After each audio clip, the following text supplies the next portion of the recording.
Boom, boom, boom. Quadru. What's up, everybody? I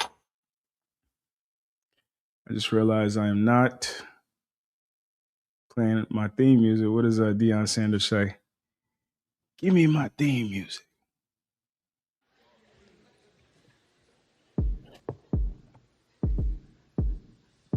That's how we're gonna do it.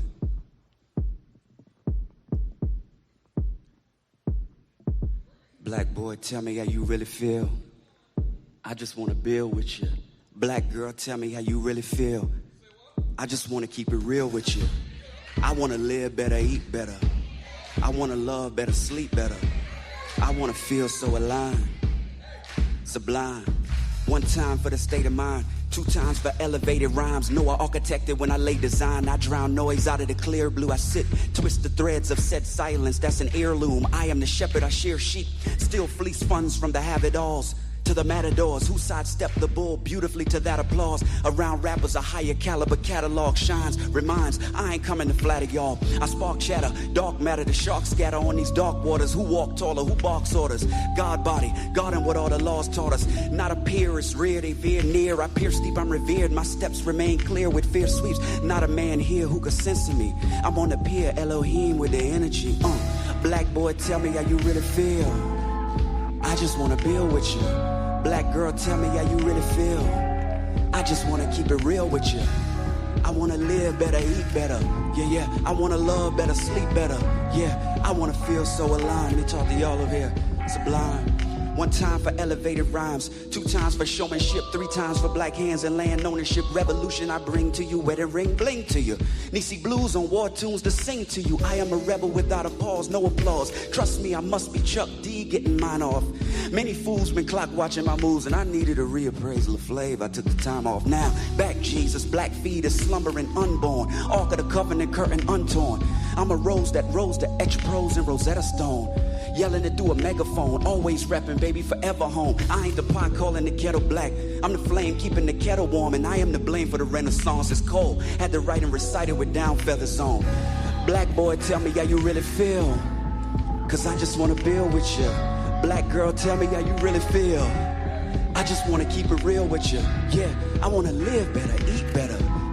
I wanna love better, sleep better. Yeah, I wanna feel so aligned, sublime.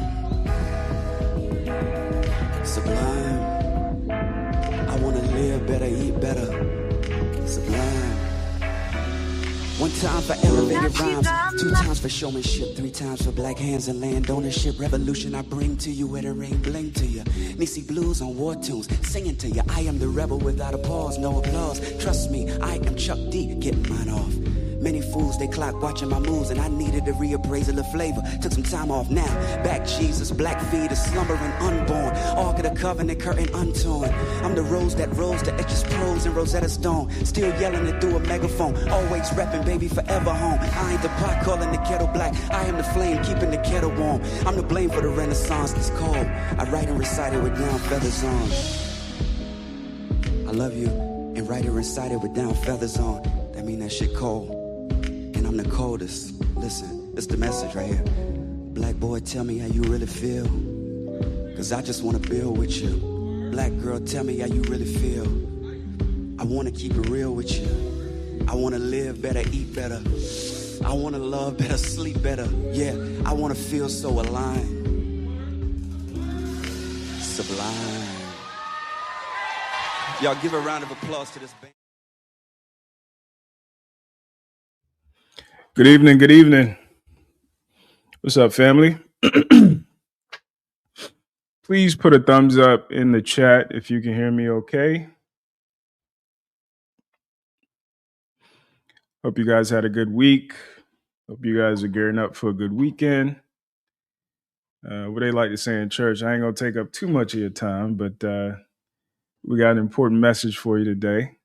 I'm joined again by the Black Male Journal. We're going to attempt to investigate a few concepts around Blackness, around pro-Blackness. We've been talking about the concept of pro-Black fatigue, which is a an offshoot, an elaboration, if you will, on Black fatigue, but for the conscious Black person. And I think it's something we've touched on either actively or passively in different conversations, even going all the way back, excuse me, to the conversations we had with young ladies around the conflict between men and women, particularly Black men and women, and a lot of our misunderstandings, a lot of our bad faith assumptions about one another. Um, some of them shaped by experiences, some of them shaped by white supremacist narratives. um, so yeah, I've got questions. I've got concepts that I want to explore. So I want to thank each and every one of you guys who are joining us tonight. I know these conversations aren't necessarily the most fun or the most engaging. I'm not going back and forth with a woman.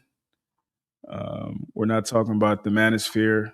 We're not talking about, you know, how Black women are failing or how Black men are failing. We're trying to get to the heart of, um, the core of the dysfunction, right? That does it start from colonialism? Is it you know is it inherent to us as men and women, as Black men and women more specifically?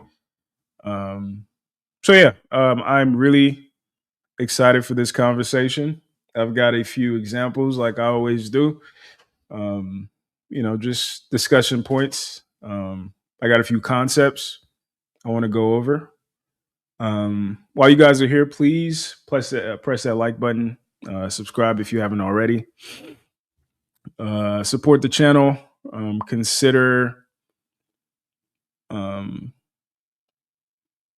becoming a follower on Instagram, on Facebook. If you aren't already, consider supporting us on Patreon, on Cash App, however is most convenient for you. Speaking of that, let me go ahead and go live on Instagram. All right, there we go. All right, without further ado, let me bring up the good brother, Black Male Journal. How you doing, brother? Good evening, Mr. Obi. Yeah, Give us a I pause, got the bro. sound effects. Yeah. Yeah, I'm glad Welcome, to be brother. How here, you man. doing, man? I'm alive, man. I'm doing what I can to make it through. Yes, sir. Yes, sir. How you doing, Uh, brother? I'm good, man. I'm good. It's the end of the week. You know what I'm saying? I got 2 days to recharge. Um, you know, try to work on some out of work projects. So that's good. That's exciting. Mm. Um, tell the people. I know last time we spoke, I had you elaborate on what your work is. With the Black Male Journal, with what you have coming up. Do you have any updates? Anything that's currently in the works? Anything that they can be on the lookout for? Not this month. I'm planning some projects for like December. Okay. So I don't want to get all the way into that right now. If people are interested in following on YouTube, I'm going to be rolling out some long form content, video essays. I'm also working on the development of a website for the Black Male Journal. And if I can just hit this real quick for those who haven't seen me in previous iterations, the Black Male Journal is a revolutionary Black masculinist platform. It's a media organization and consultancy where I use dialectical materialist analysis to assess the lived conditions of Black men and boys and come up with pragmatic and culturally relevant solutions to the conditions that we face in the current era. So when we talk about dialectical materialism, that is one artifact of Marxism, which I think is a part of the conversation we're going to have today. I inherit the Black radical tradition, and I use those tools to assess a lot of the anti-Black misandry that we have to navigate and that we see and that we have in common, kind of like between me and Mr. Obi in this space. I think that's a good little pitch right there.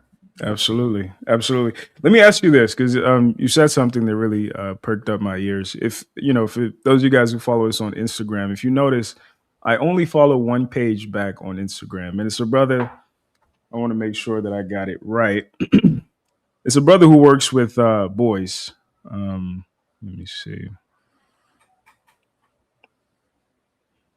The page name is Chris Randall. I mean King Randall. I'm sorry.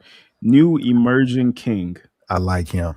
Yeah, and he does a lot of like practical hands-on work. Like he'll do videos like, how to a black boy should learn how to speak to the waiter. Black boy should learn what to do during a traffic stop. Black boy should know how to change a tire. Mm. Um, my question for you is, why do you think black masculinism, black masculinism should be the focus? Why is it the focus for you in your work? And what do you think, as we have these conversations about if women did this, the community would be better, or because women are doing this, the community is where it is? What in your view is the unique responsibility of men and boys to our plight as a black community? I think male leadership is an intrinsic kind of aspect of thriving civilizations. And it was actually Dr. Martin Luther King Jr. who wrote in Where Do We Go From Here? Chaos Our Community, I want to say 1966, that black matriarchy specifically, he identified black matriarchy as an artifact of both horde culture and white supremacy. So this displacement of black men from positions of power, authority, leverage, control is systemic in nature. And what we have, some of them mean well and some of them don't.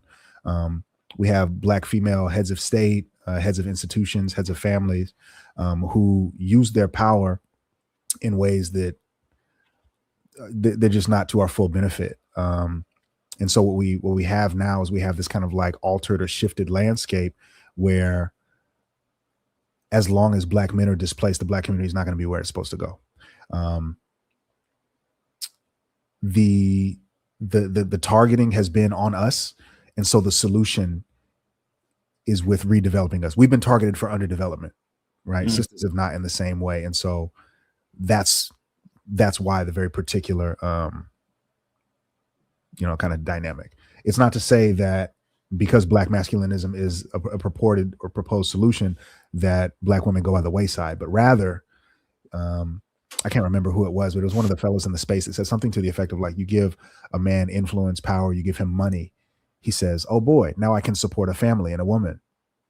If you give a woman influence, power, money, she says, oh boy, now I can dispense with obligations to family and men. Yeah. Right. So if we want to get out of this thing together, I think male leadership is a key. Real quick, before we really dive in, part of the, I guess, tug of war in or during some of these conversations is, I think it's very easy or for some men to arrive in the place where they feel like they also have to fight women in addition to fighting the white power structure. Yeah. And you made an interesting analogy, when you referred to the Matrix and how even a grandma can turn into an agent if she notices an anomaly, right? I'm going to clip that up and post it. That's going to go viral. I just got to figure out the right way to clip it up. But how would you encourage brothers to navigate that realization in a way that isn't necessarily I have to fight women, black women, or black women are my enemy or are agents of my enemy?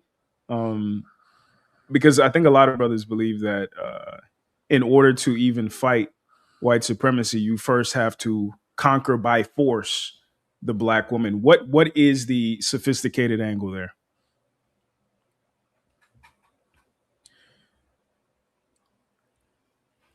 This sounds very similar to your question that you asked me last episode. And it was effectively, how do we avoid becoming cynical? Yeah. Right. That's what it's kind of, it reminds me of that same kind of question. for me, man, for real, I really think context is important. Understanding the context in which these conversations and these protracted struggles between men and women, brothers and sisters, upon what kind of substrate those conditions exist in the first place, that these things are not as personal as oftentimes we perceive them to be. And then really, and this is why I think it's, I don't know, I'm very passionate about this. And sometimes I even feel positive, optimistic, if you will, about this kind of situation, because men are uniquely equipped with the mental faculties, I think, to navigate this. You know, in chess, if I put pressure on your rook, there's two types of players. The player who perceives that pressure and I can control the next move that he makes through pressure, or the player who knows I'm applying pressure because I have something else in store, something else in plan, and so takes a moment, takes a breath, and has, you know, that long view. The type of pressure that we see from our women is just pressure on a rook. It's not the end all be all. Although I don't want to undersell the fact that Black men are the most likely to be falsely accused of any number of types of abuses, and sometimes those interactions can be deadly. We just had an experience with the sister, I want to say she was in Texas, who called the police on her son and said that he had a gun because he wasn't getting out of her house fast enough, right? So I'm not saying that that the things that they do aren't to be taken seriously, but rather when we can place it within a broader context, we know where to cut it. I think the first time I spoke about the Maoist hierarchy of antagonisms, which is one of the dialectical tools put in place by the Black Panther Party. And it's like this issue begets that issue, and that issue begets a third and a fourth, and so on and so forth. So working backwards to the root cause, and having your eye on the prize, like letting that be your North Star to address that root cause, I think is the best way to move forward without getting caught up in the weeds. I think a lot of what happens in the manosphere in this space is we get caught up in the weeds. We spend all day complaining about what women did. And at the end of the day, I guess we feel good because we let off some steam, but where's the substantive solutions, right? So, yeah. And really believing in oneself that he has the faculties of mind to do that, and holding each other accountable to that, I think is really important. That's why I'm a big collectivist kind of guy. I don't think we can do it alone. 100%. All right, so let's jump into this conversation. I've got one of our favorite brothers, Zanu. This is a clip that he made recently that I found interesting. I want to kind of get your thoughts and kind of talk through some of the concepts that he touches on. Okay. Malaysia is saying by the year 2035, every five out of the Malaysian population you meet, 3 must have a PhD, 1 should have a master's, and 1 a bachelor's degree. A massive project of mass literacy. If a Ghanaian was there, he would say, my people build the pyramids. Malaysia is talking about 2035. The Ghanaian who was there would say, my people build the pyramids 4,000 years ago. As we speak, same with Singapore. Everything is going to go green by the year 2035. If there was a Nigerian in that room, he would say, and the blacks were Moors who conquered Spain thousands of years ago. Singapore is aiming for 2035. You speak to some countries like Denmark. Poland is saying, by the year 2040, they will make sure that they've turned everything in Poland into green, solar, to advance education, agriculture, transportation. They will clean their air. If there was a Zimbabwean like her in the room, she would say, Africa is the birthplace of mankind. When other countries are talking about what they are going to achieve tomorrow, we are talking about what we did yesterday. And always, it is not something we build. Malaysia is saying by the year 2030,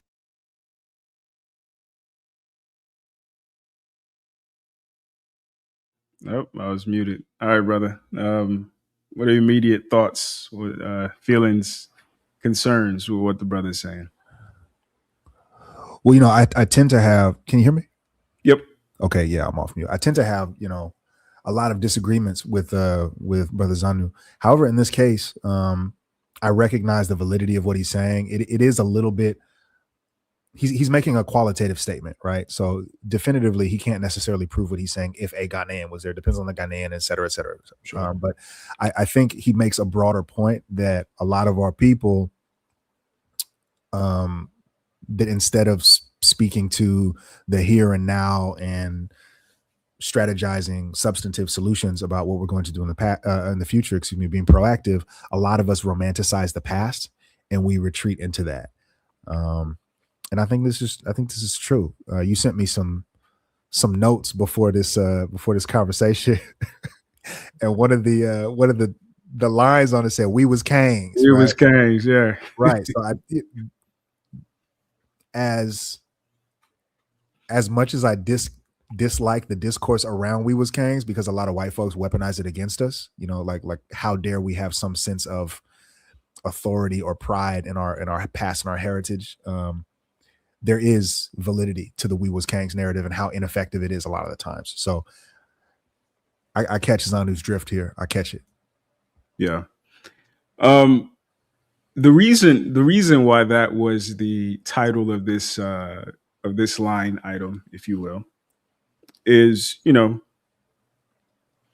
gonna step back, then I'll step forward. So I was at the gun store earlier today, and when I was walking in the gun store, so I went right after work, right? So I got my collared shirt on, my slacks. I look like a responsible Negro. Yeah. As I was walking in, there was like a group of like 3-4 YNs for all intents and purposes. They fit the profile perfectly. And I came because I was trying to get more information, more. I done my research, but I wanted to learn more about certain tools and learn the nuances and speak to subject matter experts. They look to just be kind of like perusing the aisles, but like in a group, right? Next thing I know, as I'm talking to the dude, I'm seeing a whole bunch of people running outside. That group of boys attempted to rob the place. They attempted to rob a gun store. What a poor choice. I say all that to say, a lot of people would use that situation. Apparently, that gun store, upon further talking to the guy I was talking to, he said it was the third time this week. So, like, for whatever reason, I don't know if it's that location in particular. I don't know if it's the political climate, social climate, whatever the case may be. But when black folks, even white folks, talk about black fatigue, I see where they're coming from, right? On an interpersonal level, when we talk about, even stereotyping, right? I can't remember. I don't know if this was the Boondocks or like a comedian. He was like, there are black folks and then there are niggas. Chris Rock. It's Chris Rock. God bless you. Sometimes, unfortunately, and this is something that brothers like myself, as an example, we have to be conscious of, because it's very easy to look like a YN. You know what I'm saying? I got long hair. If I don't have my glasses on, if I have a certain, type of outfit, I could be mistaken for a YN until I start talking. Then they're like, oh, this is a black man. So when I talk about pro-black fatigue and how it relates to the We Was Kane's conversation, a lot of times it feels as though, for an unfortunate number of people, pro-blackness, this insistence on our past greatness, is superficial and performative, right? So black people were great because we built the pyramids. Black people were great because of our music and our art and the superficial examples of how we were civilized, or how we do not fit the stereotypes that they try to box us into. But when it comes to being forward thinking, when it comes to being even critical of the deficiencies, like inherent deficiencies of our cultures, it seems like we fall short there. And I'm curious, I'm curious what you think are some mechanisms in place that we have as Black folks that are introspective in a way that self correct for some of our cultural deficiencies?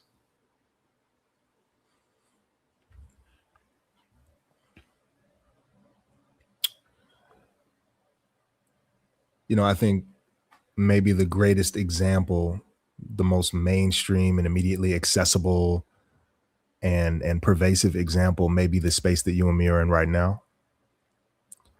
And once again, I think a lot of this comes full circle to the idea of male leadership in the first place. Insofar as we know whose kryptonite accountability is, when we have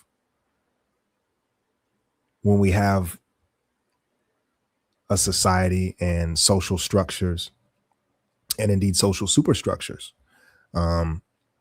which are contingent upon a certain type of treatment of our own people with like kid gloves, for lack of a better terminology. There's this, what you showed us last week, with the sister who got pulled out the car, and now they trying to make it into like the cop was racist or something like that. Like this excuse making. But insofar as the Black manosphere is a Black male forward environment, there are some dudes in this space that'll put boot to butt. Should I say butt? You can say ass. You can say ass. They put boot to ass, and they make it absolutely clear, like, this should only go so far. Some of y'all need to tighten up. I'm one who personally holds us to a high standard, because I know we can be better, and I've said it before in some of the videos and content that I produce, that we need to tighten the hell up. And another one is Dr. Tiasan Johnson, who has something like a Black masculinist pledge at the very end, forewarning against certain types of behaviors that we should not engage in. Another big one is Medium Man. And I think Medium Man has actually fallen out of favor somewhat recently, because he refuses to be on the boo-hoo what a woman did to me train, right? He has a military background as well, right? In the US military. I want to say he's Marine, I'm not sure. Shout out to Medium Man, he's a brilliant brother. But this idea that at the nucleus of this concept of masculinity is self-mastery, and that we're unable to affect outcomes without first mastering ourselves, or at the very least being honest about our own liabilities and shortcomings. So when you talk about structures and mechanisms that we have to uphold that tradition in the modern era, like today, for real, Mr. Obi, I think this is just about it. The new emerging king is one who's kind of like doing the work, the work that Dr. Umar Johnson said he was going to do, but it's always every other week it's a problem. But this brother kind of came out of nowhere and just did it like fast. I don't know how that happened. Anyway. And he's young too. I think he's 25. Oh, he's so young and so swift. Yeah, he's young. He's just getting it done. He's just getting it done. No talking, no complaint. Just get it done. You know what I mean? So that's one. I think we need these types of institutions, physical institutions, brick and mortars, like all over the place, with people who are in positions of power. But as is part of my analysis, there are many structures that conspire against people like that. Yeah, 100%. I think, to Zanu's point, I think sometimes, as somebody who would be considered pro-Black, as somebody who considers myself pro-Black, one of my critiques of the movement, it's devolved into, and it's funny because we accuse women of this, right? Women who have been hurt in the past. Sometimes they to combat the inherent feeling of worthlessness, they start to sensationalize themselves. I am a queen. I am a princess. I am, Jason Wilson. He told, what's her name? He told one girl, I can't remember her name off the top of my head, but he said, God's been hiding you from the right man. It's some nonsense like that. But it's this sensational, this kind of like delusional sense of self to mask a fractured self esteem. And I fear that unfortunately, in the attempt to remedy our people's destroyed self esteem, we have gone in the complete opposite direction of like realism that is just as dangerous, because we're at a place now where we're not even willing sometimes to acknowledge our deficiencies. We're not willing, even as a Nigerian, we're not willing to publicly discuss some of the core issues with Nigeria, Nigerians, Nigerian culture. We end up being the girl who says that her exes were bad, but doesn't have the presence of mind, doesn't have the self awareness to reflect on how she attracted those men. She was attracted to those men and she was compatible with those men. So I think for me, like, I'm really interested in, I have some notes to kind of guide us in that direction tonight, but I'm really interested in, are there certain aspects of African culture outside or, without the effect or the interference of white supremacy and some of these systems that were flawed from the beginning, or flawed in insofar as it made us susceptible to some of our continued exploitation? Yeah, 100%. So the short answer is yes. I already said yeah, 100%. Now I'm calculating in my mind how to expand on that. I'm keeping in mind that the last couple of times I've been here, some of your followers have had a hard time interpreting me. So, and it's like easy to dismiss and be like, oh, well, that's just because they don't understand. But I'm taking responsibility now to try to distill it precisely.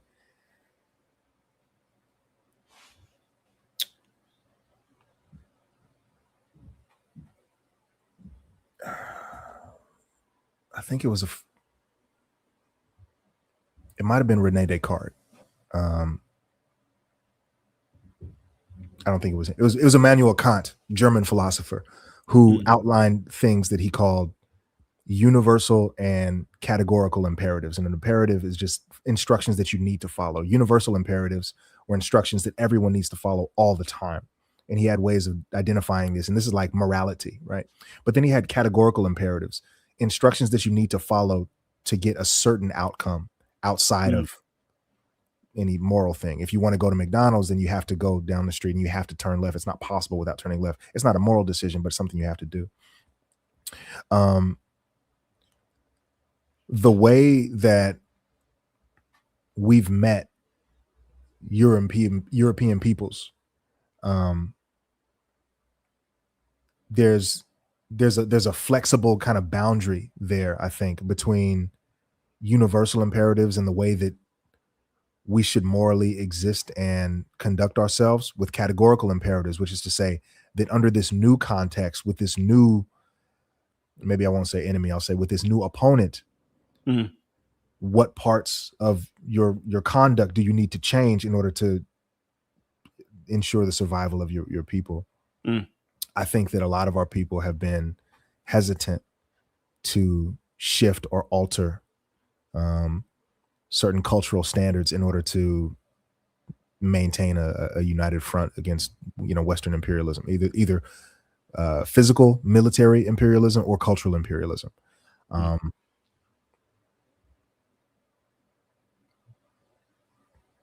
How's that?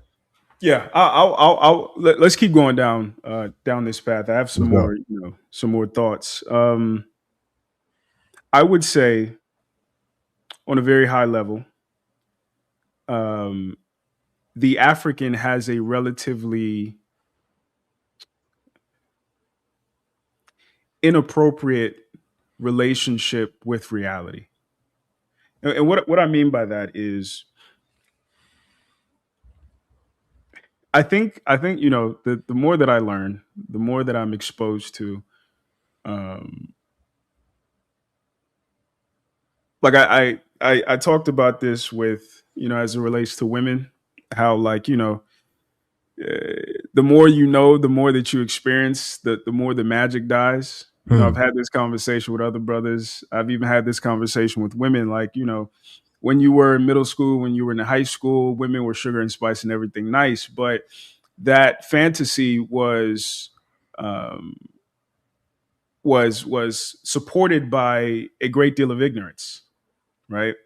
And then you get out into the real world, and you're like, oh no, sometimes what women want is antithetical to who you think they are. Some truths are paradoxical, right? Like, something that you might think makes sense on paper isn't actually attractive to women in practice.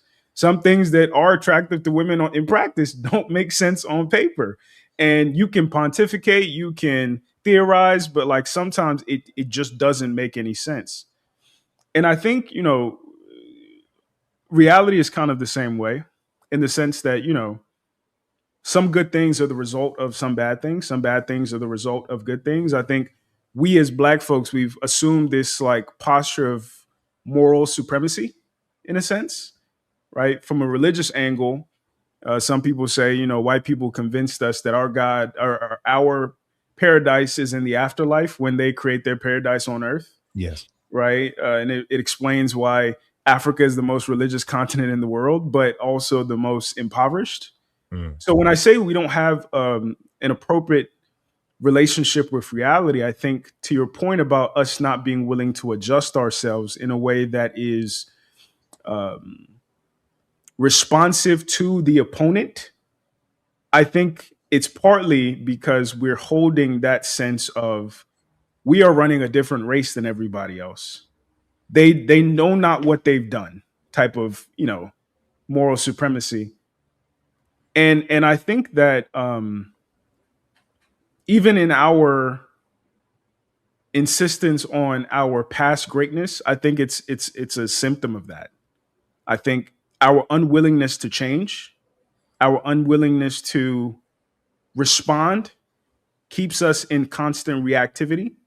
In our unwillingness to audit, self audit, in our unwillingness to be uh, anthropologists. I think whatever you say about white people, they study every people group for nefarious reasons, but they study them nonetheless. Whereas our relationship is more so about camaraderie and harmony. Um, before I go on any further, what would you say about that? Well, first, I might attempt to categorize or contextualize what you said. Yep. Without doubting what you say, I also recognize that you're talking about a very particular, I guess, for lack of a better term, subtype or subgroup, subcultural trend among certain Black people. Okay. Our people are also, some of the most famous, infamous, depending on your terminology, warriors and revolutionaries the world has ever known. So there is both a pronounced tradition, of taking up arms against, oppressive inquisitors so as to preserve our way of life, and this kind of harmonious type thing that you described. So I just want to say that first. But within the context of your specific question, right? Not considering, the Malcolm X's of the world, or the Traores of the world. I hope we talk about him a little bit later. For sure. There's a lot of layers there, right? So I think that in some regard, part of that is by design. The introduction of missionaries to the continent and the introduction of a very particular type of curated Christianity to brothers and sisters who are members of the diaspora. And I think it's important that it's curated, right? Because they took out, I forget how many different books from the original Ethiopian Bible, to make King James, which is the most common one. And then even then in the United States, they whittled down the King James even further to make what they call the slave Bible. So there's certain things like the book of Exodus and the idea that God would bring judgments against people who lead others into captivity and slavery. These things were taken out of the Bible, right, and advertised to us. And those things persist in our collective consciousness, some of us. And then there is this really important question, this crossroads that a lot of our people stay at and get stuck at. And that is like the question of the significance of blackness in the first place. You have people who say race is a social construct and being black doesn't mean anything. We're all some kind of fleshy pink color on the inside, and it's the content of a person's character and their heart and all this other kinds of stuff. And then you have people who believe in black love, black family, black enterprise, black sovereignty, independence, et cetera, et cetera. And first off, these two groups of people kind of fight like cats and dogs. This has been a thing for a really long time. But also, we live in a really weird era right now, Mr. Obi, where I think people don't really inspect closely what they say. And the same person can hold both beliefs almost simultaneously. They just got finished telling you at one moment that there's only one race, the human race. And then at the next moment, they're talking about the importance of maintaining black neighborhoods against gentrification or something like that. And sometimes this is both beliefs in the same person. Mm-hmm. I think a lot of it, man, has to do with this socialized and engineered thing of goodwill, especially insofar as like the post-racialist goodwill that a lot of white people, white liberals specifically, have advertised to us. And it feels like some kind of, I don't know, like false flag truce mechanism that they selectively withdraw when the time is right. But we take it seriously. Some of our people take it seriously. I think it's part of that. And then I also think that it could be mixed in with some fears of genuine protracted struggle, especially in the absence of heads of movements that are engineered for struggle and engineered for conflict. Yeah. I think this is a good time to segue into the second note that I sent you: harmony versus order. I attended church for the first time in a long time for Easter. My daughter asked me to go, and I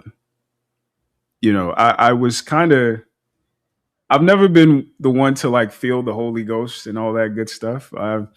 There's separate conversations we could have about religion, but I was kind of just observing, right? I was observing the landscape. I was listening to the sermon, but more so I was paying attention to like the culture of the environment.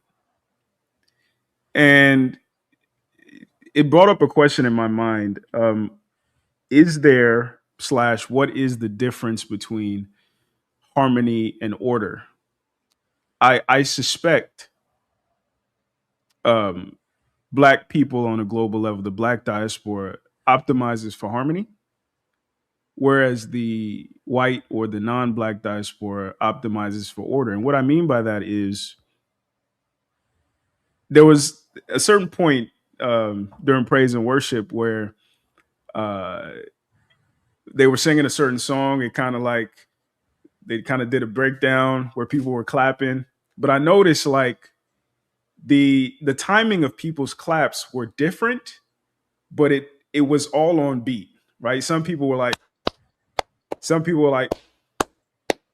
So when I think about that in the context of an Africa where there are a ridiculous number of people groups who all are only really linked by their skin color, I think the best we can hope for, and as a result, in my opinion or in my theory, what we optimized for was harmony, which is everybody do your own thing, but in a way that plays to the larger goal of our thing, right? So it's kind of like the scene from Sinners where There were break dancers, there were tribal dancers, but they were all dancing to the same music in their own different ways. Where I suspect when you look at Asian history, when you look at white history, it seems as though they prioritize homogeneity. They prioritized conquering, sometimes for the sake of conquering, but whether for the sake of conquering or just as a result, it consolidated huge groups of people under one identity, right? Attila the Hun's DNA is in what, 90% of the Asian population, some crazy thing like that. And so then I was trying to make the distinction. Okay, what's the distinction between order and harmony? Order optimizes for here's what we are, and now let's fit this group of people into what we are. Let's create hierarchical systems. Let's create bureaucracy to maintain those systems. Let's create structure, et cetera, et cetera. Whereas I think Black people have optimized for what I described, which is harmony. I suspect part of our issue, I suspect part of our lack of sustained success, even if we go back to Shaka Zulu or we go to the Malcolms and the Martins, in addition to our to the interference that we've been faced with, I think optimizing for harmony might be the wrong approach. I would call it juvenile in a sense, because it's not sustainable. And you run into a situation where, like just using Nigeria as an example, whatever beat that the Igbos are clapping to and whatever beat the Yorubas are clapping to, at some point the Yorubas are going to be like, no, y'all need to sync with us. Like at some point it's going to be fine. We're all making beautiful music. We're all harmonizing with different tones. But at some point it's like, no, we're going here with this song. And I'm afraid, and my pro-Black fatigue comes from believing that the way that we've optimized ourselves and our approach to Blackness and Black support is unsustainable because it's idealistic in a way that has never worked for an extended period of time.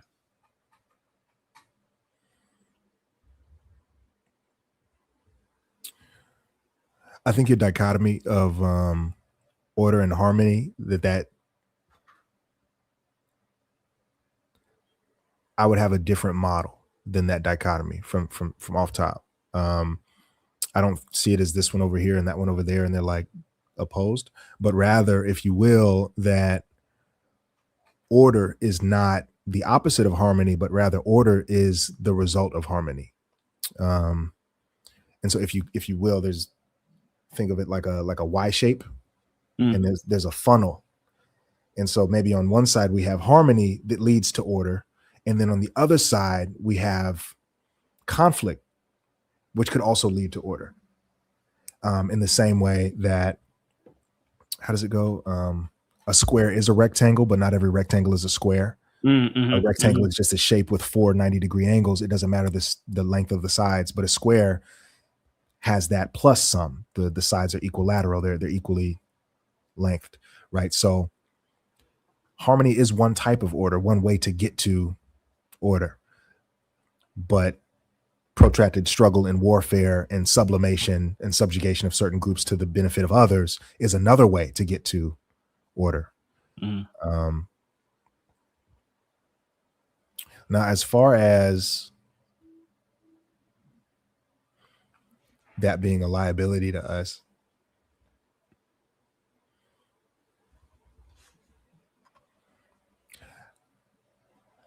I think that there's a brother from the Black Riders Liberation Party, BRLP, General Taco.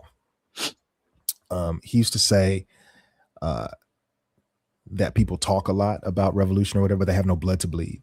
That you got words for days, but when it's time to actually put yourself in harm's way or fight for something, you got no blood to bleed. And it's true, a lot of our people are kind of soft in this way. But one thing that he did mention in that speech, and I don't want to say the whole speech, but he said something to the effect of you got a lot of blood to bleed when it's your sister or your brother.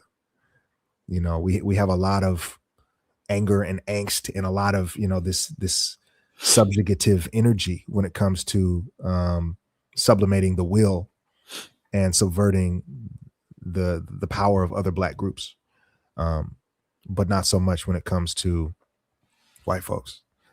I think part of that is engineered, and part of that is just like tribalism, right? And tribalism is a human issue, not necessarily a Black specific issue.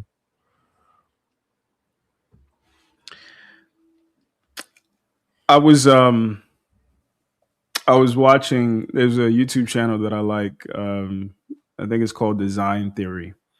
So my day job, I work in marketing now, but I used to work as a UX designer. So I consume some content around like design, even if it's like mostly computer design, but sometimes interior design, sometimes architecture, all kinds of stuff. And he was talking specifically, I think, about Japanese or Asian design and why it's so clean and harmonious, etc. And one of the things he brought up that I thought was interesting, he said, you know, the context of Asian culture is heavily is a result of a reliance on rice farming, right? And what's unique about rice farming is it's one of the things that is next to impossible to cultivate individually. Like rice farming requires a great deal of um, group dynamics and cooperation, right? So basically, he was making the point that part of the reason why it's a bit easier to get Asians, for instance, on the same page is because being on the same page was necessary to their survival, right? In this context of rice farming.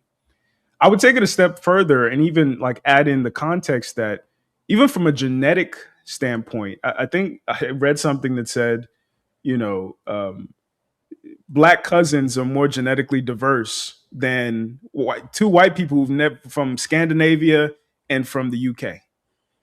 So when I say like our counterparts optimize for homogeneity, whereas we optimize for harmony, I think it's also a result of just our genetic reality. They are more similar to each other than we are to ourselves. That's a And I very think interesting and point. and I think as a consequence, they've also optimized in that direction where we haven't had the luxury to because we're so dissimilar genetically. And then we've so fractured ourselves tribally that two Black folks agreeing that the sky is blue is harder than two Asians agreeing that God exists. I'm sorry, what were you going to say?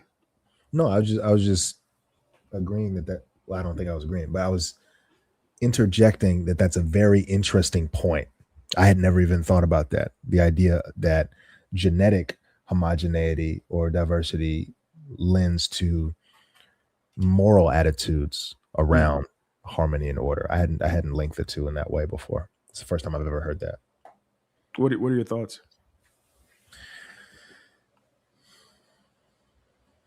My immediate thought is no proof. Hmm. Um, I think about the anthropologist and scientist Michael Bradley in his book, The Iceman Inheritance, if you're familiar with that one. He offers an alternate explanation of the acculturated kind of differences between, specifically, I don't think he brings Asians into it, but, you know, like white folks and Black folks mainly. And he argues through what geneticists call the epigenetic complex, whereby the human genome is transcribed differently contingent upon interaction with environment and circumstance. So you have two groups of people who may have an equal genetic uh, proclivity to aggression in a vacuum, Hmm. but you put one of those groups in a place where the land is fertile and plentiful and they get plenty of sunlight, and then you put the other group in a place where the ground is hard and unforgiving, and you maybe grow like one potato for every three people. Despite being similar, genetically, the environment, the placement in the environment is going to induce in those groups different responses and different reactions. And with that comes it expands out all the way to cosmologies, right? Where a few thousand years of acculturation, evolution, development down the line, one group has determined that God is forgiving and loving and amicability is the way, where the other group has determined that God demands sacrifice and competition, and that one has to demonstrate his superiority at the cost of others in order to secure, the fruits of a good life, of the ethical, end. Michael Bradley basically argues this. I tend to think more in that direction than in the direction you described, but it never occurred to me. So I guess I gotta think about that some more. Yeah. I think where we would agree is, I think a lot of our priorities are shaped by our like the historical context that informs our cultures, right? So, for white folks, they kind of, came from environments that were less nurturing, more so hostile to human survival. And because of that, I think they had to optimize for not just securing or getting scarce resources, securing scarce resources, conquering other groups to attain scarce resources. Whereas, we were blessed or cursed, I think, whichever argument is equally valid, I hear you. with abundance. And with abundance comes complacency. Yeah. And I think that this is something that we haven't really been willing to acknowledge. I Mhm. think, we talk a lot about how we've been held back, we've been interfered with, etc. I saw somebody did like a reconstruction of like a pre-colonial, pre-Berlin Conference map of Africa, Mm.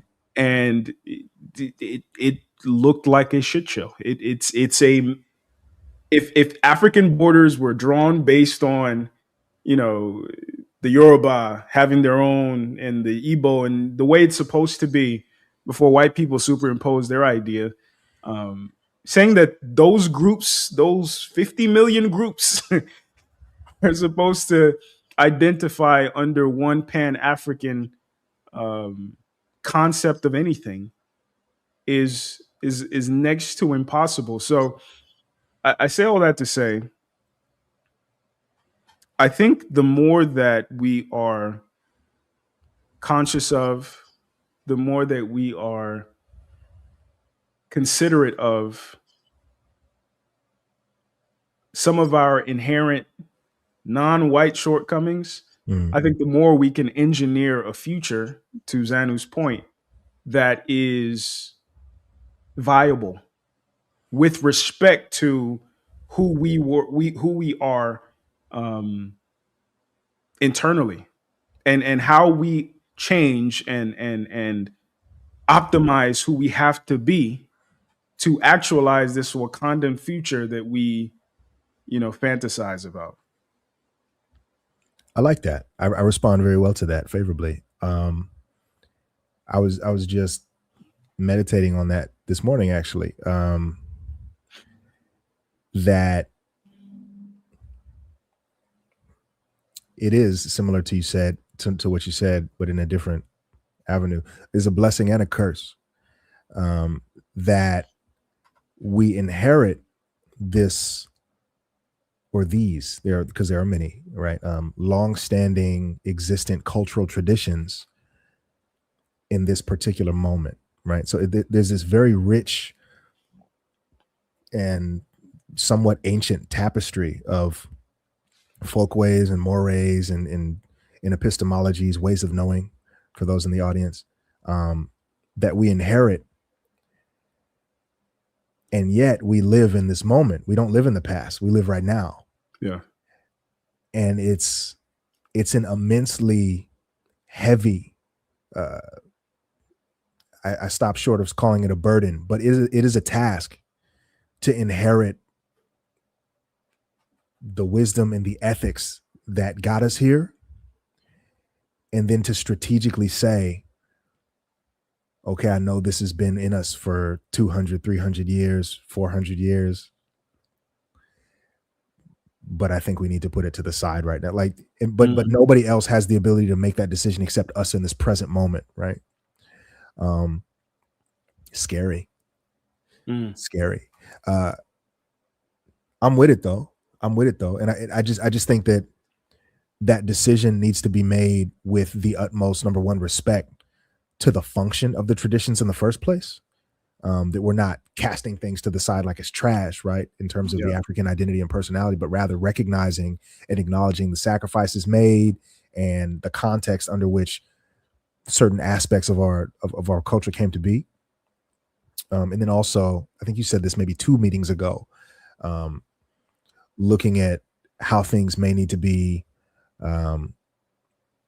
adapted, meaning not completely gotten rid of or temporarily suspended. As in the case of, I think of Dr. Martin Luther King Jr., who spoke a lot about harmony and, interracial community and society, but then close to his death called for a temporary cessation of the integration project, right? A temporary separation of the races, because he came to that conclusion that he thought that it was, that it would benefit us in the long run, even if temporarily. So yeah, I one of the things that was a culture shock when we migrated to the United States.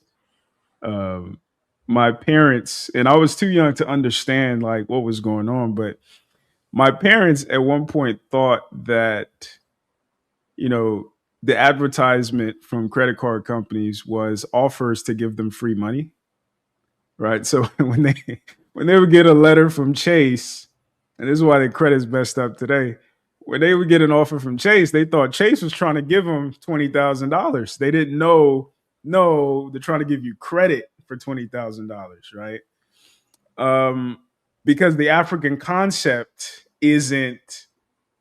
doesn't necessarily consider the catch, right? Like when I think of, Ellen DeGeneres, for instance, and I've used this example before.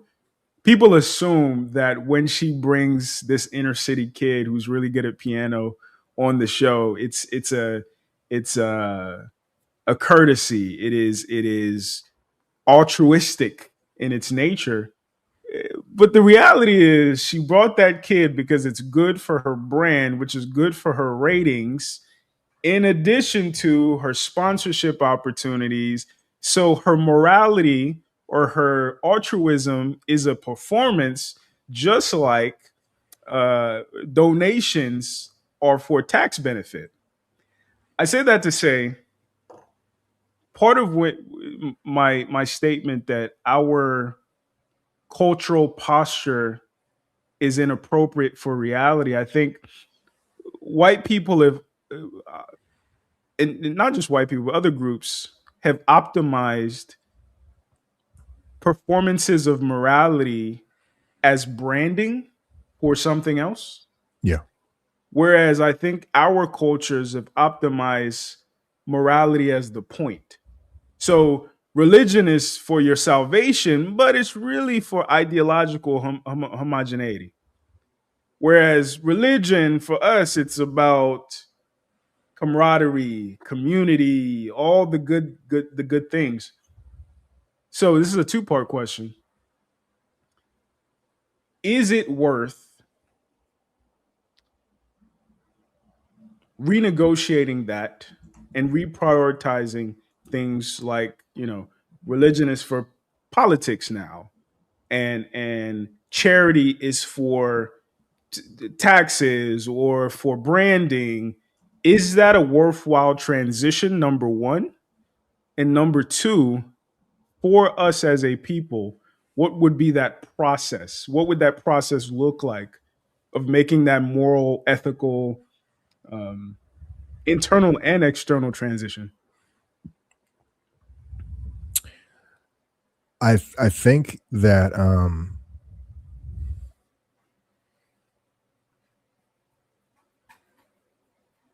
well, that's a big question. I want to make a case first. I want to make a case for vertical knowledge, right? For this generation learns something and the next generation learns more and adds to that. And for like longitudinal shifts in cultures over time, including shifts in posture. One thing that we spoke about just a moment ago was like, white folks, you didn't say barbaric, but this historical proclivity that they've had to invade and to slaughter and to displace and to take, right? But I was just listening to Mike Epps, one of my favorite comedians, the other day, and he was saying that if you ask a white person to borrow some money, they'll say, yeah, sure, just take it whenever, but if you ask a black person to borrow some money, he get real serious. Let me tell you about my money. I work hard for my, so he damn near threatens you now for his money. And now, besides the in-group kind of like hostility that we've already discussed, I think that this perceived posture, which I kind of consider a veneer, honestly, but this perceived posture of joviality, familiarity, generosity, goodness, goodwill, or whatever, is actually afforded by decades and generations of bloodshed in order to get to a socioeconomic position where now I can be generous. It's just $20. Yeah. Just $20. I mean, I've 30 million Congolese dead, at $30. Yeah, I got my $30. It's fine. So in the way that they have historically like shifted trajectories over from being overwhelmingly inhospitable to now being the standard, the global standard of like good conduct and civility, and politeness. I also see that we can shift. I don't want to argue to shift in the opposite direction from being polite to absolutely barbaric and bloodthirsty, right? But that we can still have cultural continuity while shifting in terms of our aggressive posture towards other people's, and that it's that vertical knowledge, once again, that we do this so that we can get here, and then we do this so that we can get here, always with the long-term goal in mind, or with the long-term idea in mind, that we keep our identity intact. That being said, it's almost like the idea that you have to work really hard and make some money so that you can own some property and that you can do this, that, or the other with your money, so that eventually you can have the ability then to help people the way that you want to help people. And then if you're constantly helping people when you have nothing, then you're not going to get anywhere, right? So when you say that other groups have this, I don't know, this attitude of competition that we don't have, I think there's a caveat there,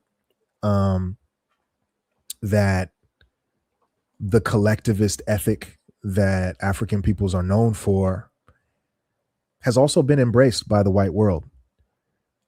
The difference being, black folks are collectivists with everybody, white folks are collectivists with whites. So an example is like the Homestead Act, right? I'm not sure if we're going to talk about, socialism and Marxism in this conversation or anything like that, but Yep.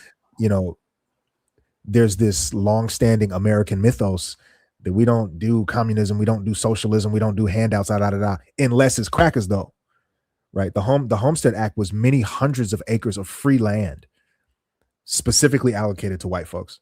Many immigrants who came from Europe were just allocated to free land willy-nilly, and have to this day, inherited, I don't know how many adjusted millions of dollars, hundreds of millions of dollars of wealth in the aggregate in the white community as a consequence of that in-group, uh,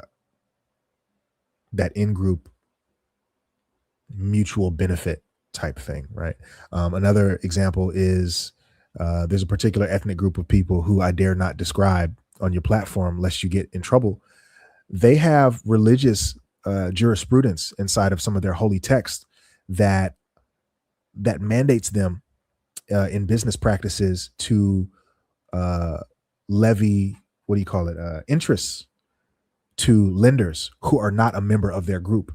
But it is illegal per their theologic jurisprudence to impose what do you call it? I just said it. Interests on one another, right?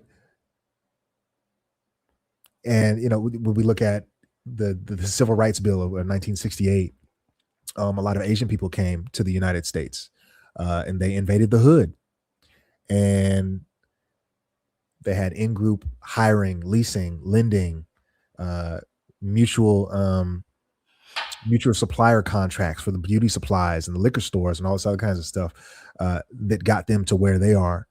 And a lot of that, I would argue, not all of it, but a lot of it has some shadow or some residue of something that we could call amicability or Harmony. altruism or harmony, but harmony in the group, not harmony with everyone. I think that it could still be pro-black, and I think that it could still, I don't know, integrate the greatest parts of our past selves to inherit the same type of harmony, that same type of altruistic and amicable wisdom for those who care for us at the very least. And start with ourselves. Once again, that's that vertical. We start with ourselves. And then once we have something and we're stable, then maybe we can start to have these conversations. Maybe I'll be dead and gone by then, so it won't be my problem, but about inviting the white boy to the cookout, et cetera, right? But first, it's the in-group hiring, lending, leasing, the Homestead Act by Black people, for Black people, et cetera, right? So I'm reminded of this stand-up special that Dave Chappelle did, and he had his mom in the audience, and he mentioned a quote that she would always tell him. She said, sometimes you have to be a lion sometimes you have to act like a lion to be the lamb you really are. I say that to say,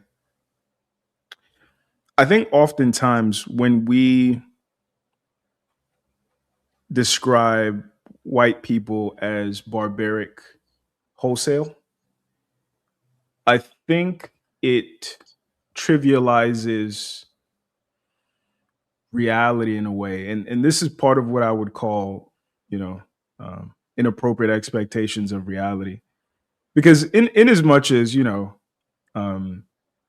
white people are barbaric, there's also a lot of beauty that can be attributed to aspects of their culture, right? There's still Celtic folk music that came out of Ireland, right? There's still, there's still God in them, whatever you want to see that to be. I think the difference then becomes, just like I mentioned, rice farming for the Asians.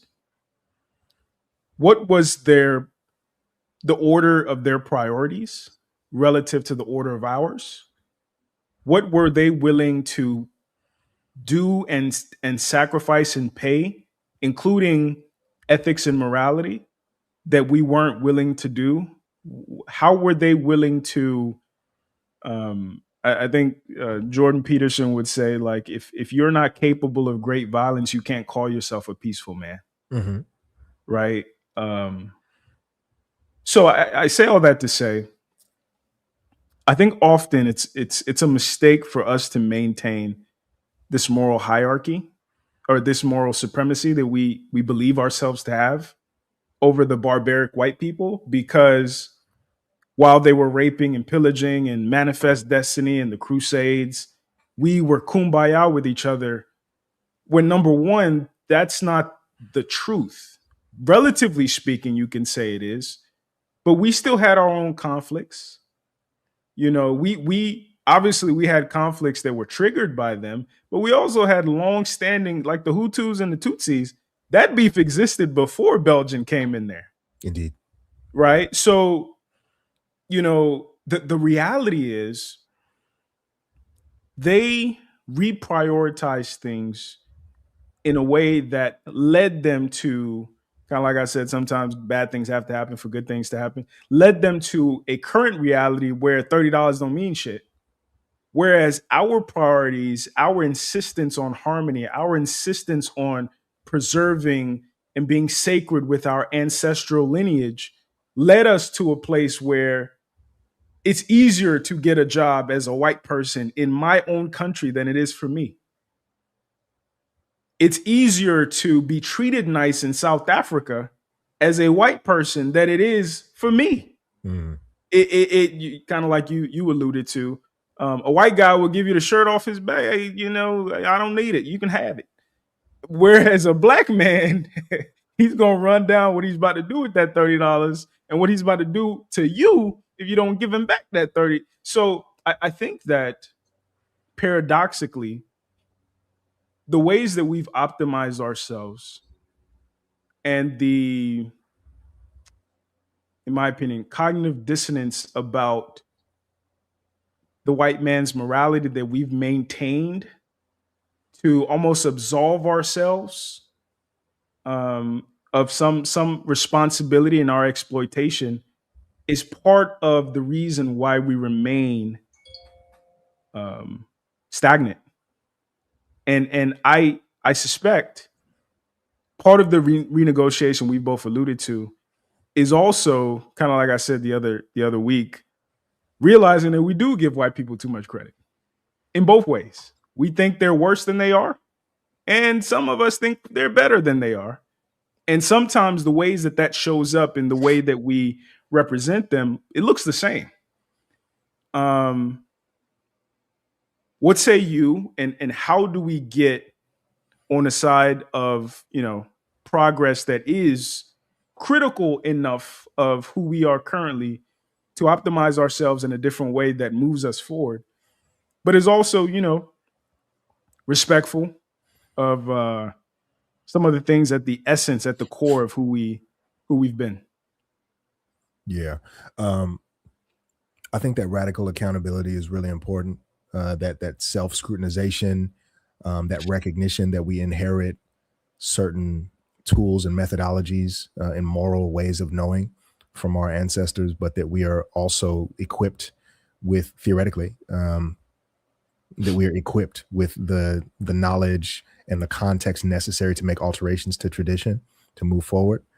But really, and we spoke about this last time, you know, like the hot word of the week last week was reactionary. Mm-hmm. Just I don't be thinking about white people like that, for real. Mm. I really don't. I think about my people. You know, if my people's doing wrong, I'm thinking, how can I get them right? If my people's not doing well, I'm thinking, how can I get them right? So this idea of positioning ourselves similar to them, giving them more or less credit, then I'm not even worried about them, right? So the same way that I just gave this example of several different communities, whether this is the WASPs, White Anglo-Saxon Protestant, the WASP, who outlined the Homestead Act, or that other group that I won't talk about by name, who have it baked into their religious tradition that you must not charge each other interest, that it's against, you know, our morality and against our God for us to do this, to Asian store clerks and liquor store owners who come in here and do business with one another, preferably. These are the types of technologies that I'm interested in leveraging with other Black folks. And the greatest hindrance that I see to that is like in-group hostility, you know, to other Black folks. But pressing to dismantle that with each other more than worrying about what anybody else is doing. I think a lot of investment in that avenue will yield to and this is what one of the things that Marcus Garvey said, right? That we spend so much time in the mix, and I think it's kind of similar to what you're saying a little bit, is that we spend so much time in the mix with other people, trying to build communities with everybody else and so on and so forth, that your own house, and you mentioned Jordan Peterson again, clean up your room. You can't affect systems outside of yourself until you clean up your room, right? So I think we spend so much time worried about other folks, and sometimes, to your point about getting a better a job in Nigeria before a black man get a job in Nigeria, even being preoccupied with bending over backwards for other people, we spend so much time in that, which I call a reactionary posture, that it begins to undermine any sense of solidarity that we have with one another. And I don't think that behavioral aspect of the Black experience is inherited from our ancestors. I think that is a modern adaptation to like colonial inquisition and prestige bias that comes with capital and imperial expansion. So let's explore that, because I agree. I think interrogating the in-group hostility is at the forefront of, okay, if we are going to move forward, we first have to figure out what we is, right? And then whose interpretation of forward are we subscribing to? Where do you think is the genesis of that in-group hostility, and how would you, because I mentioned the pre-colonial map of Africa, but like, how would you identify, or how would you explain what that in-group hostility is? Where does it start? What is it?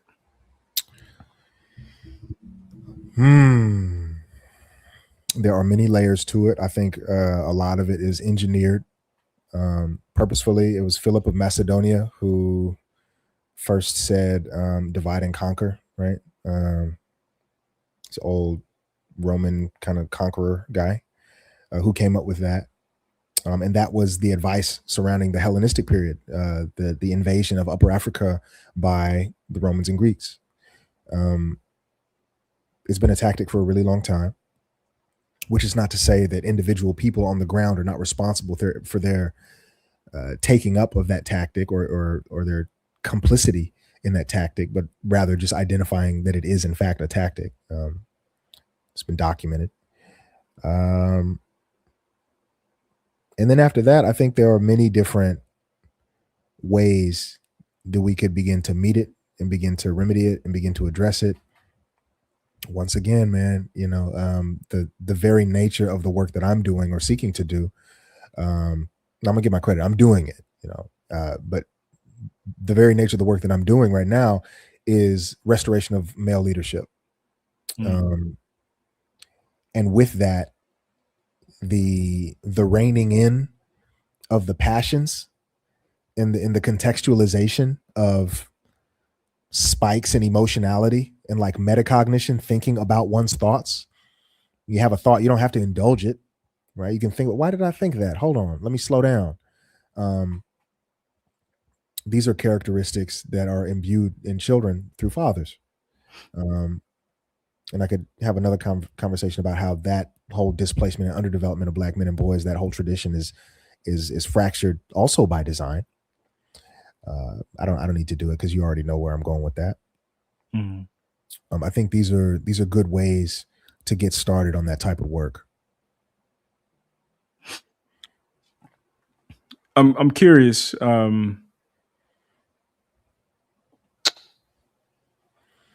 Do you believe the divide and conquer? That it works? No. Do you believe that it was done to us uniquely? No. Do you think it was particularly effective on us?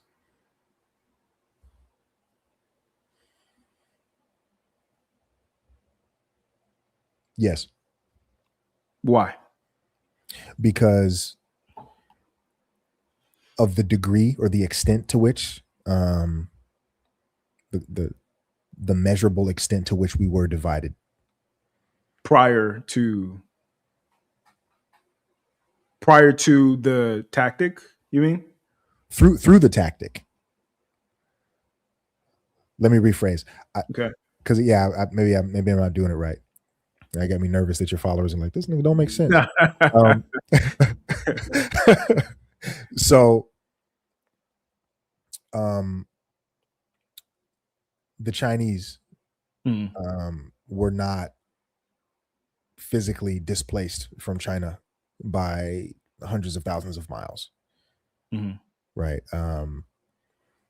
The Europeans, the British specifically, tried to use opium and other like barbiturates and opiates and stuff like that to decay their civilization from the inside, and that had a certain degree of success.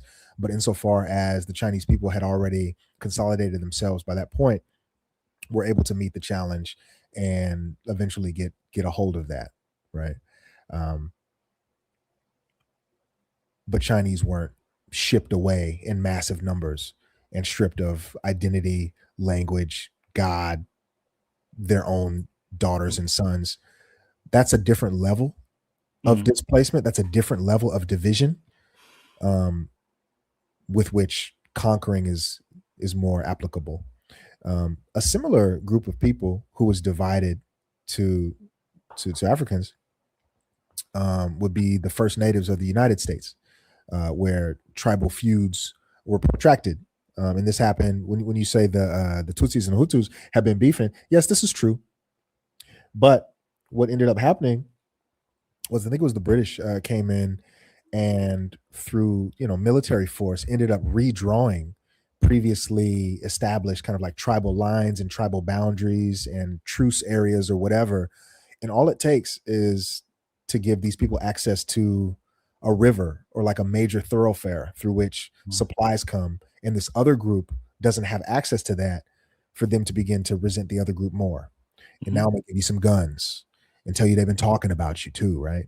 So that was particularly effective in Africa due to the colonial presence, which is also more protracted than in other places, and was also particularly effective here in the United States, where you and me live, because I might even go so far as to say that it was more effective here in the United States, because I go outside of my house and I look to the left and I look to the right, and Mr. Obi, those people are gone.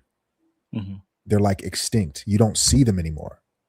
It's like they've been wiped off the face of the earth. And those few who remain, they're like 70% white anyway, right? So that was a particularly effective campaign against a particular series of ethnic groups of people.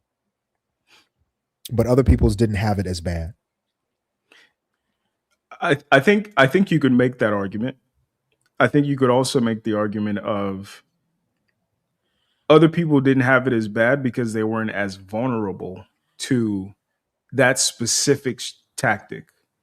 So then my question would be, do you see anything in retrospect that made us particularly vulnerable to some of those things? Yes and no. I mean,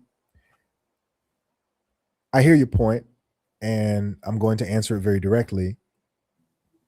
But I also want to say that the tactics change, right? Because as Europeans went around, inducing their will in other populations, they took notes and they said, okay, that didn't work so good. Let's try something different next time, right? So the king of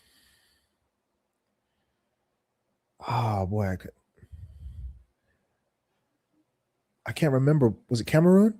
No, I can't remember the king of this particular nation.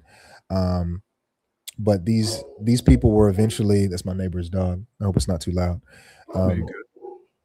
These people were eventually, displaced from their native lands, slaughtered by the, dozens of millions, and hauled off into slavery. But it started with the king of Portugal coming to the king of this particular land as a friend and a brother in Christ. And Home Team History, who we mentioned last time, he actually got his hands on transcripts of correspondences between these two men, where the brother was writing to the king of Portugal saying, I'm so grateful to have found a brother across the world. We have so much different between us, but we also have so much that's similar. I can't wait to learn more about you, et cetera, et cetera. Please let me know what I can do for you. And somebody said the king of the Dahomey. Dahomey. Right. And then the Portuguese king writes back, yeah, I'm really looking forward to XYZ. By the way, thank you for asking what you can do for me. Send some gold. Send us some gold. And then correspondences continue. Hey, my brother in Christ, all praise be to the Lord, our Savior. I noticed that some of your soldiers are out here kind of brutalizing some of our women. Um, they're not listening to me. Can you take care of that? The next correspondence. What?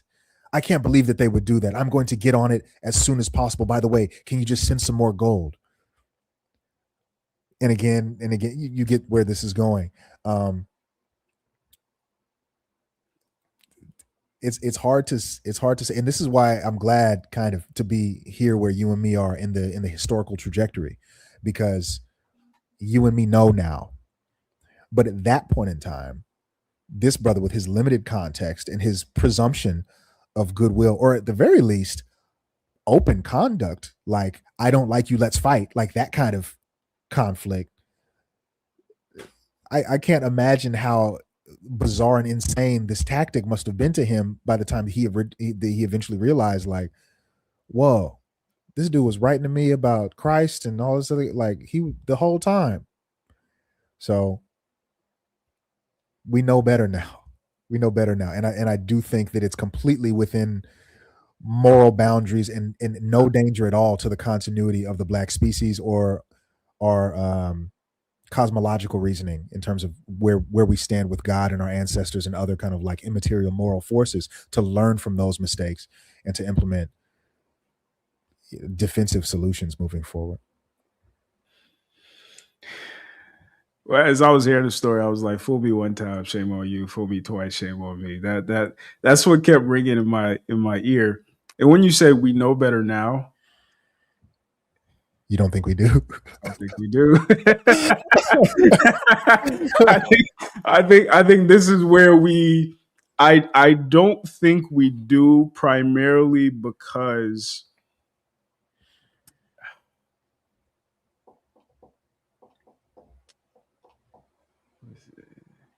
I think the majority of us are still insistent on proving our humanity to our opponents. Yes. That's number one. Number two, I think another large group of us is, it's kind of like, I don't know if you've seen the Hunger Games, and well, basically it's like a group of kids who have to fight to the death, but in every single Hunger Games, there's always a few kids who don't believe it's a game to the death. So where the other kids are trying to kill them, they're like, no, this is not what this is. And they always die first. Or even if they survive, it's just by happenstance and they end up dying. And even the kid who initially didn't want to kill nobody ends up having to bloody their hands. I say all that to say, I think, and one of my notes that I want us to get to, I think number one, we don't. Somebody said it's called race because it's a race. It's a competition. Okay. We don't want to believe that, number one, and even on a low level, when we talk about women, a lot of women equally don't want to believe that the journey to attaining the man of her dreams is a competition, that she has to beat out or she has to be more impressive than her female counterparts. Similarly, I don't think that Black folks globally believe that race is a race. It's a competition. It is a fight to the death. It's the survival of the fittest, etc. I think the game we're playing is different. We're playing checkers and they're playing chess, right? So when we think about, for instance, self-esteem and cultivating the self-esteem of our kids, like I have a daughter, she's 4. And these are things that I've had to start thinking about. For most of us, the best that we could think of is making sure Haley, what's her last name, is the new Princess Ariel, making sure that our favorite actor is the new Black Panther, instead of realizing that both of these stories were written by white people. So the height of our achievement is inserting ourselves into their imagination. The height of achievement for us is getting them to come to our restaurants, is winning their awards. And unfortunately, I think because of this, when it comes to like the curriculum that we keep talking about, which I think is white people's focus, they don't necessarily care about the representation. They control the curriculum. I think we're going to lose that game 10 times out of 10 because our priorities are different. So, to kind of throw this at you, number one, do you agree with that? Number two, how do we move to a place that I think is the launching pad for everything you're talking about? But I think we're miles away from that launching pad. I'm gonna sound like a broken record. Matter of fact, maybe I won't sound like a broken record because I'm gonna take it at a different angle this time. Okay. I was gonna say dingle dangle. I'm gonna take it at a different angle this time. Different angle. Yeah. And pause just in case that could be misinterpreted. Hey, yo. Just in case, gotta be safe out here. Yeah, I've been watching the Let's Rap About It podcast. That shit is the Jim Jones and Mano and Time. I don't know if you've seen that part. That shit is hilarious, bro. man. You gotta cover your bases out here because you never know who's listening, waiting to misinterpret. Hold on, what you mean by that? Pause. Like Drewski, what do you mean by that? It's crazy, man. And so I'm going to go at a different angle, and I'm going to reiterate my point, basically just about Black male leadership and the importance of that kind of like incentivization. Not only do men inherit this evolutionary biological trait, this idyllic trait inside of our brains. Here, I thought I was going to sneeze. Okay. Dr. Jim Sedanius, he outlined something called social dominance theory, and he was looking at the ways that different groups of people conflict with one another, the types of warfare that they engage in. And within that, he had something called the subordinate male target hypothesis, SMTH. And the subordinate male target hypothesis basically states that warfare, protracted warfare and struggle between groups is really not as simple as like the Obis versus the Quadros, right? But rather the men of the Obi tribe versus the men of the Quadro tribe, with women and children as, collateral damage in some cases, or sometimes not even damage. They continue to live under the new tribe when that Sure. Yeah. When that group is displaced. In this way, there's a certain type of interrelation with hostile bodies of power that our women have in positions of leadership versus that our men have in positions of leadership. We're built for conflict. We're built to fight. There's the fight, flight, freeze, and fawn, right? And what you're describing right now, I think a lot of Black people are on that last one, the fawn. Can't beat them, join them type thing. And either through cowardice, because they don't believe that they have other options, or through genuine belief that this hostile group's way is better than my way, we do get a lot of fawners. We get people who fawn. I think that cultivating the elements in our community or communities to have a more realistic and clear vision, to pull the game out from checkers up to chess, to recognize just because this person didn't take your pawn doesn't mean that the game is not still afoot. Just because this person laid out his or her bishop in front of you and you took it doesn't mean that the game is not still afoot. That shifting our modality of Blackness is is crucial to that. I'll say one more about how this is acculturated on gendered grounds, right? So I already mentioned a little bit earlier that Martin Luther King Jr. and Where Do We Go From Here was this book that he identified matriarchy as a byproduct of white supremacy. Very specifically, the way that he did that was he located slaves in the house versus slaves outside the house as female. That females were more often inside the house in the United States in the context of American slavery. I don't know what it's like in Brazil necessarily, but this is what he was writing about. And while in the house, females got better food than slaves outside, because they were sometimes in positions to take care of and teach the children. They got access to some semblance of education, the abilities to read and write, which were historically, typically in the hands of the other slaves outside, illegalized. You know, these technologies were given to the female slave.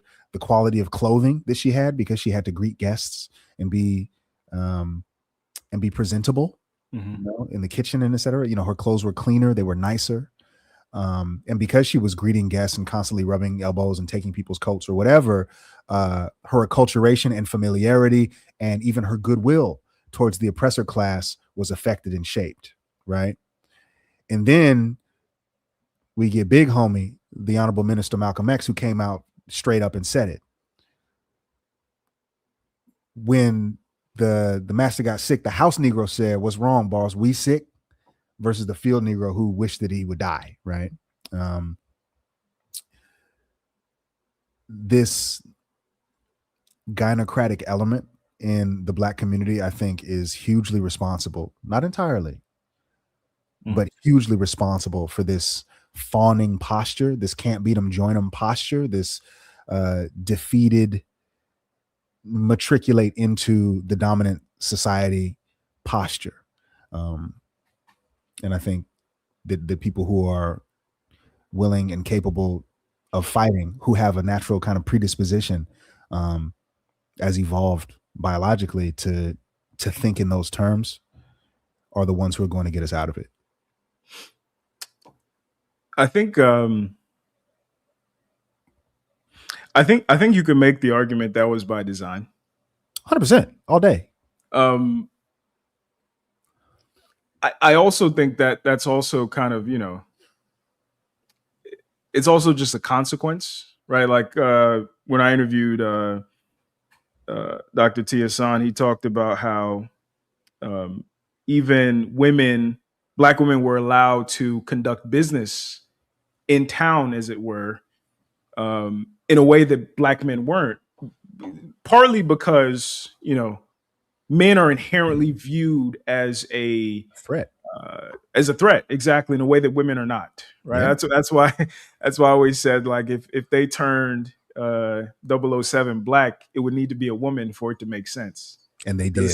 A 6'3" Black dude walk into a ball, that nigga ain't sneaking around shit. Like, everybody's eyes are on him, right? The thing I want to kind of come back to is navigating moral ambiguity, because I think in the art of war, pun intended, that is a necessary aspect of it that I don't know if we, when I say we, I mean Black folks, have spent enough time interrogating. There's a video game. It's probably my favorite video game until GTA 6 finally comes out. Maybe before I die. But it's called Ghost of Tsushima. Oh, okay. Have you played the game? Yes, sir. You beat it? Nah, I actually stopped playing in the early mission where he's talking about the archer, and the archer's a lady archer, and he's like, she's so much better than you. I'm like, he's already bad mouthing the main character on the basis of the gender of the archer, so I kind of put it down for a while. Oh man. The game kind of sent me down a rabbit hole of like Japanese history, and I think in addition to the gameplay, I think the story of, you know, the main character Jin Sakai and the Mongols trying to conquer Tsushima off the coast of Japan on their way to try to conquer Japan. I think historically that's such an interesting case study, primarily because it really does a good job interrogating moral ambiguity. Because the main character, he's a samurai. Samurai are supposed to live by the Bushido code. During my research, a lot of the ways that we understand the Bushido code is fairy tale. That's not really how it was. It wasn't that deep as as even the game represented it. The game ultimately put the main character Jin Sakai in conflict with his uncle. His uncle trained him to be an honorable samurai, which means you face your enemy head on. You don't you don't take the cowardly route of fighting in a stealthy way or cheating for the sake of winning combat. And Jin's character, who almost dies during the first wave of the Mongol takeover, he is rescued by the lady that you're referencing, and she essentially sends him down a path of becoming a shinobi. All right, so a samurai. You mean a Now, ninja? say what? You mean a ninja? A ninja, yes, a ninja.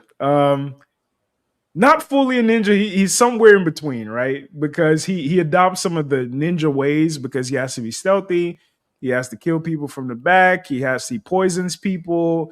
This, and that. And the conversation the game kind of brings up is, could Jin and the people that he inspires to fight off the Mongol invasion, and as a consequence, fight them to stalemate and stop them from conquering Japan, could that have been successful if he did not go against the Bushido code?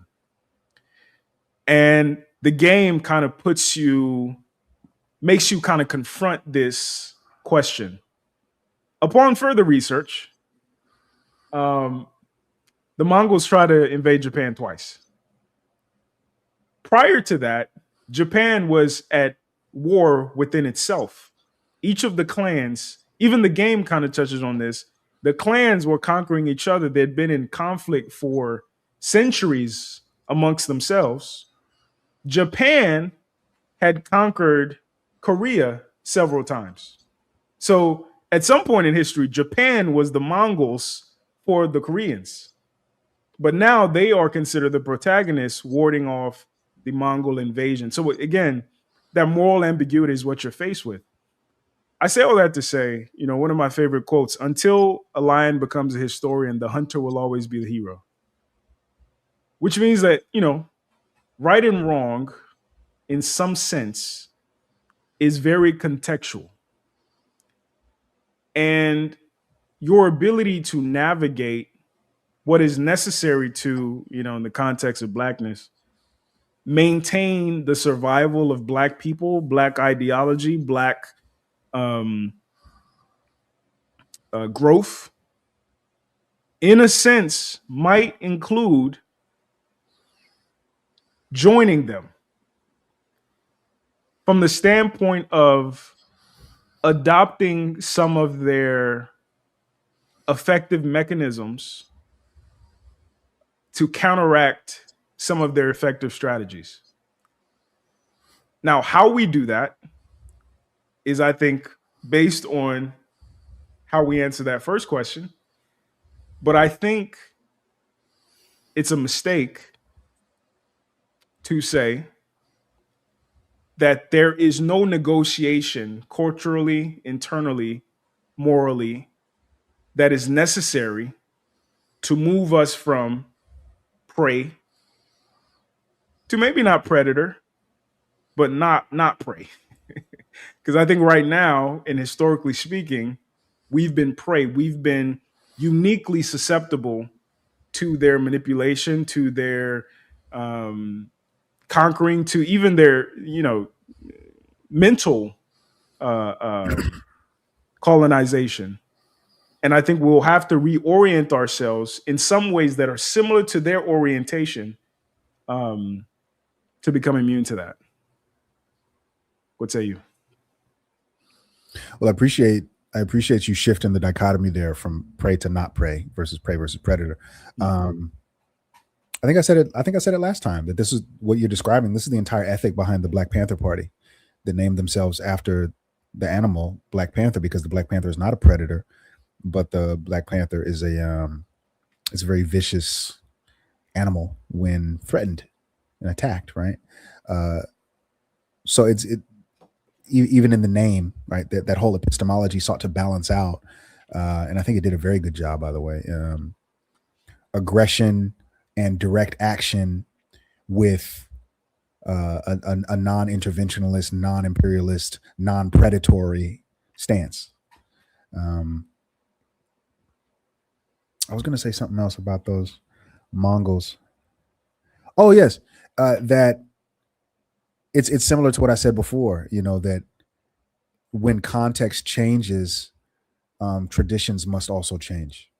And it's not necessarily about dispensing with tradition and orthodoxy, but rather adapting it. And this is one of the greatest things I think about children that we should all learn to continue to do as adults is why. I don't know how, if your daughter's started to play the why game with you yet. But you can go down some really, really intense rabbit holes about why. And often, unfortunately, adults come to a dead end. I don't know. I don't know how realistic it is to hope to never come to a dead end, but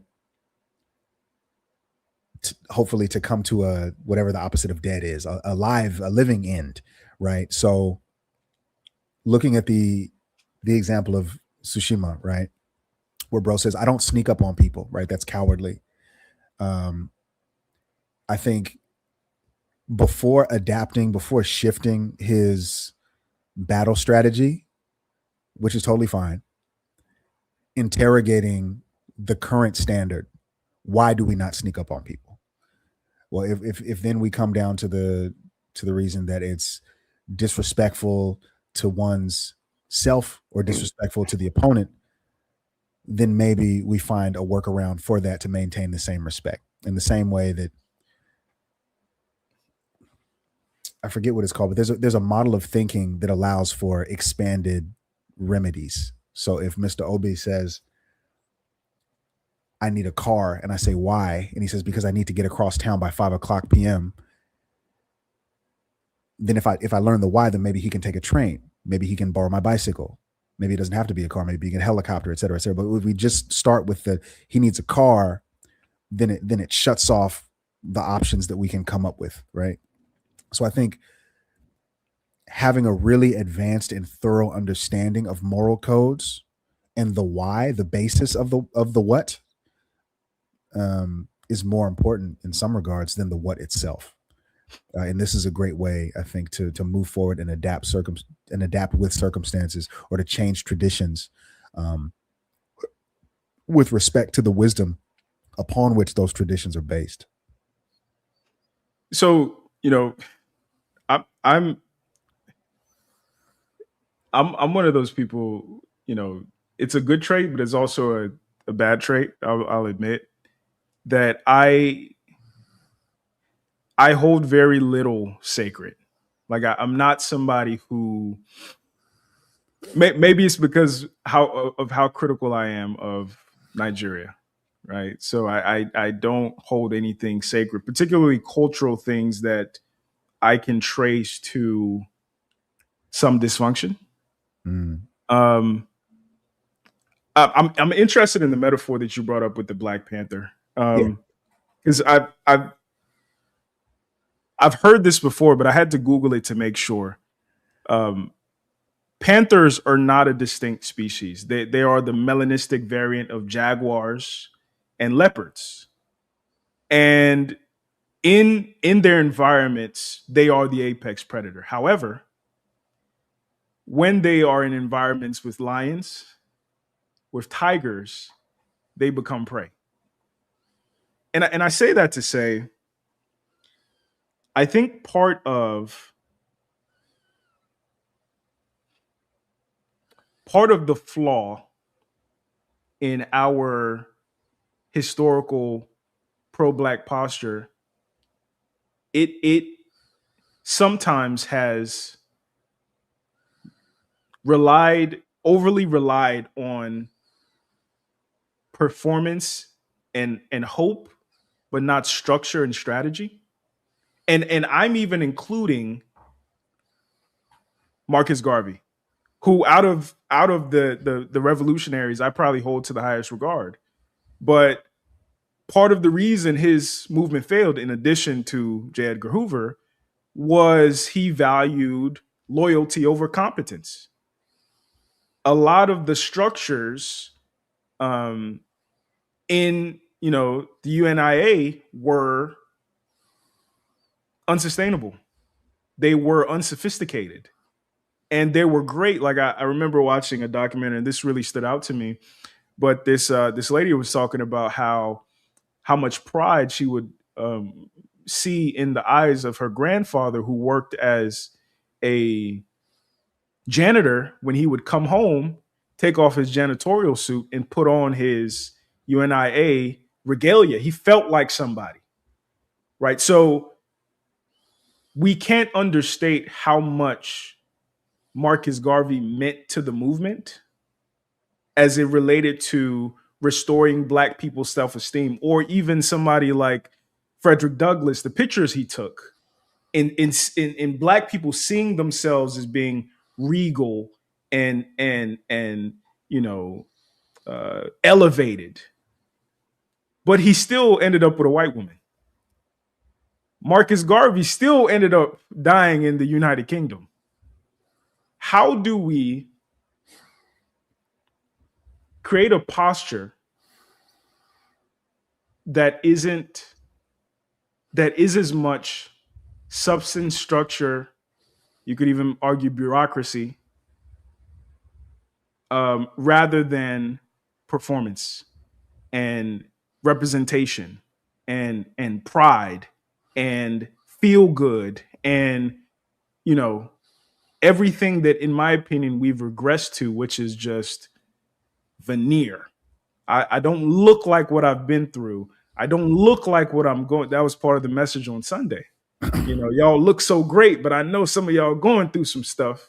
Mm-hmm. And it's like we've become comfortable, and I would even argue historically have become comfortable with the veneer, with the performance of progress, rather than the real nuts and bolts of transforming ourselves in a way that might dull us a little bit, might temper us down, but is necessary for our progress and prosperity. Yeah.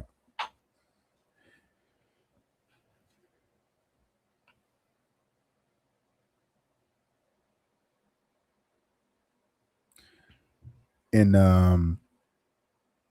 North African Nile Valley religion philosophy, the human identity, and forgive me, people listening online, because I'm gonna take a circuitous route to get back. Take your time, brother. Okay. I'm just traumatized by the comment section last time, bro. Man, they won't understand me. No, I'm gonna tell you this now. And I used to tell the women that I would interview, the worst thing you could do is look at the comments. And the crazy the crazy thing about it, there are some women that I actually fell out with, either because of comments, because of DMs. One girl, her video ended up getting posted on WorldStar, and she thought I did it. Right. So it's one of those things, man. It's if you are going to put yourself out in these internet streets, bro, you have to, your skin got to be tougher than your feet, man. I'm telling you. I know it. And I think, and now I'm off topic, but I think that I'm okay with that. I've had people, leave comments with like bad faith interpretations of what I'm saying, with other kinds of like wacky, subversive agendas that are clear as day when I see them. What I don't want is to alienate anybody who is genuinely interested in having a real substantive conversation and say that I failed to meet that person's needs. That's what I really don't want. That's what I'm traumatized by. I'm not traumatized by people talking shit. That's okay. Gotcha. Anyway, so I'm taking the circuitous route. in Nile Valley cultural religion philosophy, the human identity is not just split.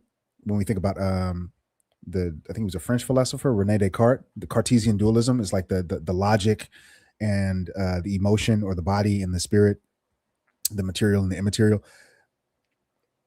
They divided the immaterial self into several other pieces, and I want to say it's like 7 or 8 other pieces.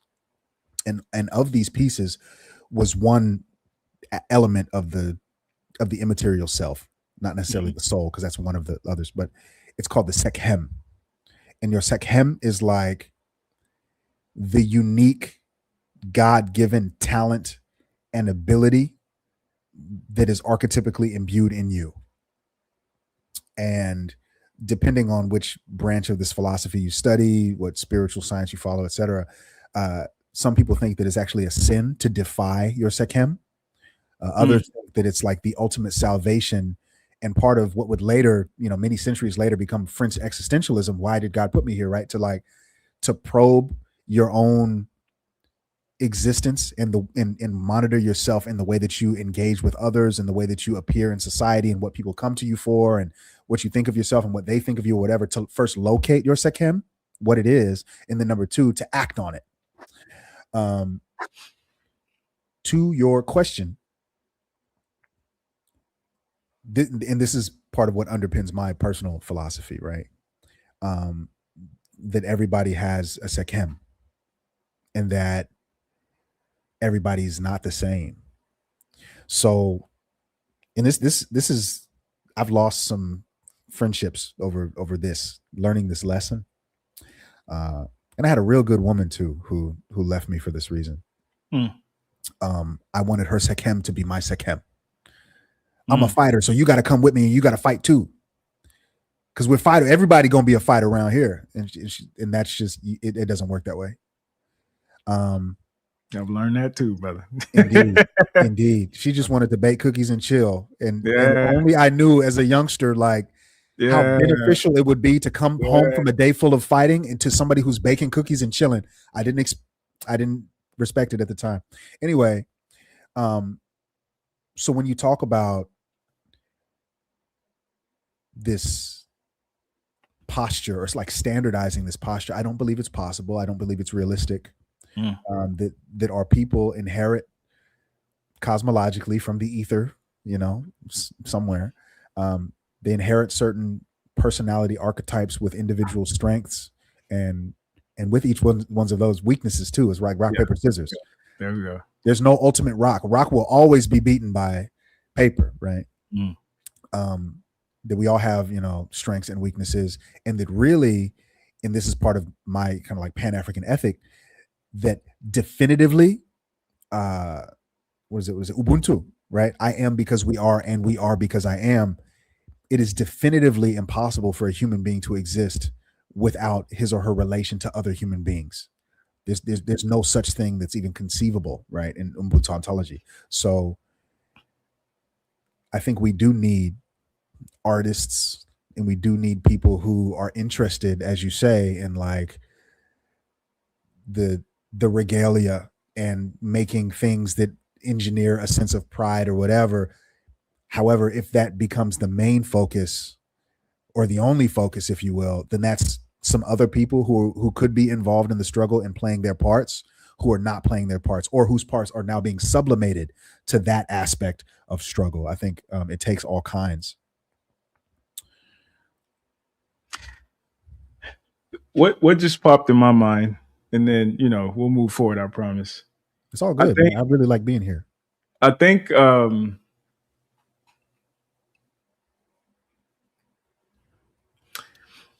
there's something to be said for how cultures anticipate the utility of their degenerates. I think that, earlier in the conversation, I alluded to white folks being anthropologists in a way that other groups don't necessarily optimize for.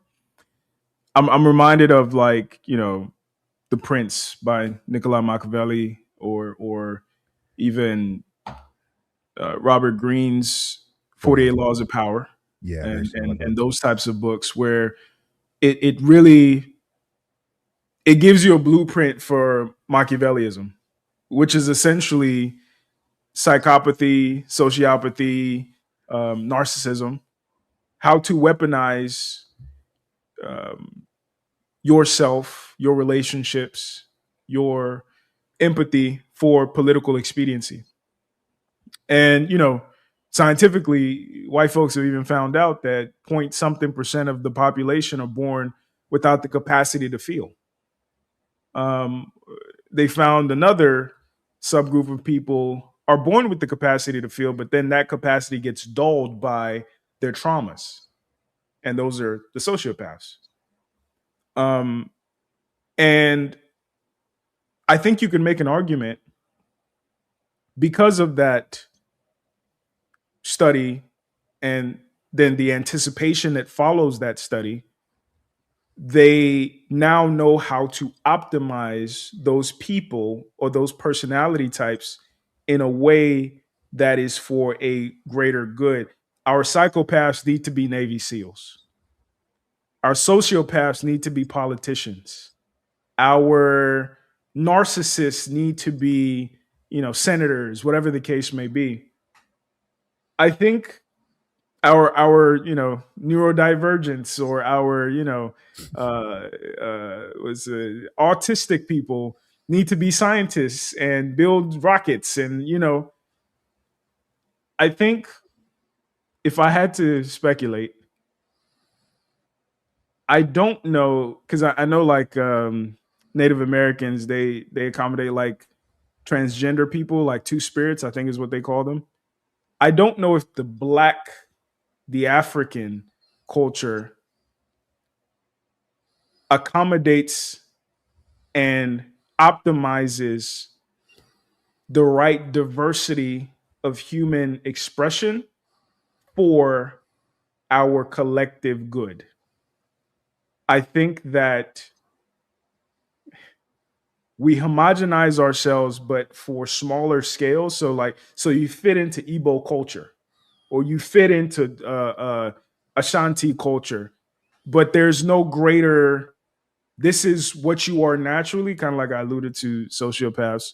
How can we make you um, useful for the collective?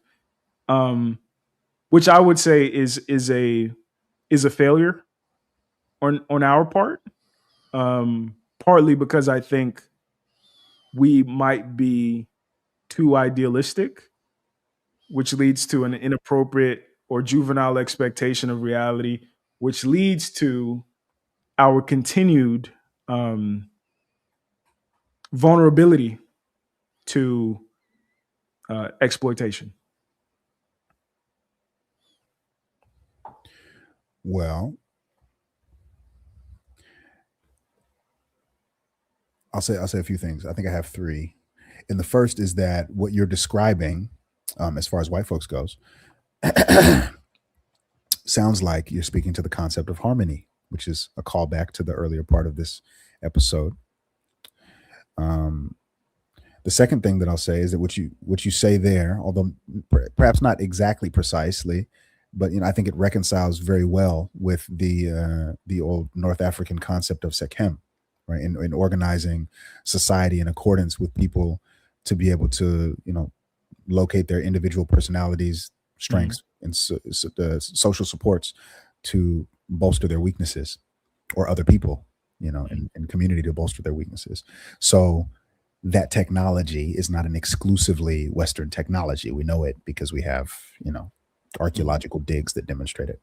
But before Frank Zanu comes after me, because I'm talking about stuff that used to be, right? Before he comes after me, I think it is a task to bring that type of ethic into the current era. And furthermore, I think that the integrationist ethic, where we want to live in community with white folks or whatever, while necessarily being subjugated in certain parts or in certain ways by them, doesn't allow for the breadth, breadth, breadth of forms of expression and ways of being that is truly necessary and needed for our people. I think that Black people in the broader free market, and maybe this will get into like kind of like the capitalistic conversation a little bit later, that in the broader free market, our wills, our creativities, our personal distinctions are often sublimated into what a prevalent culture wants us to be. And we can see artifacts of this with, being 9 years old at the height of the, the end of the golden era of hip hop. Gangster rap had just kind of dropped. And because I read books and inquire a lot, people think I'm not black enough, right? And that's like a childish kind of unsophisticated way of demonstrating what I'm describing, though, on a larger level, that Black people, that many of us find that it's the most expedient approach for us to fit into a certain mold so that we can get along in society. And that's not respectful to who we are as people. That's not respectful to our differences, and it's not the greatest use of our personal strengths. I think I was having a conversation earlier today. We were talking about we were having a classic Jordan versus LeBron conversation, and for me, one of my I'm not gonna go into that because I'll lose subscribers. But one of my critiques of Jordan is, he couldn't win without a certain coach or a certain teammate. And then we kind of got into the conversation about, the greatest coaches. Like, there's a group of great coaches who created systems that worked with anybody.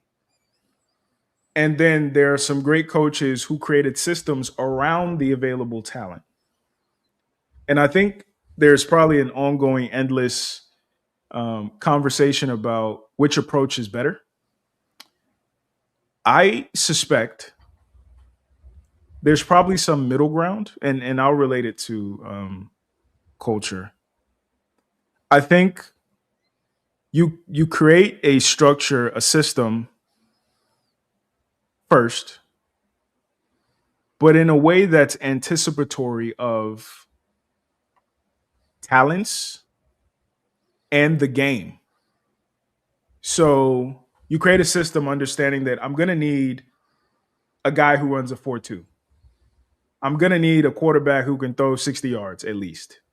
I'm going to need a 350-pound center or left guard who's at least 6'6". I don't have those people yet necessarily, but when I go to the draft, I know that I need to get this, I need to get this, I need to get this.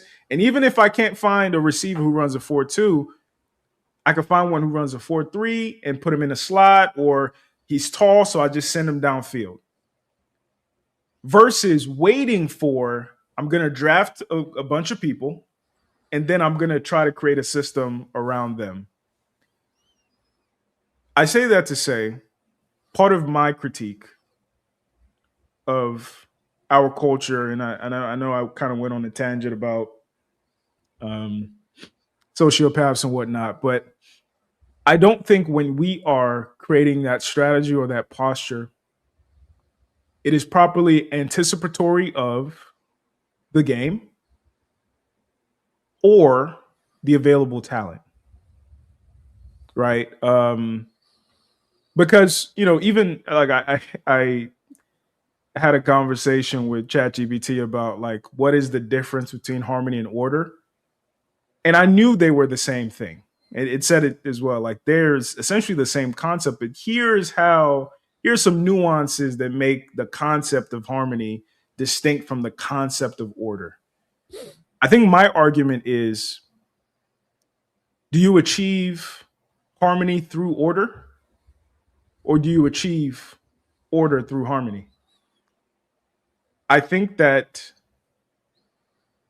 the white delegation has answered that question. You achieve harmony through order. And sometimes sacrificing the extent of what that harmony could be for the sake of order. And the Black delegation believes you achieve order through harmony, but never gets to the order because of the distractions created in that harmonious in the stage of prioritizing harmony, which is what I think I kind of keep alluding to as juvenile. I don't think we have harmony in the first place to have any distractions or whatever. Like, I think that by definition of the term, a distraction within a harmony is no longer harmony. It's like that riddle. You know, once you say my name, I disappear. What am I? Silence, right? Because you made noise by saying it. I don't think we have harmony in the first place. I think we have had it before, or some somewhat stable degree of it. Yeah. But working on establishing that is, I think that's a goal. That's a really important kind of ethic for me anyway. But I don't think that we have it in order to even qualify for the statement that we're distracted. We got so much stuff going on. I mean, it's that quote that you dropped last week about if I'm fighting colonialism, my other hand is fighting Black people. That's not harmony. And I think even I said something like both hands are fighting Black people most of the time. You know, that's how I feel anyway. Yeah. So. Yeah. All right, let me play this this clip. I want to get your thoughts on this. This is a Michigan Democrat, and then I think this will segue us into Marxism, capitalism. There we go. Sincerely kept asking, please do not back me into a corner. Please do not keep pushing LGBTQ agenda. Please do not keep pushing the abortion agenda. And I said, you're going to keep pushing me and you're going to back me into a corner. And I'm going to have to stand my ground and you're not going to like it. And that's where it started. I am Michigan State Representative, a Democrat, Karen Whitsett. And I live in the area that I have been representing since I was 2 years old. And I've been in office now. This is my 8th year. I have always been pretty much on the balancing side of things, as I like to see it. And I try to use common sense, always, definitely do what the district wants done. But in the last 4 years, that became quite difficult to be able to do, even when we were under leadership of the Speaker of the House being Democrat.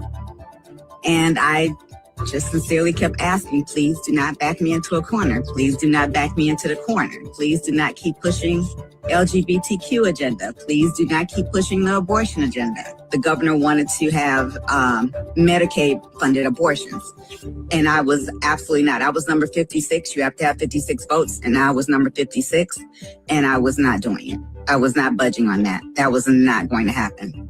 Rape, incest, life and death of the mother are already covered. It's already bad enough that we're up to 9 months that you can terminate a pregnancy. And people do not even realize that they voted for that. It's just getting more and more to a point where if you misgender someone, if you look like a woman, I'm going to address you as a woman. I'm just a firm believer, and I'm just very blunt with it. I'm not a cosigner of crazy. You can do all of that and be all of that all you want. But when you try to force it on me and make it my reality, now we have a problem. I don't understand how Christian, Bible go together and Democratic Party. I did not compromise myself as far as a vote was concerned, but enough where I feel compromised, where I would have liked to have done more to make sure these things didn't happen. But it's just God has called me to move in a different direction. And I definitely want to try to lead people back to a biblical foundation. Just sincerely kept asking. All right. So 2 things.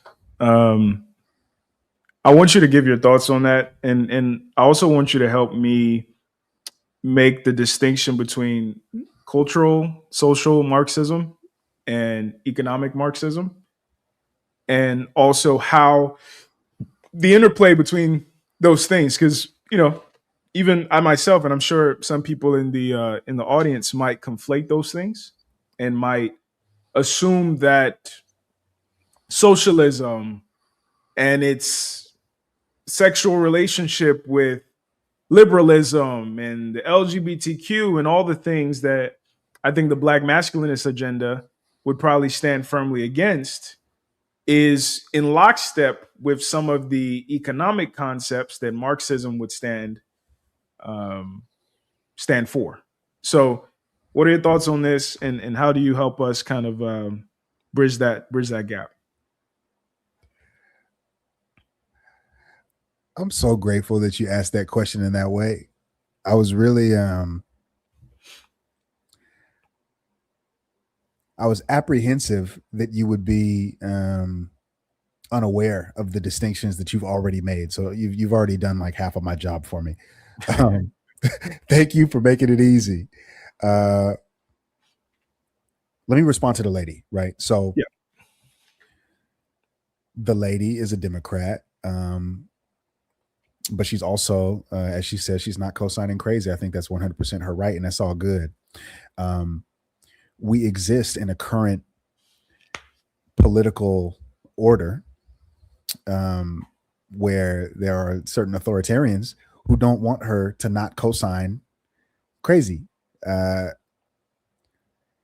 And she, as a Democrat, she finds herself in a really weird kind of position because there is this binaristic, I know, oh my goodness, I sound like one of them, right?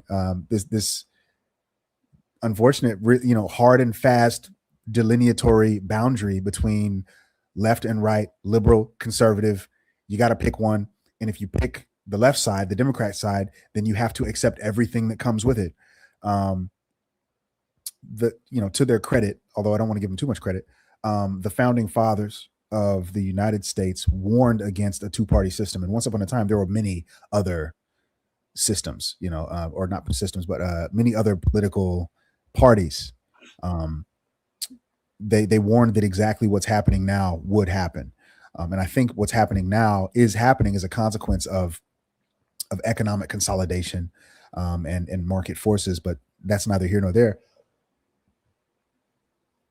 It's a really sloppy and oppressive oversimplification of political identity that leads to this type of toe stepping where people are lumped into a singular category when they really shouldn't be in that political category. And the woman herself is evidence of that. I'm a Democrat, but that doesn't mean XYZ, right? In the same way that I can say, yeah, I'm a Marxist, but that doesn't mean XYZ. So that's me talking about the lady. I hope that I've responded to my situation on her well enough. So your other question, and I believe that I'm uniquely, maybe not too uniquely, but I'm pretty well qualified to answer this one because I'm a longtime student of the Marxian dialectics.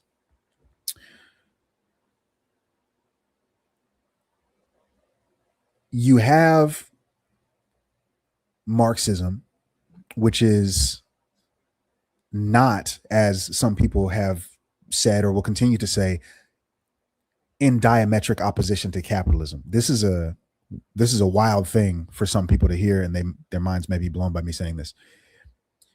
It's like if you've ever been to college and you read the book Catcher in the Rye or something like that, and then there's a complimentary text that goes with that, the Catcher in the Rye reader or the Catcher in the Rye companion, or these books that go along with the initial book. Capitalism is an economic governance structure, a way of scaffolding commerce and the exchange of goods and services in a given civilization, right? Whether or not I agree with it, that's not the point. That's what it is. It's an economic governance structure. Marxism is not an economic governance structure. Marxism is a tool, or rather, perhaps it's more like a toolbox with many tools inside of it.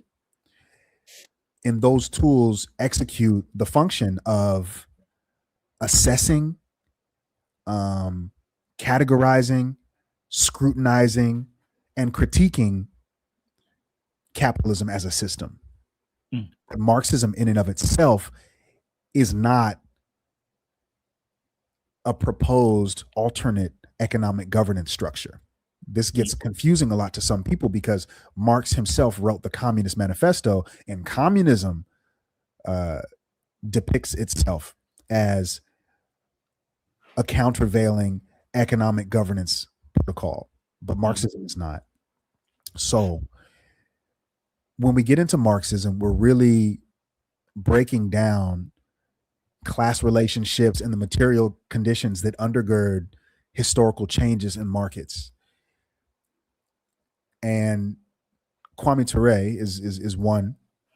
He's a Pan-African socialist thinker who said something similar to what I said last week, and that is that white people have this complex in general. It's taxonomy. It's taxonomy, where they name things and then they presume that they've invented something because they just named it and they wrote it down on a piece of paper, right? Columbus didn't discover America. There was people here already, but because he wrote it down in a ledger somewhere, all of a sudden he's given this type of credit. Likewise with Marx, that a lot of the relationships and a lot of the phenomena that Marx was simply observing in a capitalist economy could have been easily observed by anybody else, had been observed by proto or pre-colonial African civilizations and cultures, and would continue to be observed in the modern era that you and me live in, Mr. Obi, by people who are diametrically opposed, or so they say, to the teachings of Marx. It's just, a lot of it's just science. Yeah. There are certain conservatives, social and economic, who in the modern era are good enough to identify all the thinking about your monetization, all the silliness, to identify all the silliness as what they call cultural Marxism. And we could, if we wanted to, we could establish a delineation between cultural Marxism and Marxism proper, in the same way that in the 1870s, racists and eugenicists established something called social Darwinism, right? Based off of the teachings of Charles Darwin. But Charles Darwin was like a biologist. He was out here studying like finches and Galapagos turtles and things like that, right? Some white folks got a hold of the teachings of social Darwin. Some white folks got a hold of the teachings of Darwin and this idea of survival of the fittest in terms of like the length of the beaks of finches and et cetera, trying to get grubs in the sand. And they applied that, they extrapolated what they thought was that logic to a racialized economic landscape to justify white supremacy over black people, and called it social Darwinism. Meanwhile, Darwin's like, whoa, hold on. I didn't say all that. Don't put my name on that, but it's too late. Now we call it social Darwinism, although it has nothing to do with the initial premise. Likewise, what could be, and I don't even call it that, but what could be called cultural Marxism has nothing to do whatsoever with the teachings of Marx, which are once again about the critique of a particular transaction-based economic governance structure. We can get into greater detail if you have, when I'm done with my monologue, then you'll get back to me or whatever, and we can go a little bit deeper into what he said and how I know these things, because I've done the reading, and a lot of people are just getting their opinions off of a TikTok they saw. But that's the intro. So you mentioned something interesting. You said Marx himself wrote the Communist Manifesto with Frederick Engels. Yes. Some people have also talked about how Marx himself wouldn't have been considered a Marxist in his own personal life. How would you then reconcile making that delineation between cultural Marxism and economic Marxism, particularly because I think one of the valid critiques of revolutionaryism from, the establishment is that, you could argue that the ability to critique a system and the ability to create an alternative are two different skill sets. Yes. And unfortunately, I think especially in today's discourse, um, and even with the thumbnail with our sister Tiana Taylor, who in the movie One Battle After Another, she might fancy herself a Marxist, a revolutionary, etc. It's devolved into critique for the sake of critique, um, uh, like defiance for the sake of defiance. Because without it's kind of like bringing it back to the male female conversation. Um, Women will tell you all day a good man wouldn't, etc., or a good man would, etc. Yes. But 90% of inmates were raised by single moms. So it's like you can be critical about a system, but if you are unable to create an alternative that's better than the system you're critical of, it assumes perhaps you have a juvenile understanding of the system you're critiquing. It assumes maybe you're being critical for the sake of being critical, or you're being belligerent for the sake of being belligerent, revolutionary for the sake of being revolution. How would you help, I guess, couch um, those distinctions, and how would you respond to the people who are saying, well, if you can't create a better system, how valid are your critiques? This is an excellent question. And I want to first point out, I guess, the that this is a loaded question. This is a question that you ask that presumes a certain pretense or presumes a certain element that is actually not true. There's some sleight of hand involved, and I just call them liberals. I'm not calling nobody a Marxist who doesn't study Marx. But if we wanted to take the Jordan Peterson route, and I'm grateful that he calls them cultural Marxists rather than Marxist proper, because he at least is genuine and honest about the delineation. The presumption that it seems as though you're making, or other people that you may be speaking for when you pose that question, is that they are telling the truth, that they are honest. These people are not honest, right? So when we look at, and I'm going to meander a little bit, but I'll come back. Mm-hmm. When we look at political identity in the same way that you had that lady who was a Democrat but said that she's not on board for the craziness or whatever, you have two different main dimensions of what they call the political compass or the political alignment chart. And those are your economic kind of beliefs and your sociological beliefs. I guess in orthodoxy, when they map this out, the Y dimension is your social beliefs and the X dimension is your economic beliefs, right? So just examples, I'm not endorsing anything. If you get people who are very high in the Y dimension, that's more they call that the authoritarian direction, and people who are very low, I think they call that the libertarian direction. And then you have just the classical left and right. And so you have different places on that graph, on that grid, that people can be scattered, right? The Marxian dialectic, or the intellectual tradition of critiquing capitalism, is typically both what do you call it, economically left and a little bit higher than center in terms of like authoritarianism, right? So if you will, socially conservative and economically liberal. This could be the Democrat lady that we just saw, where she may have certain what we would call socially conservative beliefs, like a man is a man and a woman is a woman, and traditional ideals around religion. A man in the household is important as a head of household, et cetera, et cetera. But she may also believe in social programs to feed the poor, to clothe the unclothed, to give homes to the houseless, et cetera, in economic terms. What you have with cultural Marxists is people who masquerade as though they are lower in the Y dimension, but really they're at the very, very highest tip top in the Y dimension. They're very authoritarian, and that's what this woman is describing.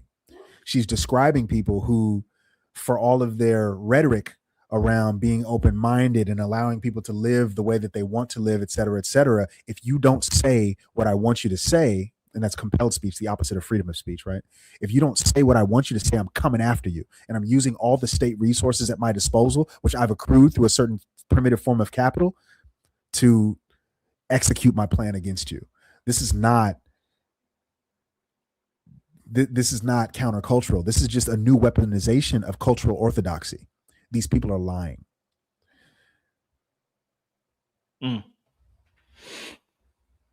So how do we how do we then reconcile the actual goal of Marxism? If because what I'm understanding, and please, refine my understanding, Marxism is not an alternative to capitalism. It's simply a critique that keeps capitalism honest. Number one, like how would you refine that definition? And then number two, why should it be taken seriously? Okay.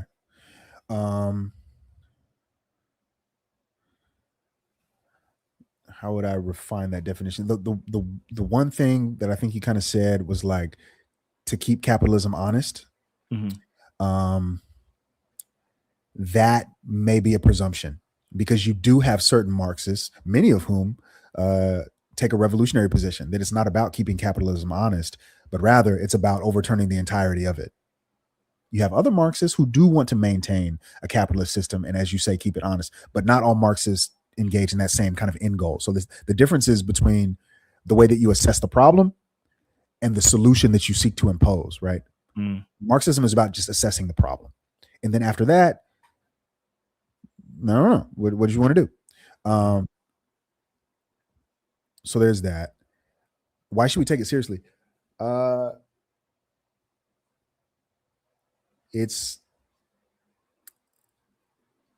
think dialectical materialism is, like I've said before, it's scientifically evident. If something drops down on you right now, your first thing to do is to look up, right? To look at causative factors or the context according to which something happens.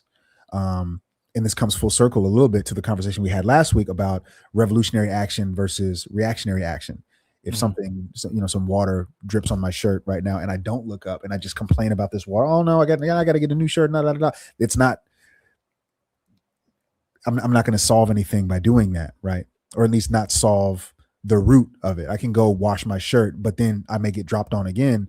And so something's going on with my ceiling. I have to fix my ceiling, right? A lot of people have this presumption, because I don't want to insult anybody.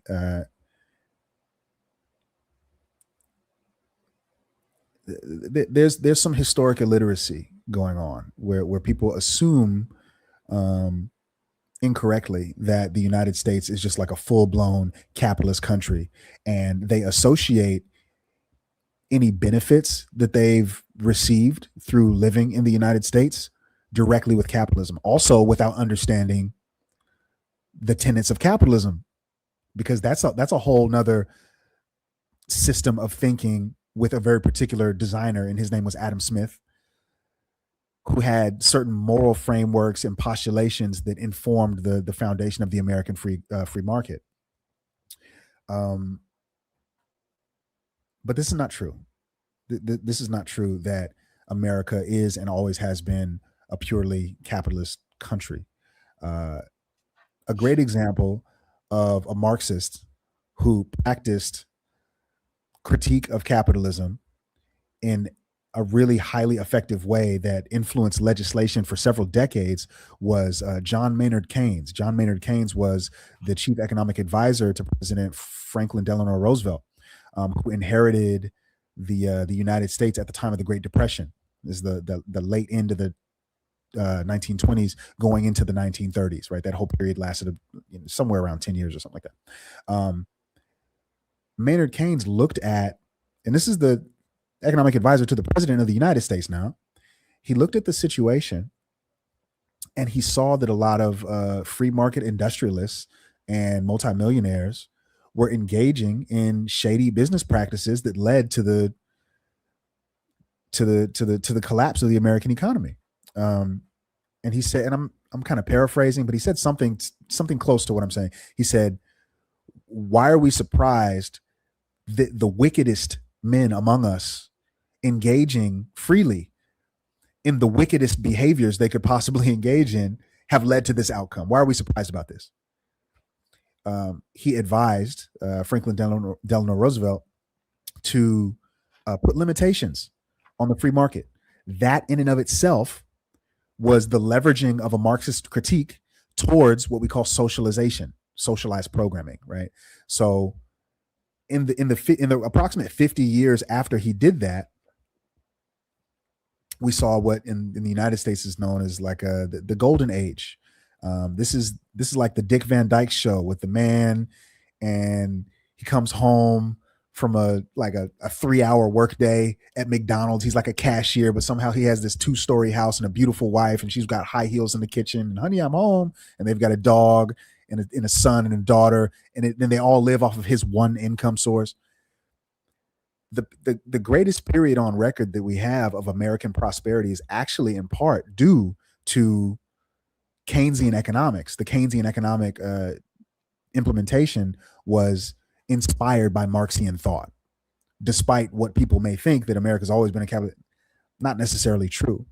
Mm-hmm. We get to the late 1970s, 1978, 1979, where the American Chamber of Commerce establishes a political lobby. And one of these guys at one of these meetings says something to the effect of, the United States, with all these social programs, these mandatory 401ks and the protections of the workday and the unions and all this other kinds of stuff, or whatever, these entitlements that American citizens have in the wake of our corporate development, these entitlements have the United States on the brink of what they call, and what we still sometimes call to this day, a social democracy. And social democracy is not a well understood word, but I think you actually texted me something on Instagram about some of those Scandinavian bloc countries where people are healthy and they live a long time and they go to school for free and they're happy with each other and so on and so forth. Although I think to your point a little bit earlier, they do have their issues, and no system is without its issues. Corporate agents and actors in the American Chamber of Commerce said that the United States is on the verge of becoming a social democracy. And then came Ronald Reagan, who ushered in what we call now the neoliberal era.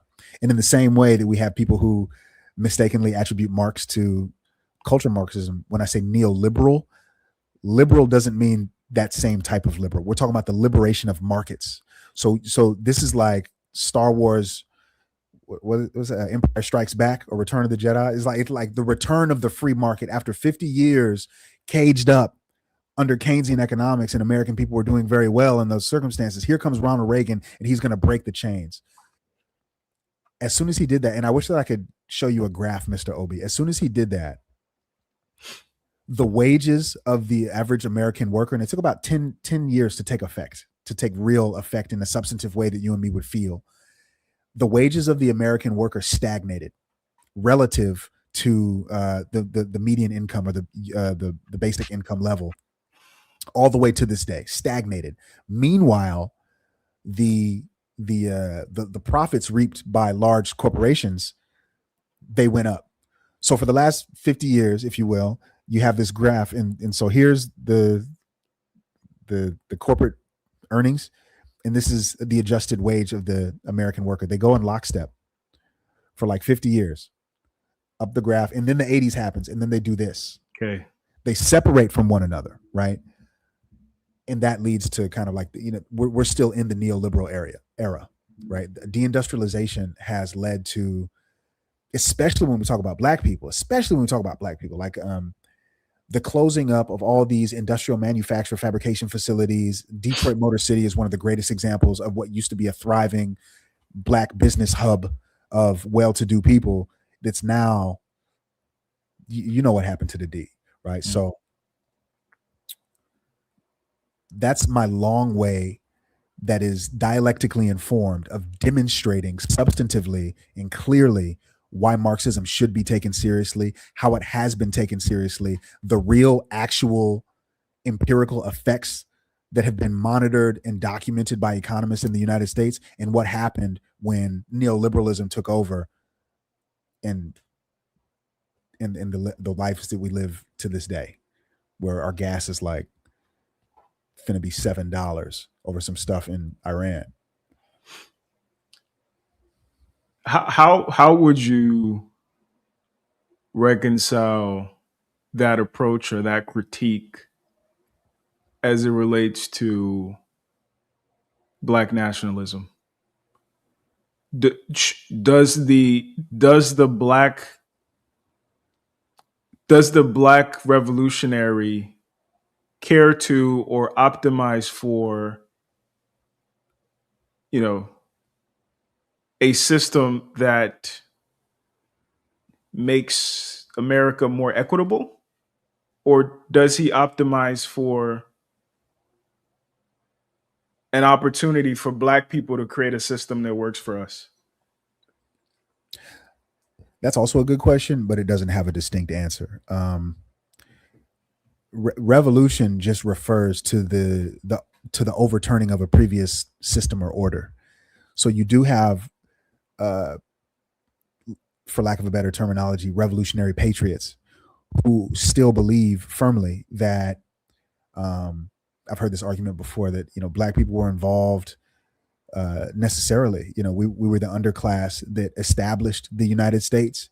Anything that happens to the United States in the future that we have a vested interest in because our forefathers bled and died for it, and don't want to leave the United States, want to see the United States governed in a different direction, and want to stick around for that. And then there are people like our homie Marcus Garvey, who said, "No, we're getting the hell out of here. It's time for us to leave." And those are two different revolutionary approaches that seek to overturn a previous order in different ways. And this is kind of the mix that you have during the height of the Black Power movement. You have revolutionary nationalists who want to establish a separate Black national identity, like with a passport and a flag and everything. Like we don't live with y'all anymore. You have revolutionary intercommunalists. You have revolutionary patriots. You have many different organizations that are all seeing similar problems, but coming to different conclusions about what needs to be done. So there is no one way. How would you then respond to somebody who says,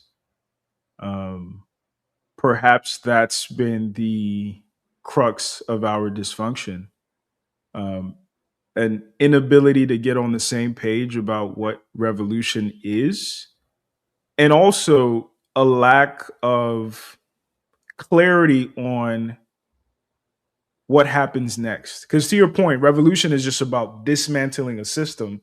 It doesn't necessarily specify to do what or to create what. How would you respond to that?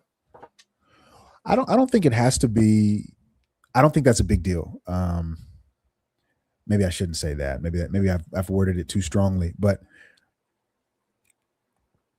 I'll say it like this. If there are revolutionaries who seek to overturn their particular interrelation with the American mode of production, speaking in the context of Marxism, right? Assuming that that's what they want to subvert. That's the issue that they take. And their means of doing that is turning to a particular derivative sect of Islam and engaging in free market capitalism to purchase large tracts of land where they can implement societal superstructures that are to their benefit with the same level of control and precision that white folks have done.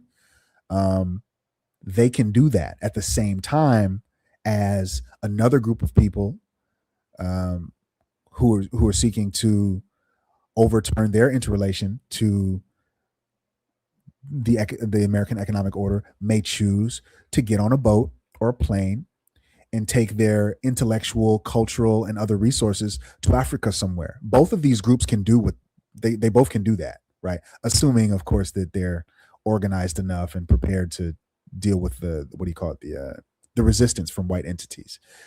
But these two treatments don't preclude each other. What has happened historically, however, because I'm gonna keep it a stack with you, what has happened in the past, however, is that where certain groups intermix with one another, ideologies clash, and sometimes group A is, ironically, they become irate with group B, who has a whatever different ideology outcome that they want, and because group A could benefit from the numbers, they may swallow up group B. The Black Panthers did this, right? So they had a lot of people who were subversives, but subversives in ways that the Panthers didn't see as absolutely beneficial to the people. And they came with a very particular kind of ethical framing and ideology, which was absolutely well researched. I haven't seen anything better since then.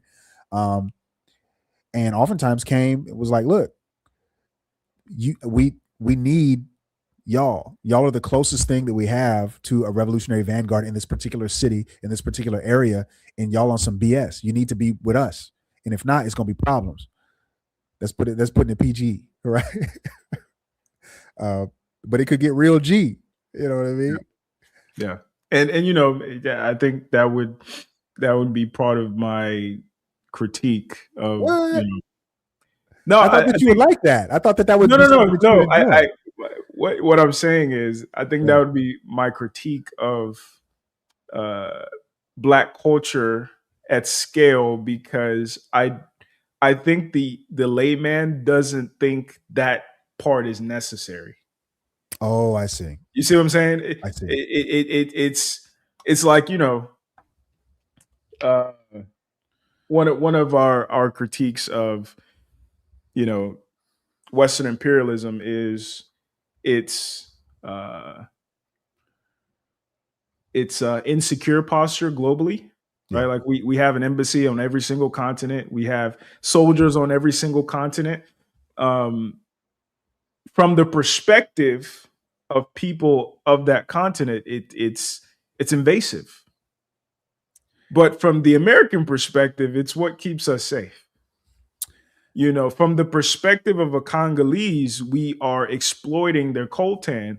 From the perspective of me, who owns an iPhone, I don't want to pay more than $1,000 for this, right? So I think when I say, you know, I'm critical, is I think some of us have a fantasy understanding of what's necessary to actualize some of these things that we claim we want. We're not as familiar with the opportunity cost, moral, ethical, financial, even, you know, people, opportunity cost for revolution, for creating a system, for shifting culture, for freedom, right? That's my critique. And I hear you now. And your critique is exactly the same as Marcus Garvey's critique almost 100 years ago. Yeah. Right. That if you're not willing to fight for it, you don't deserve it. So just go sit down and be a punk somewhere. And let those of us who are really prepared and have the blood to bleed go ahead and do what we're going to do. Right. Because we're motivated by something other than what is immediately in front of us. Some people are reactionaries and they just go through their life being shifted and swayed with the tides. And insofar as some of our people's, I guess, souls, to use really strong language, have been like hollowed out by American imperialism, and they're just going along useless. Yeah. But I also think within the ranks of the people who have blood to bleed, I think there are some people who are also just crash outs.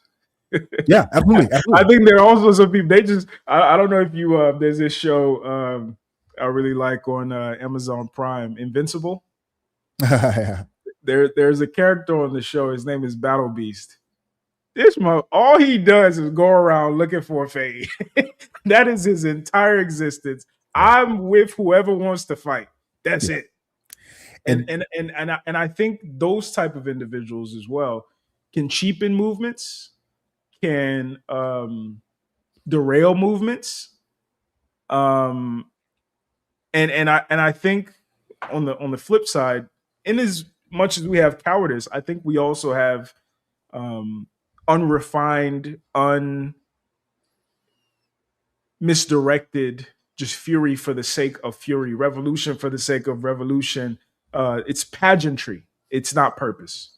yes, and so I think the operative word in what you just said, that people can derail moves, is can, not necessarily will, not necessarily always do, but can.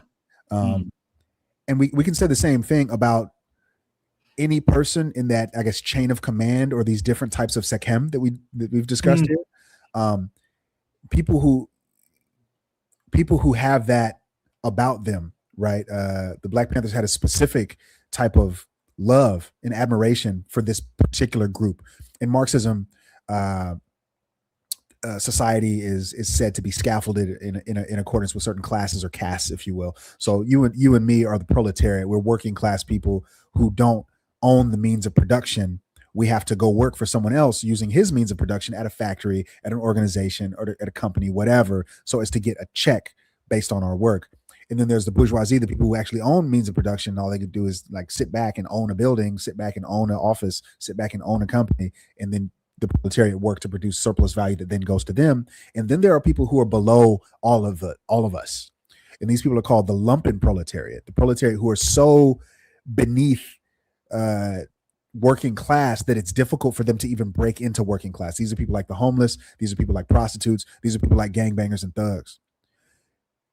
The Black Panther Party had a specific love and affection for these people, not only because they were dejected and in need of some type of I guess TLC, for lack of a better term, but rather, not, I shouldn't say rather, but also because it was believed and demonstrated clearly in several different examples. There's a brother named Big Man Howard. If you don't know about him, look him up. That these people, and Dr. Right. Naim Akbar, he wrote about this in 1993. I think he wrote a book called Chains and Images of Psychological Slavery, where he said that the youth on the street has this well of anger in him, waiting for it to go somewhere, but nowhere to put it, and so it often ends up on another brother or whatever. But the more people see him and the more they fear him, the more they distance themselves from him, the more angry he becomes, and the more resentful of existing systems he becomes, until he's at the gun store trying to rob people for no good reason, because he just has this overwhelming feeling of negativity. And oftentimes those are people who maybe feel like they have nothing to lose, and those people are very dangerous, and to the revolution and to the emancipation of the rest of Very us, useful. they can be very, very useful. They can be very, very loyal. We might even say that Malcolm X was one of these at one point in his life. Oh yeah. Oh yeah. So these people, don't sleep on these people. Mm. These are incredibly impactful people when channeled in the correct manner and not discarded for their lack of productivity, right? And I think that might be some people's critique also of revolutionaryism, because very seldom do revolutionaries come from the proletariat class. They usually are people who are in proximity to the bourgeoisie, if not the bourgeoisie themselves, that then weaponize the proletariat and the lower proletariat. I don't remember the term that you used, for their own, to now put themselves at the top of the hierarchy rather than dismantling the hierarchy altogether. I think that's a valid critique, and I think for the proletariat, for the people, the men on the street who actually have to live with these realities, um, is a consideration worth making when you choose to put your faith in this. Like I was watching something about the Oath Keepers, right? And there's supposed to be a white supremacist group. Their leader graduated from Yale. right? Like we think of white supremacists as like trailer park. Their leader graduated from Yale. What's his name? This other guy. Can't remember his name, but he's educated too. Like a lot of um, the people who weaponize the prostitutes, the pimps, the drug dealers, the gangbangers, they might not necessarily have their best interests at heart, but they understand the utility of this anger that you just described. And they use it for nefarious reasons to dismantle systems to simply rebuild it in their own image. Sounds a lot like the American Revolution to me. Yeah, 100%. Yeah. So, the phenomenon that you're describing of misallocated resources and opportunists, the idea that is at all uniquely relevant in any way to the Marxian dialectic or the implementation of the Marxian dialectic, I reject that. I reject that outright. I think I texted you a little while ago. Huey P. Newton was a doctor and a lawyer. Mm-hmm. Ibrahim Traore, he graduated with honors, top of his class. We want leaders who are intelligent. I like to think that I'm intelligent. My mom says so. So that they know what they're doing. And coming from a certain class, and oftentimes these people are not from the class, they're just adjacent to the class, by the way, right? Mm-hmm. So yeah. Coming from the class or being adjacent to the class doesn't inherently speak to what do you call it, class allegiance. Sure. Like at all. And even like in like mythology, I think of like the Buddha, who was born a king or a prince in a palace, right? But gave it all up so that he could walk in the forest and dwell in a cave to find enlightenment. This is a personality archetype. And so, sometimes these people are devils in disguise, as in the case of a lot of your what you might call cultural Marxists, your white liberals, or other times it's Huey P. Newton. Other times it's Traore. I trust these guys. I trust them.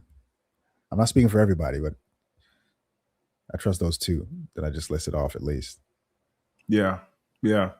And I mean, I think that just kind of speaks to the complexity of a lot of these things, and also the when we talk about the people who don't want to put their necks out there, it's part of their apprehension as well, right? Like when you sometimes listen to some of these quote unquote revolutionaries,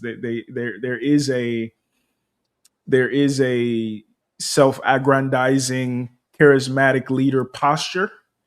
There is a what some people call liberal white women. There's a soft bigotry of low expectations. There's this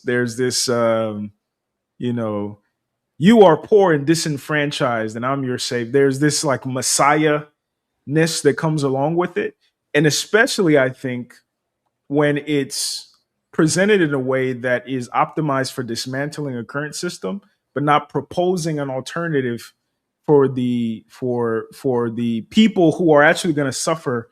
And this is definitely true for Africa and the coups that continue to happen. The people who are actually going to die, like you're not telling them what comes next. It ends up being a high school student body president race where we're going to have lemonade in the water fountains. But we're not going to talk about how the sugar is going to gum up the system. We're not going to talk. We're just going to give, glittering, hopeful ideals and ideas of what the future could be simply because I want to be president. And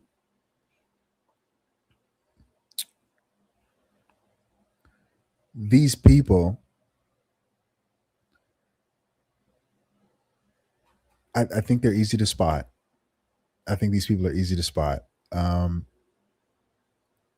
furthermore, that there's some, it's kind of it's unsophisticated, but in the tradition, there's some unsophisticated wisdom about locating these people, and it's about assessing the difficulties that they go through and how many enemies they have. So I can't remember which African president it was, but he was one of many who was slaughtered in the 50s and 60s. But he said something to the effect of like, if you ever see the Westerners applauding me, Embrace me, know that I've sold you out. Yeah. no, yeah, that's how you know. Um, when they're trying to kill you, that's how you know you're doing a good thing. That's how you know it's not a faker. Uh, if there's no smoke and it's all good and full steam ahead and so on and so forth, that's how you know something's off with that person or with that group. How would you respond to you have to play the game to change the game? Um, I guess slash like what is the importance of diplomacy? Because I would say like if like black people were a video game character, I don't know if our diplomacy statistic or stat is at the highest. What do you think is the value of diplomacy slash play the game and change the game? I think those are two different things, but I'll Okay. start with play the game to change the game. I do agree that you have to play the game to change the game. However, I don't necessarily think we're talking about people who are interested in playing the game or the game at all, right? Y'all playing Monopoly. I don't even want to play Monopoly. I don't even like Monopoly. Ergo, I don't have to play it because I'm not trying to change it. I'm going to go pull out this Scrabble, F y'all and Monopoly. So that's one thing. Diplomacy. I think that at the base level or at the substrate, I guess, of diplomacy is power, and very similar to what I said a little while ago about vertical knowledge and that kind of like generational development. That in order for Black folks to have any kind of like diplomatic power or diplomatic ability, if you will, right? Because part of it is acumen and communication and intuiting other people's needs and all that other kinds of stuff. But I think it all is built upon the idea that people want what you have, or they want to be in communion with you for some reason. Insofar as a lot of our people are like a tick on the back of the imperialist, like, I wouldn't expect us to have a lot of diplomatic potential, except perhaps as a mouthpiece of the empire. Traore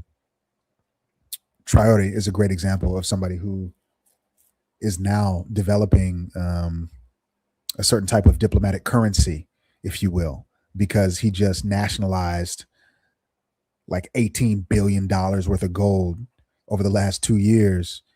And that's led to any number of protracted class struggles among the French, who were previously eating off of that money, right? Mm-hmm. Capitalist country.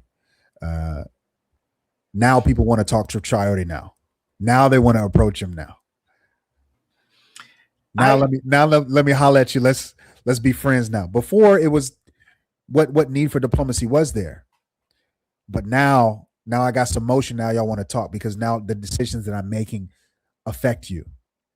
So I think the base layer is power, which Huey P. Newton documented as the ability to define a phenomena and make it act in a desired manner. I think, me personally, that's my apprehension with the revolutionary posture, because I think that it over glamorizes the aesthetic of defiance, and I think it does not properly consider the consequences. And what I mean by that is, like, even now that we um, idealize Traore, and people talk about how he has survived. I think he's up to 20 something assassination attempts. 24. Um, I'm reminded of the concept of survivorship bias and how we have a reflex. We make the mistake. You know, the famous story is uh, after World War One or World War Two, they looked at the planes of fighter pilots, and they were trying to figure out where on the plane to reinforce. And people, obviously engineers, were like, okay, let's look at a plane, and everywhere that there are bullet holes, we should reinforce that place on the plane. Until somebody more intelligent stood up and said, all these planes with bullet holes made it back. So we should actually enforce the places that don't have bullet holes, because it's safe to assume if those places got hit on the planes would not have made it back. So we have this bias to idealize the posture of a martyr, right? We forget even MLK, he said, I don't want to die. I want to live a long life.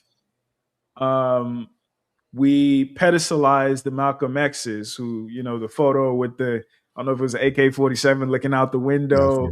We idealize the Tupacs, you know, we idealize the crash outs. And I think it does our purposes disservice because it makes the struggle, it makes the point unsustainable in the sense that we haven't optimized ourselves to insulate these individuals. We haven't optimized these individuals to have the diplomacy to and the strategic maneuvering to sustain themselves, because yeah, Traore has done a fantastic job, but without support from Russia, he's probably not still alive. And Russia obviously has their own interests. They don't like him because, you know, they think he's a cool guy. They have their own interest in Burkina Faso. But they're a big piece of why he's been able to navigate these 24 assassination attempts and not being, the weapons of mass destruction haven't been found or suspected to be, because Russia is behind. So I think the point that I'm making is in a modern context, without strategic posturing, without diplomacy, whether it's with the Russians, the Chinese, the Americans, if you could finesse that, the Europeans, if you could finesse that, there is no I am defiant and I am by myself and I'm gonna do. That's not like the American military, the European military, the Chinese military, the Russian. So therefore, to sustain anything, you have to have the strategy and the forethought of understanding bravado and pumping your chest out and just, you know, I don't know if you heard about the when they took the Venezuelan president. Maduro. Some of the soldiers who were there standing guard said, these motherfuckers showed up with shit I have never seen in my life. They pushed a button and our noses started bleeding. Sonic weapons, yeah. You see what I'm saying? So, like, I think sometimes when we talk about revolutionaryism, like we have to couch it in a realistic. I don't want to say realistic because it kind of sounds defeatist, but in a recognition of like what it is, and if we want to sustain Traore's, if we don't want him to end up at like Patrick Lumumba, Idi Amin, name them. If we don't want this, we have to optimize, and we, whether it's on a low level with our children, and our small movements, or all the way up to somebody like Traore, who's a military um, uh, person stepping into a governor role, a presidential role. We have to optimize our posture, our revolutionary black posture, in a way that is sustainable, not just defiant. I believe I understand what you're saying. To me, it sounds like this insulation that you're referring to is built into the collectivist ethic, where we recognize that the person in a position of would-be martyrdom, which is frankly sometimes necessary and unavoidable, that person is backed by those of us who are not in that position. That besides trusting that person and propping up the image of that person, we also do what we can to support that person behind the scenes in ways that are not as, sexy and flashy. Mm. But I mean, this ideology is already baked into the revolutionary ethic. Collectivism is kind of like at the root of a lot of these movements already. And the fact is, I think the biggest issue is the, I guess, individualist ethic, right? You cut off the head of the snake and the body dies, right? Versus the effect of cutting off one head and another head grows, right? Certain movements are scaffolded in a way where they center around one singular person. Others are, like, for lack of a better terminology, like decentralized. So establishing a broad enough revolutionary ethic, or a vanguard is what the Black Panther Party called it, is important. Not a singular leader, but leaders who are on a singular accord, so that if one is taken out, the work can continue. So would you say we failed in that regard? Sometimes. So like after Chairman Fred, would you consider that a failure?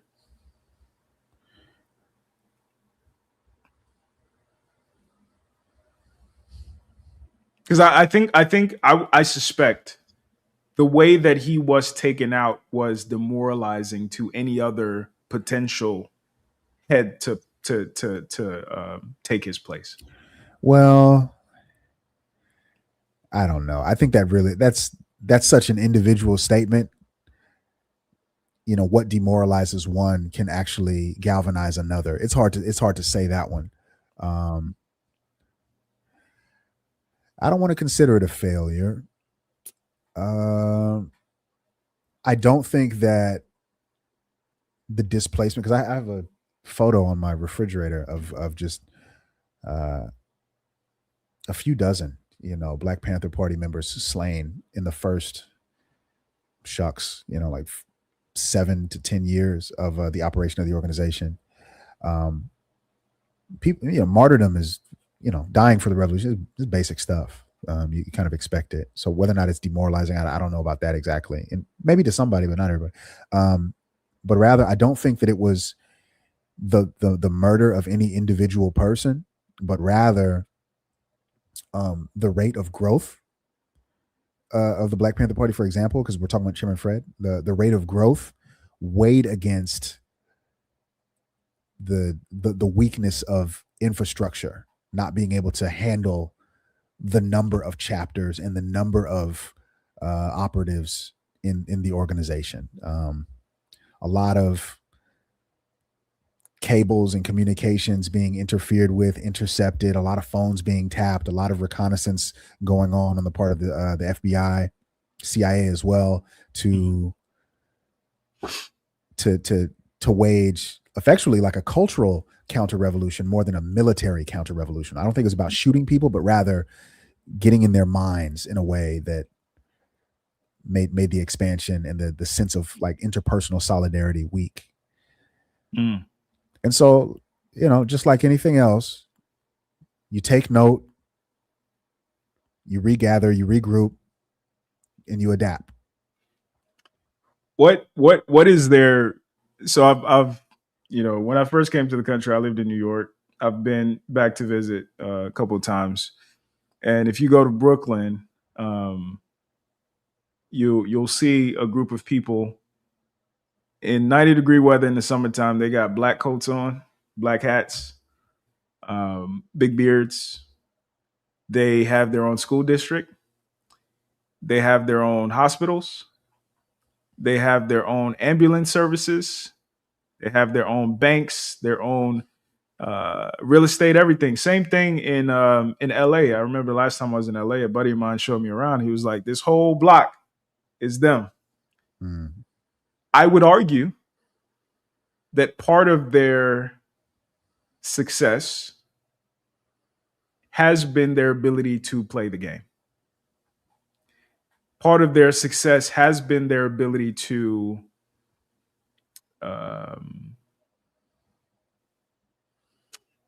play the lamb. Play the what? Play the lamb. Remember the Dave Chappelle quote that I Okay, said got it, earlier? got it, You got it. have to be the lion to be the lamb. Yeah. Part of their success has been their ability to be unassuming, which I think you would agree with me. I would say it's a critique of Black culture globally, but has been part of our Achilles heel, if you will. We don't know how to be covert at scale. We don't know how to be diplomatic. We don't know how to your point, and I think it's a good one. We don't want to play the game, therefore we don't know how to play the game. We don't optimize for playing the game in a way that gets us to a an outcome that we'd be happy with. Is there something to be learned from the Black hat community? Yeah, if you want to. I mean, what one of the things you said was that part of what sustains that community or those communities is the fact that they're willing to play the game. And insofar as one is willing to play the game, and the Black Panthers have the same criticism of the Nation of Islam, insofar as because they were black capitalists, they were not socialists. Mm-hmm, mm-hmm. Insofar as they're willing to play the game, we saw what happened to the Black Panther Party, and we saw what happened to the Nation of Islam. They're still around. Mm-hmm. Insofar as the game that you're playing is not a threat to the infrastructure of the game the white folks is playing, that's fine. They'll let you keep pushing. Farrakhan is still alive. Malcolm X is not. And before I get in trouble with NOI people, that makes a difference. The FBI had a file on Malcolm X that said that he was communist inspired. He wrote this in his autobiography. He acknowledged it. Farrakhan, not so much. So absolutely. Now, whether or not playing the game constitutes a moral or ethical infraction that we can live with ourselves for doing, that's every individual person's decision to make. And I'm asking that question from a macro standpoint because I've gotten into several debates or arguments, if you will, with a few women that I know who believe that motherhood is not for them. Mm.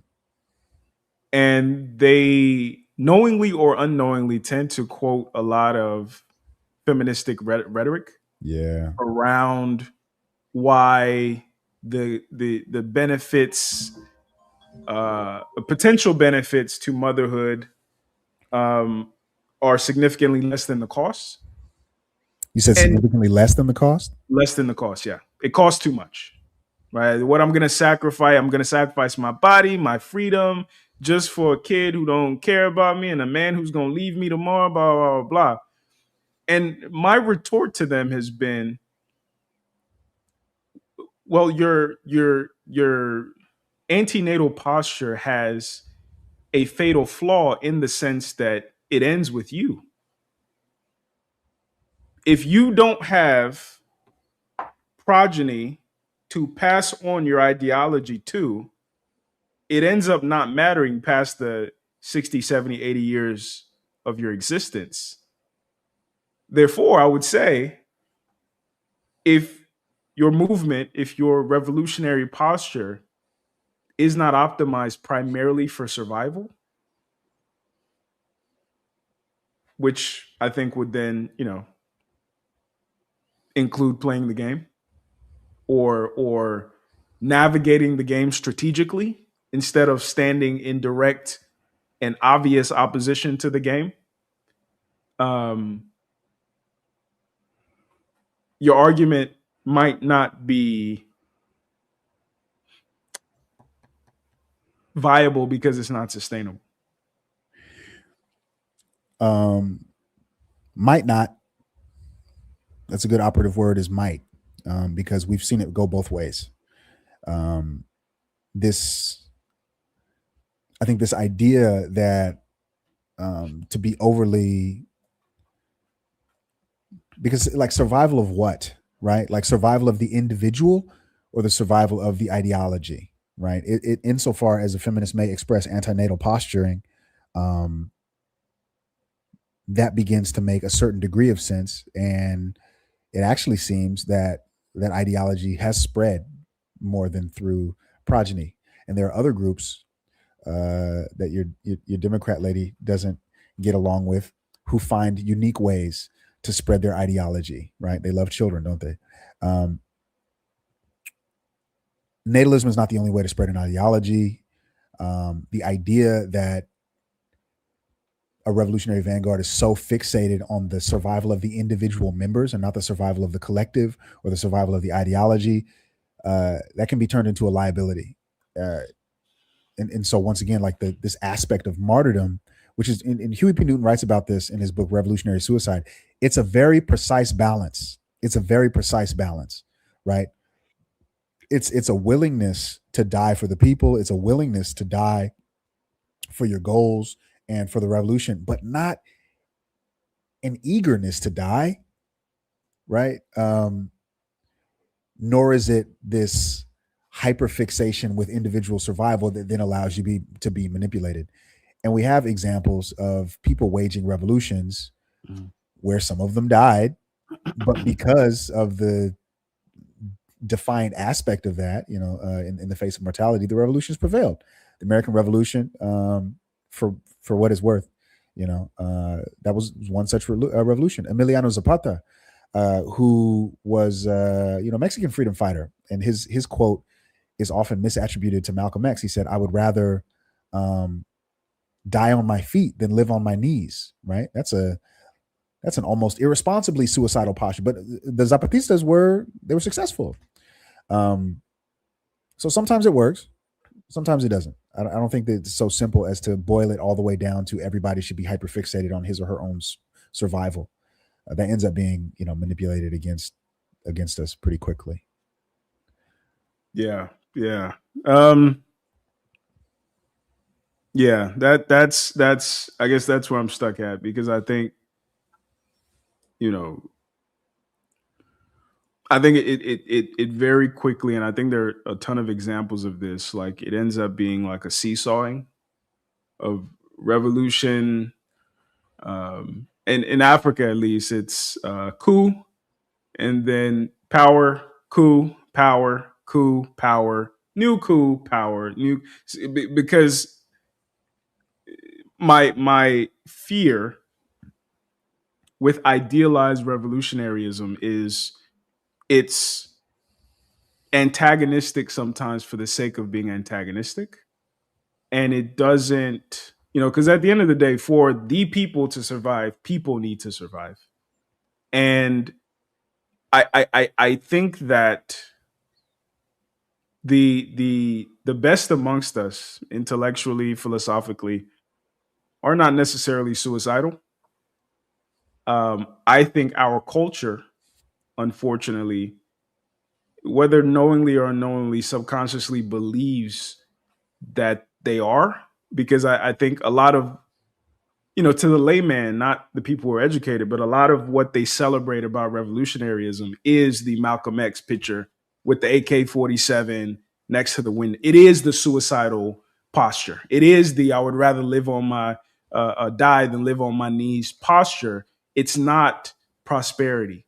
It's not survival. It's not growth. It's not, a counter narrative to a dysfunctional system. It's just the pageantry of it's just a perpetual Braveheart scene, and that's my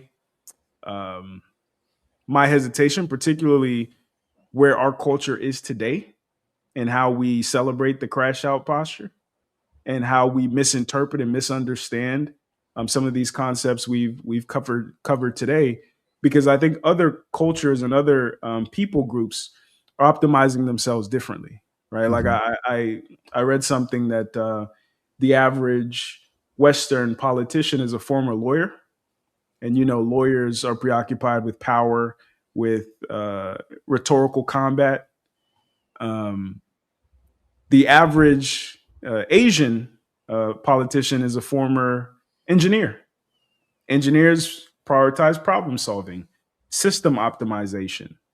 So when I talk about like investigating the essence of blackness, the essence of the black posture, I think without that critical step, I think we'll just perpetually be in victim revolutionary posture, victim revolutionary posture, whether here or on the continent. That's what I'm afraid of. And why do you think that's going to happen? Because we're not clear on what the goals are, and, Okay. and we're not clear on what the goals are, and I also don't think we're clear on the necessary means of achieving that goal.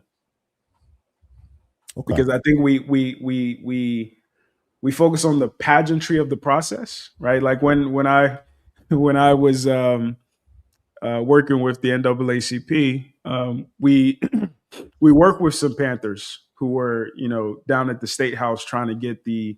I live in South Carolina, trying to get the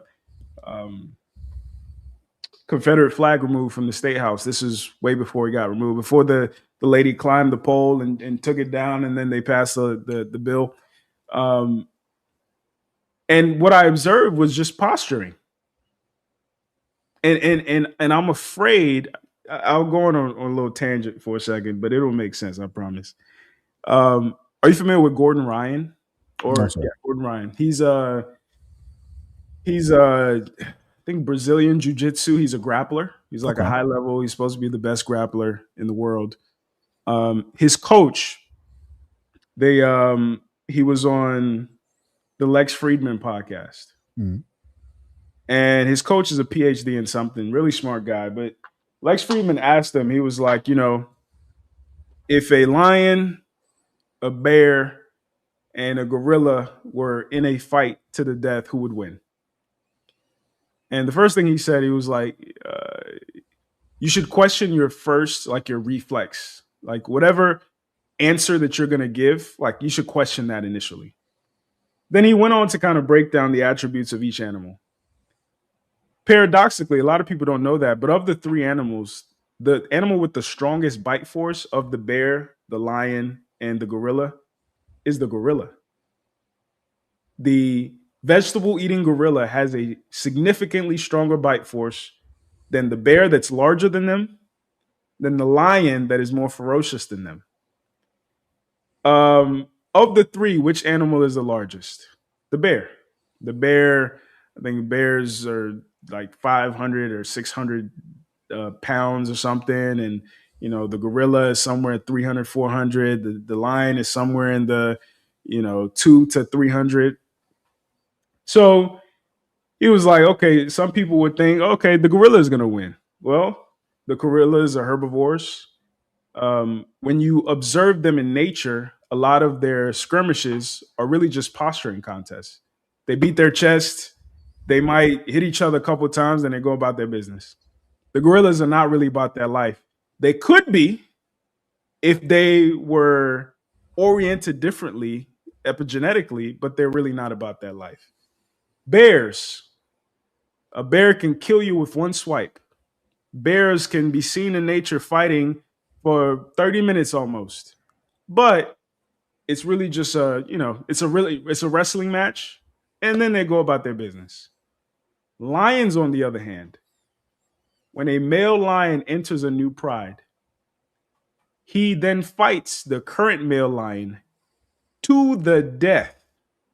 If he wins, he proceeds to kill the cubs of that current male lion. That triggers the female lions of that pride to go into, I think it calls it a stasis, but ovulation. So this current lion is fighting for his life and his kids' lives. Lions routinely fight to the death. So even though the gorilla is stronger, the bear is bigger, the lion wins that fight. I say all that to say, I would liken black folks to the gorilla. I think we have a lot of potential, a lot of proverbial bite, hypothetical bite, but we don't have the right epigenetic orientation to combat. Whereas white folks, and this sounds paradoxical because of Mufasa and Simba, white folks are the lion, and they're gonna fight to the death.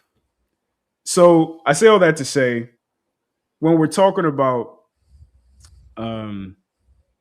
diplomacy, I think of it as a death match. I think of it as a strategic approach to a death match. When we're talking about even our militaristic posture, our ability to not be so obvious, not be in black berets on the street. This is us. This is what we're going to do. I think it is antithetical to our nature as black folks because we are a vibrant and we are an ostentatious group of people. Are we willing to renegotiate that? And maybe you'll agree, maybe you'll disagree as to if that is one of the things we will need to renegotiate as we become more effective. I would say yeah. But something needs to change. And I think that's the conversation I'm really interested in having is what are we willing to change? And what is it going to cost? And what is a realistic time period for us to change it for a pre-stated goal?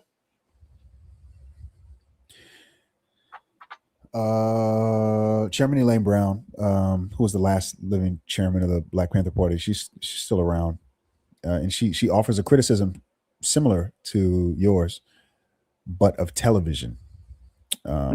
She says that when Black Panthers are depicted on TV, they're constantly like, being loud and throwing their fist up and dressing, in conspicuous ways.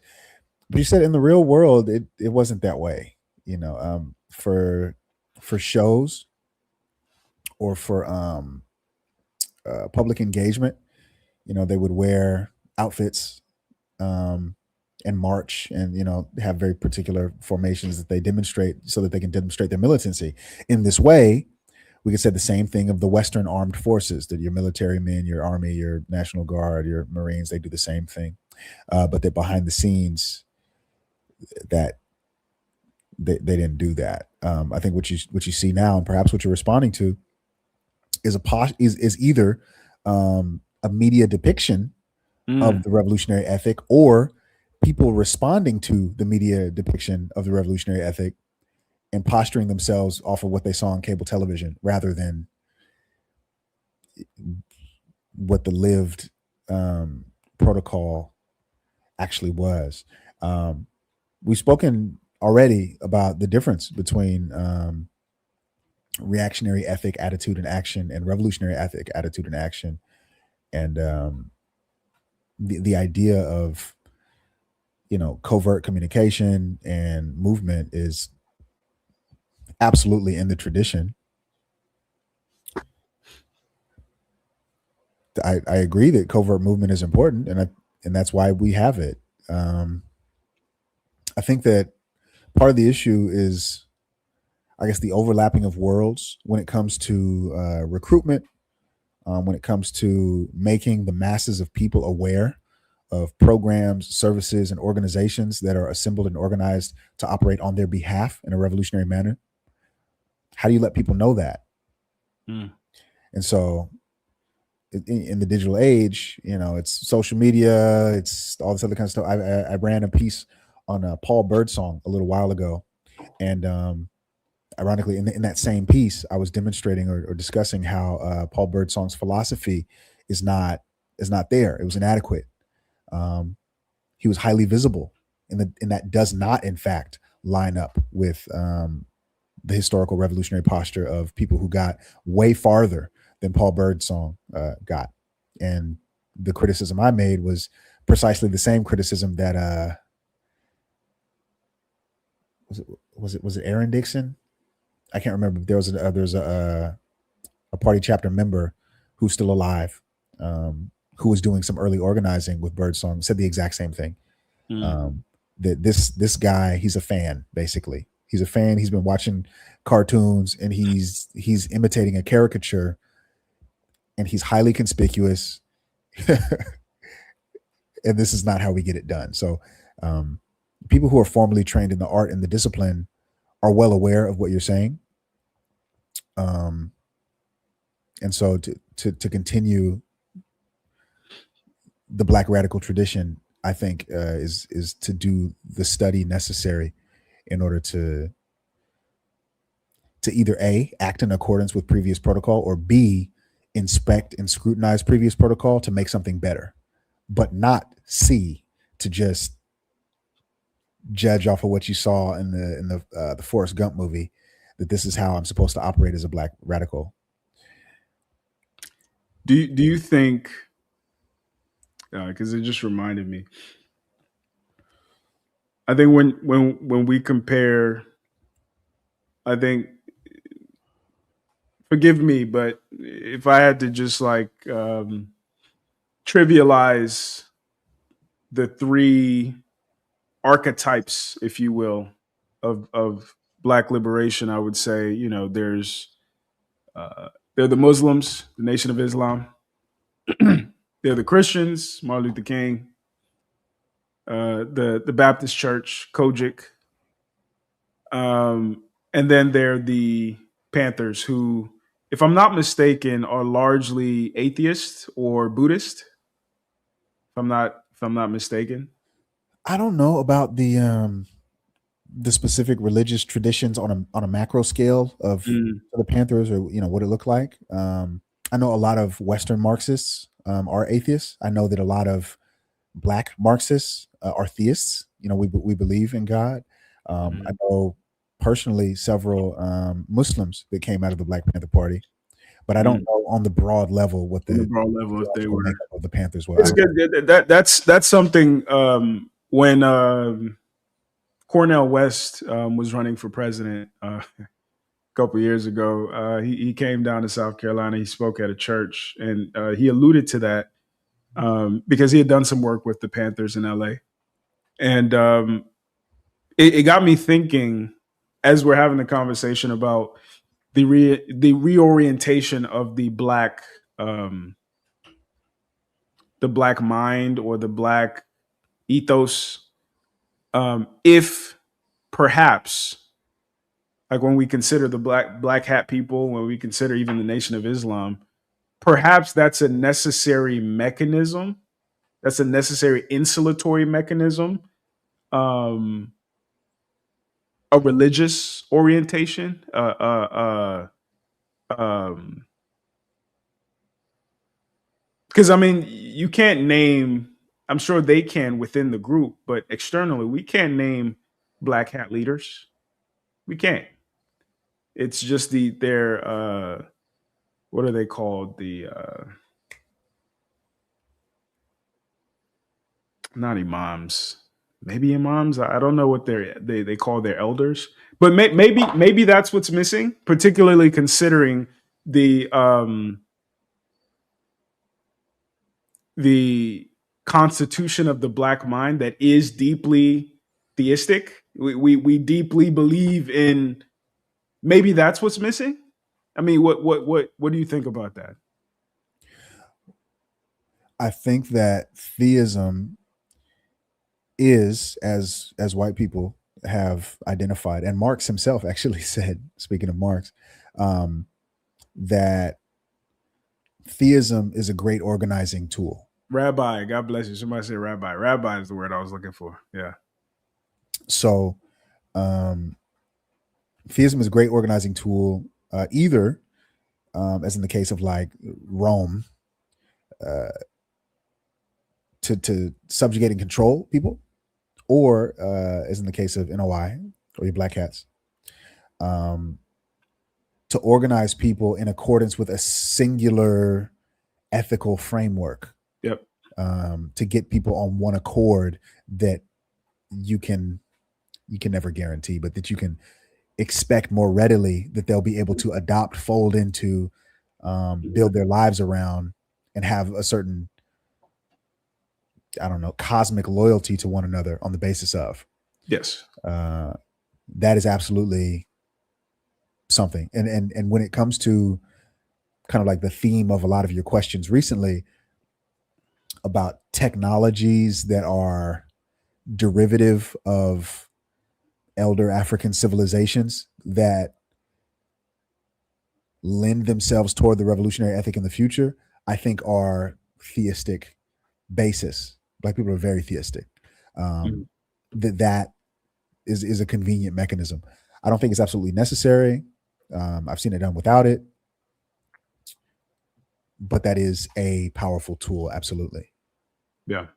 Yeah. And I mean, I think, I think that's the conversation, right? Like it's, even in business, right? What are the constants? So in this case, it would be like, what part of the black consciousness can be negotiated and what part can't? And I think that's step one, right? I think we've been generally unwilling to confront that and realize, okay, what part of our Constitution is fixed, and there's nothing you can do about it. Black folks, you play 9 nines of the 2000, they gonna twerk. It just is what it is. It's going or swag surf, and they gonna bust out. And it's like we have to figure out and map out, okay, what is fixed and what is flexible, and in that flexibility, what range does it have to move us in the direction that we want to move? I think some of us are overly optimistic about how much latitude we have to be flexible, and I think some of us are overly pessimistic with how much latitude. So, like some people think that Black folks is just they just are who they are, and there's nothing you can do about it. And some people think, yeah, we just need good leaders, as the people I'm critical of, or we just need an opportunity. We need white folks to get off our back. And it's like, nah, we need to be different too. Mm-hmm. And we need to be realistic. I hate using realistic because it sounds defeatist, but we have to be pragmatic. Let me put it that way about who we are and what we can be and what's necessary to get us from from point A to point B. But yeah, I think those are the conversations that need to happen. Just like, with women, and I tell people all the time, this women conversation has really just been a front for the Black conversation this whole time. But it's the same thing I say with women. I think there are certain things that we're asking women to be that are just antithetical to their nature. It's just women are not built that way. Yeah. There's some expectations we have of them that are inappropriate. Like it's not in line with their so right. As a man, using the male female analogy, as a man, your ability to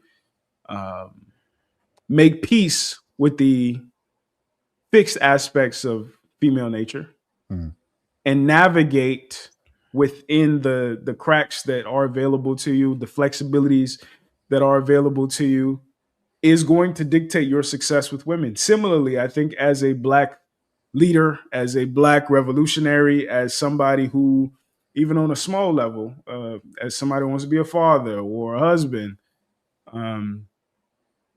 making sure that your expectations and your posture and your performance, expectations, posture, and performance are appropriate to the realities of the world, the opposition, etc. I think that's really going to dictate your effectiveness. Yeah, I'm with that. I think that the innate capabilities of Black men is well, it's our enemies are well aware of that. Back to Jim Sedanius and the subordinate male target hypothesis. This is why we've been historically targeted for underdevelopment.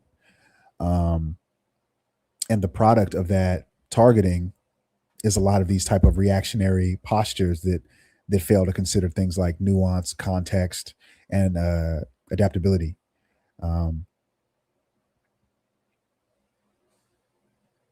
Yeah, I suppose that's all I have to say about that. Absolutely. I'm gonna play this last clip. Get your thoughts on this, and then we'll get up out of here, man. All right. And just some context for this clip. One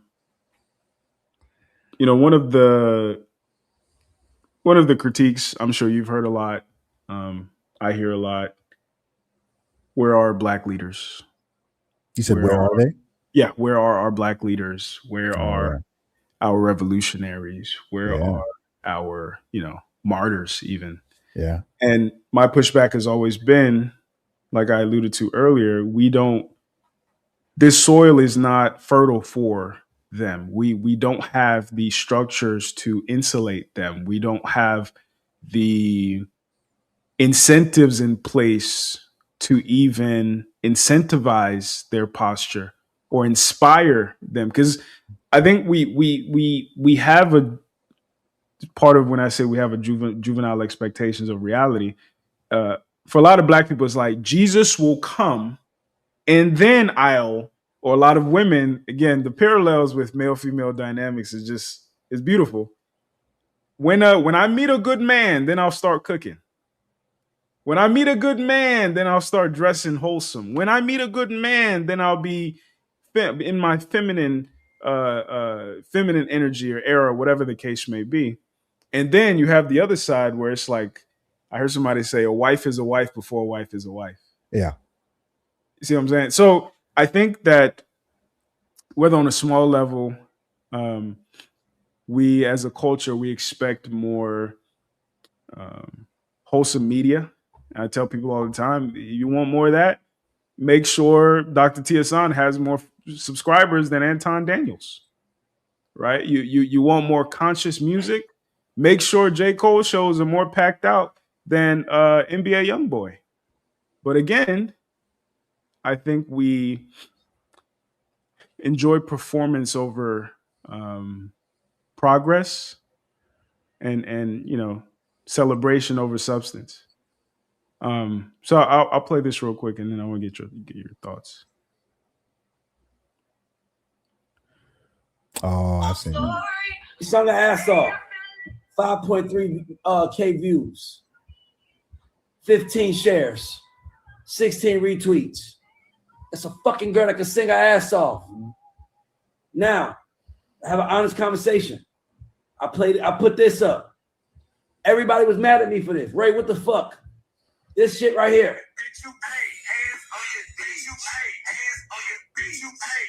Look. Oh. 140K views. 140. This is who we are, y'all. This is who we are, y'all. You can get mad at me all you want, but this is what the fuck we are, y'all. You have to fucking cut through in the ugliest ways sometimes. Bitch, you ate. What the fuck is that? It's so terrible that I start singing it. I can't fucking get it out my head. And the fucking goofy ass dance. Now I look over and Moo doing it. And then part of me want to learn the shit. But then I'm also mad at myself that I like that. Meanwhile, this other young lady is singing her fucking life out. You said that's who we are now. That's who we are now. So when I'm listening, I'm like, nigga, you gotta be way more than talented. Yeah. You gotta be almost a little monkey show. Yeah. Almost a little standout-ish. You have to now.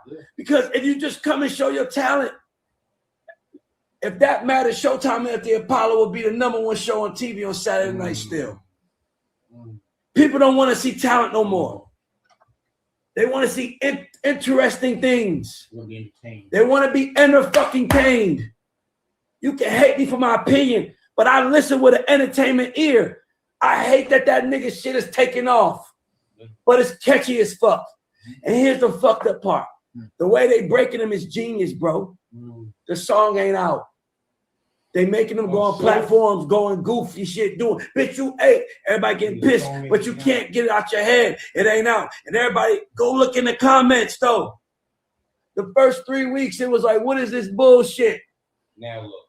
Now everybody's saying, where this song at? It ain't out. I can't find it. That's who we are.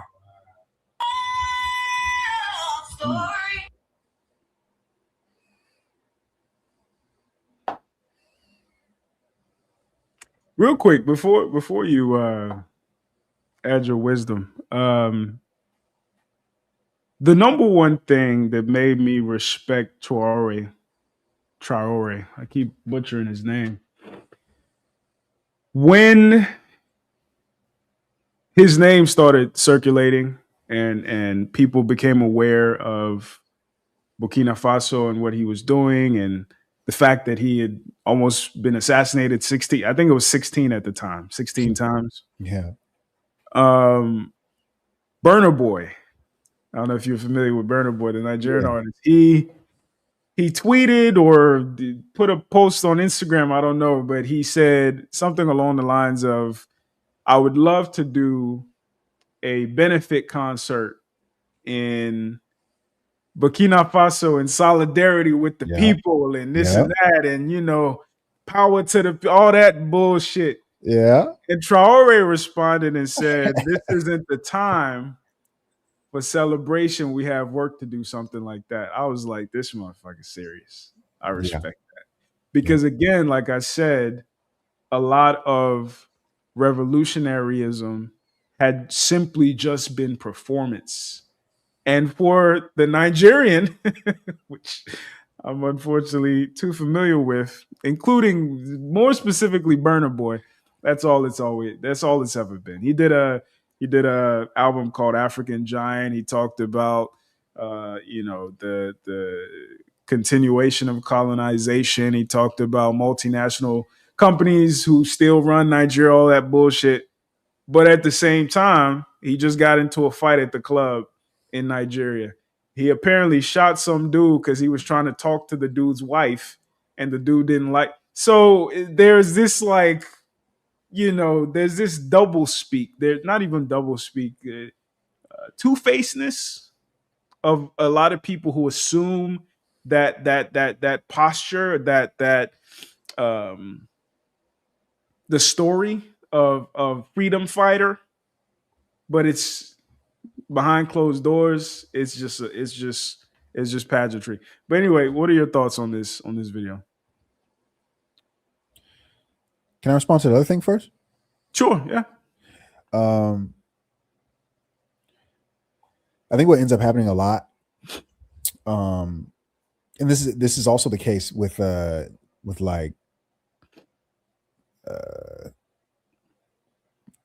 detractors of Marx as an individual person, right? What ends up happening is like the baby with the bathwater type situation. Sure.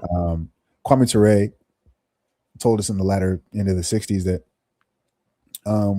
we always have and we always should judge systems by their principles, not by their adherents. And he made the example that if Christianity was judged by Christians, then it never would have taken off, because like one of the first Christians was Judas, right? Yeah. But so like the idea being that, your pastor says that he's a devout Christian and that he loves the Lord, so on and so forth. And then you find out that he's got like 2 baby mamas and has been taking tithes out of the collection plate for his next trip to the DR, where he's got another, couple of people waiting on him. That type of realization shouldn't be leveraged against Christianity as an institution, but rather against the pastor himself, if at all. Likewise, I don't know these songs that you describing from Burna Boy. I don't like him very much. But if he made music that brought awareness to significant issues, then we can separate the art from the artist, and we can take what was worth listening to from him and not extrapolate that the lyrics about colonialism and the way that it was done are not invalid because he got drunk and acted an ass at the club. These are two different things. So there's that. To the guy's point, to the video.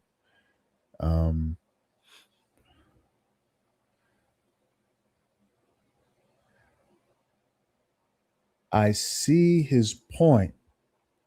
I don't think that, I'm just a nerd, right? But the research design of his truth claim, there's a lot of context missing from it, and it's not. There's so many different factors involved in something like that it's difficult for that to be any kind of declarative official study that we use to determine, who we are. And then he also used this term we, who's liking it, who's sharing it. Overwhelmingly, I bet you $1.35 is white folks. But one thing that he mentioned was the trajectory of the way that comments changed, right? That in the first couple of weeks, it was, what is this crap? Get this crap off my timeline, get this crap off my screen. And then after a little bit more, it was, where's that song? I need my hit. I need my, where's that song? I got to hear it. This is also by design. We don't own the airwaves, and the ways in which this type of, should I call it slop, is advertised to our people is not overseen by our people. BET is not Black owned. A lot of the programming that's oriented and aimed at us is not operated by our people. And several rappers, including Kanye West, perhaps most notably recently, have all said the same. Ice Cube said it, Kanye West said it. Crazy Bone from Bone Thugs and Harmony had a really crazy, for no pun intended, story about I think it was his audio engineer who was invited to a private meeting of investors in the private prison around the turn of the 90s, that said effectively, we're going to work together to produce subversive, idiotic, music and aim it to Black male children in the inner city so as to drive up prison, it's not enlistment, prison incarceration numbers.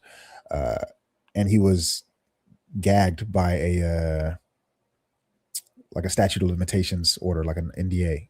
And when the statute of limitations ran out, so much of the damage was already done. So certain rappers in the industry have been talking about this for a long period of time. And so that's that. Now, what to do with that? It's hard for me to say because I didn't like it. I don't know how to.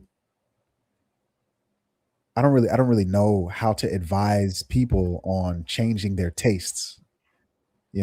Maybe it's a matter not of changing the taste, but just like resisting the taste to a degree. McDonald's tastes good, but I'm just not going to eat that because I know better. Even if you like the sound of the song, it's easy for me because I don't like the sound of the song. But if you do like the sound of the song, but you know that it's a problem and you're conflicted in the way that the man in the chair was in the video, it's hard for me to come up with any kind of like informed advice to contradict what he's dealing with. But the best thing I can say is just don't indulge that. Really don't indulge that. And in the meantime, we can invest in other platforms and avenues that do the things that we want to do. And there are some examples of rappers, even large scale rappers in the current era, who make good music that sells out stadiums and takes over the world like wildfire. Kanye West is another example, once again, that I mentioned, who's talking about his deep personal convictions with Christ and his battles with himself and mental illness and all these other kinds of things, and being vulnerable and tender in a way which is genuine and artistic and thought-provoking, but is also wildly popular and effective, and successful. So, when he says this is who we are, once again, like, who's we, bro? Like, that's not how I am. That's not who I am personally.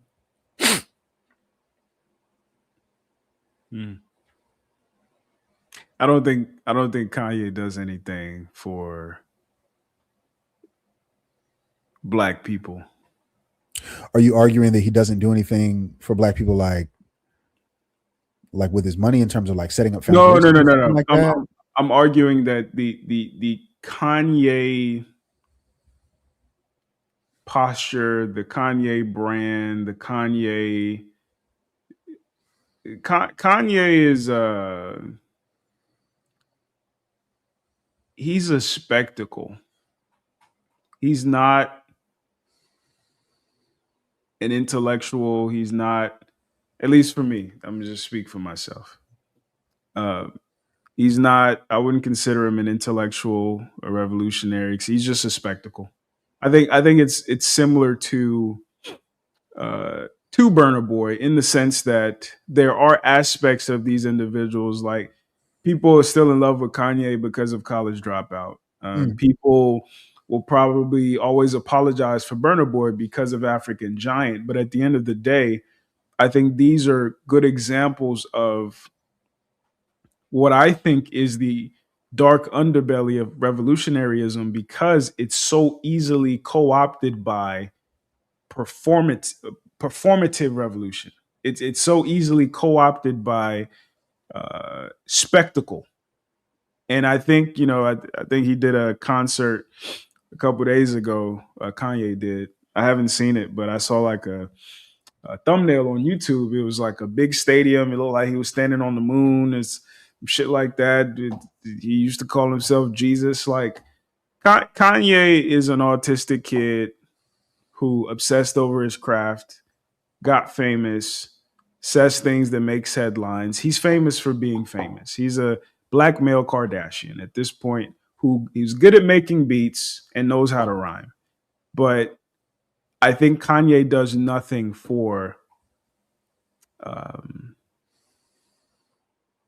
the black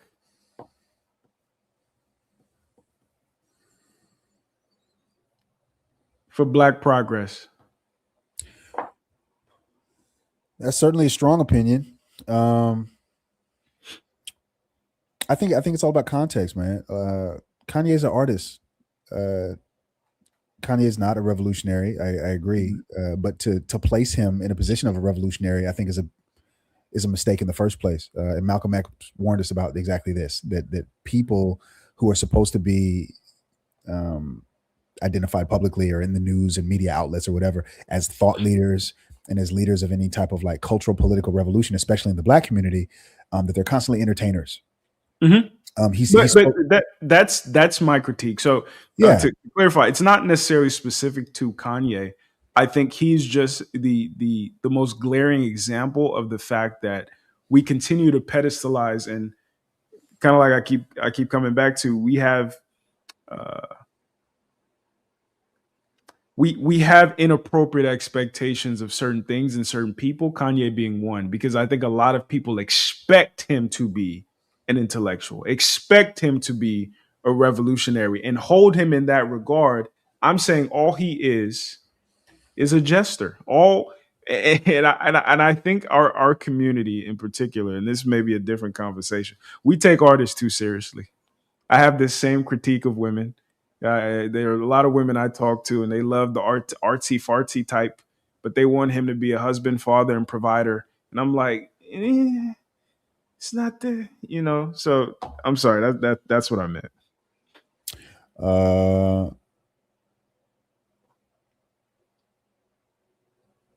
Yeah, I think it's a mistake to place Kanye in the position of a thought leader or a revolutionary. And once again, you're doing the same thing as the guy in the videos. This we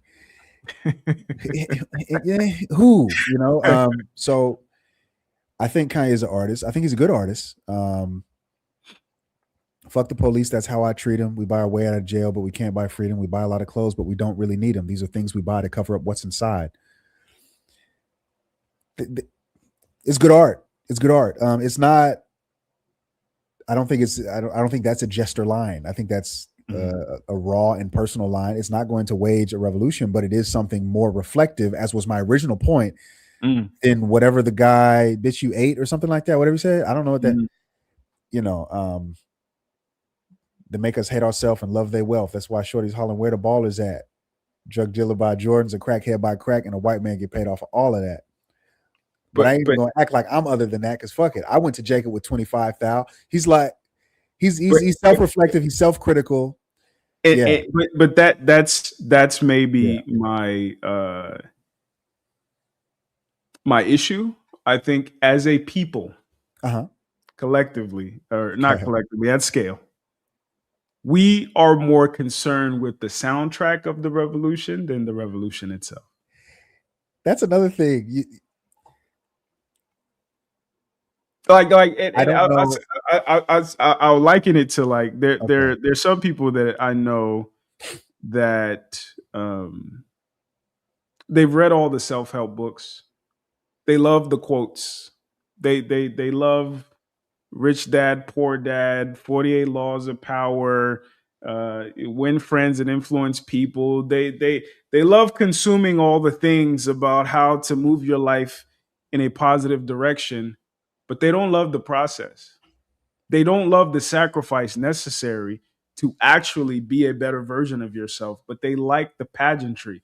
They like the motivational speeches. They like the YouTube videos.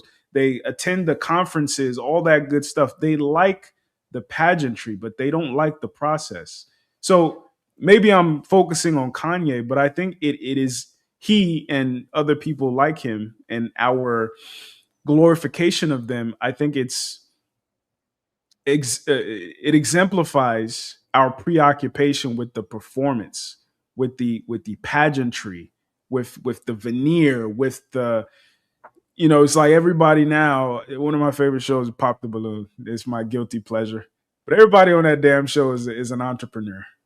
Do they know what that means? No. Do they care to know what that means? No. Do they care to know what it means to own your own business and file the paperwork and pay the right amount of taxes and the payroll and all the things that no, they just like the performance. And I'm afraid, whether it's with revolutionaryism, whether it's with just, art for the sake of art, I'm afraid part of the reason why we've devolved to this place of bitch you ate is partly because of Kanye. Because we and this is true in just like visual art as well. It went from being technically proficient to being just shock and awe.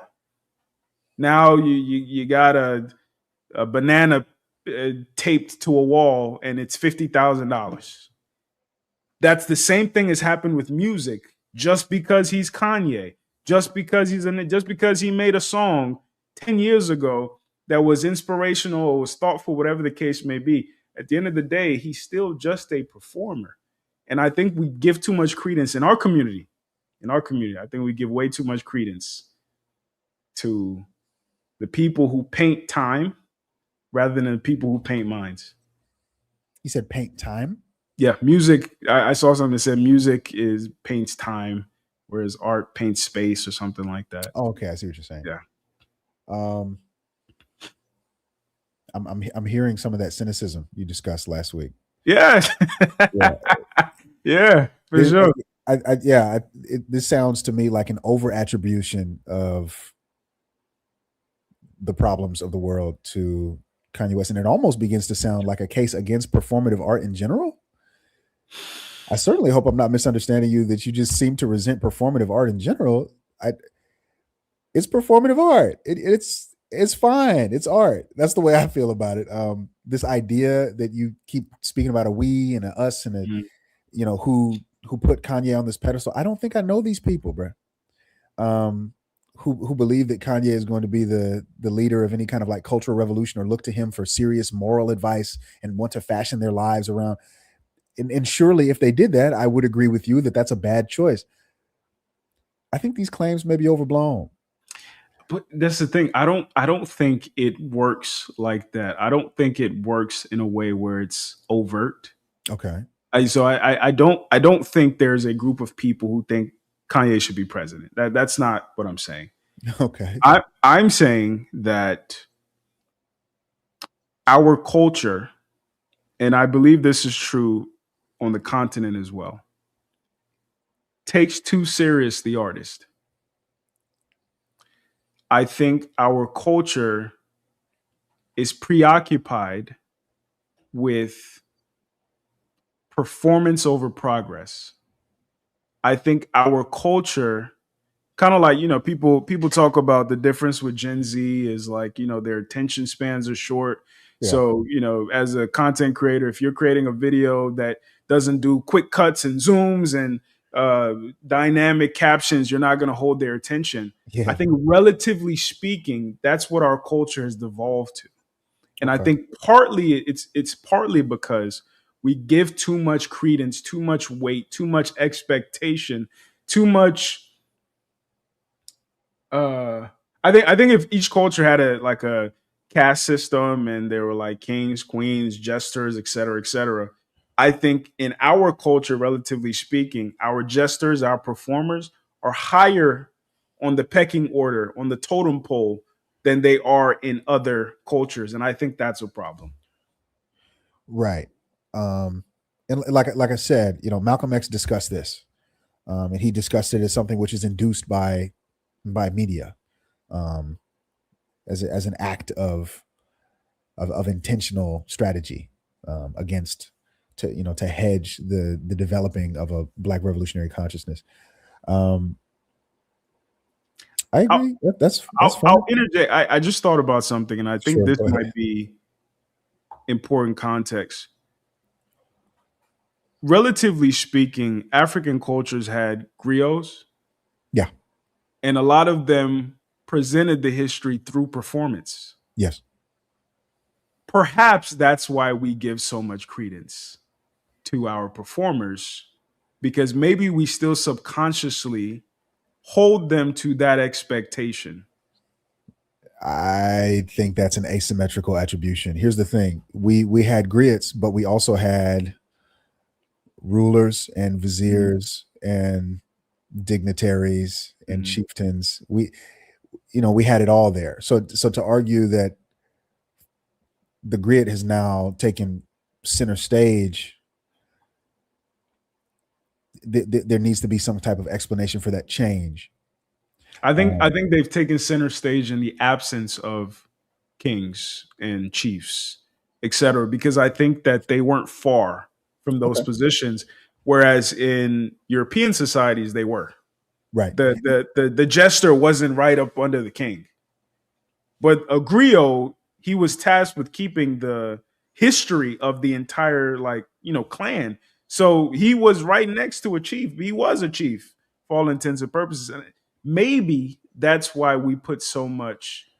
I mean, even when you hear people from the hood talk about their favorite rapper, it's almost like in a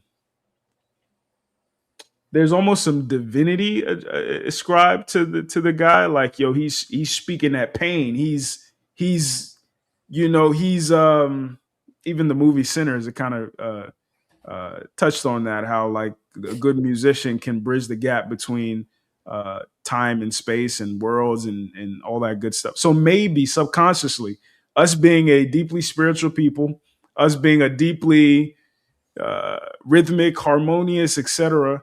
Maybe that's why we take the Kanye so seriously. Maybe that's why we have such expectations of the Burner Boys, etc. I'm just theorizing. Well,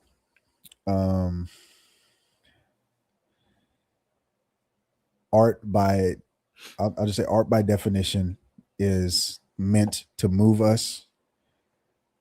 That good art is art that moves us. That Black people have historically been the makers of very moving art, but I don't want to sleep on like Europeans either. The operatic tradition is insane. Ave Maria by Wolfgang Amadeus Mozart is like insane. Paintings, marble statues, architecture, even, moves certain people to tears, and it always has. I think it's okay for art to be significant. I think it comes full circle to the Sekhem conversation that certain people, their place in developing and promulgating and pushing forward culture is in making arts.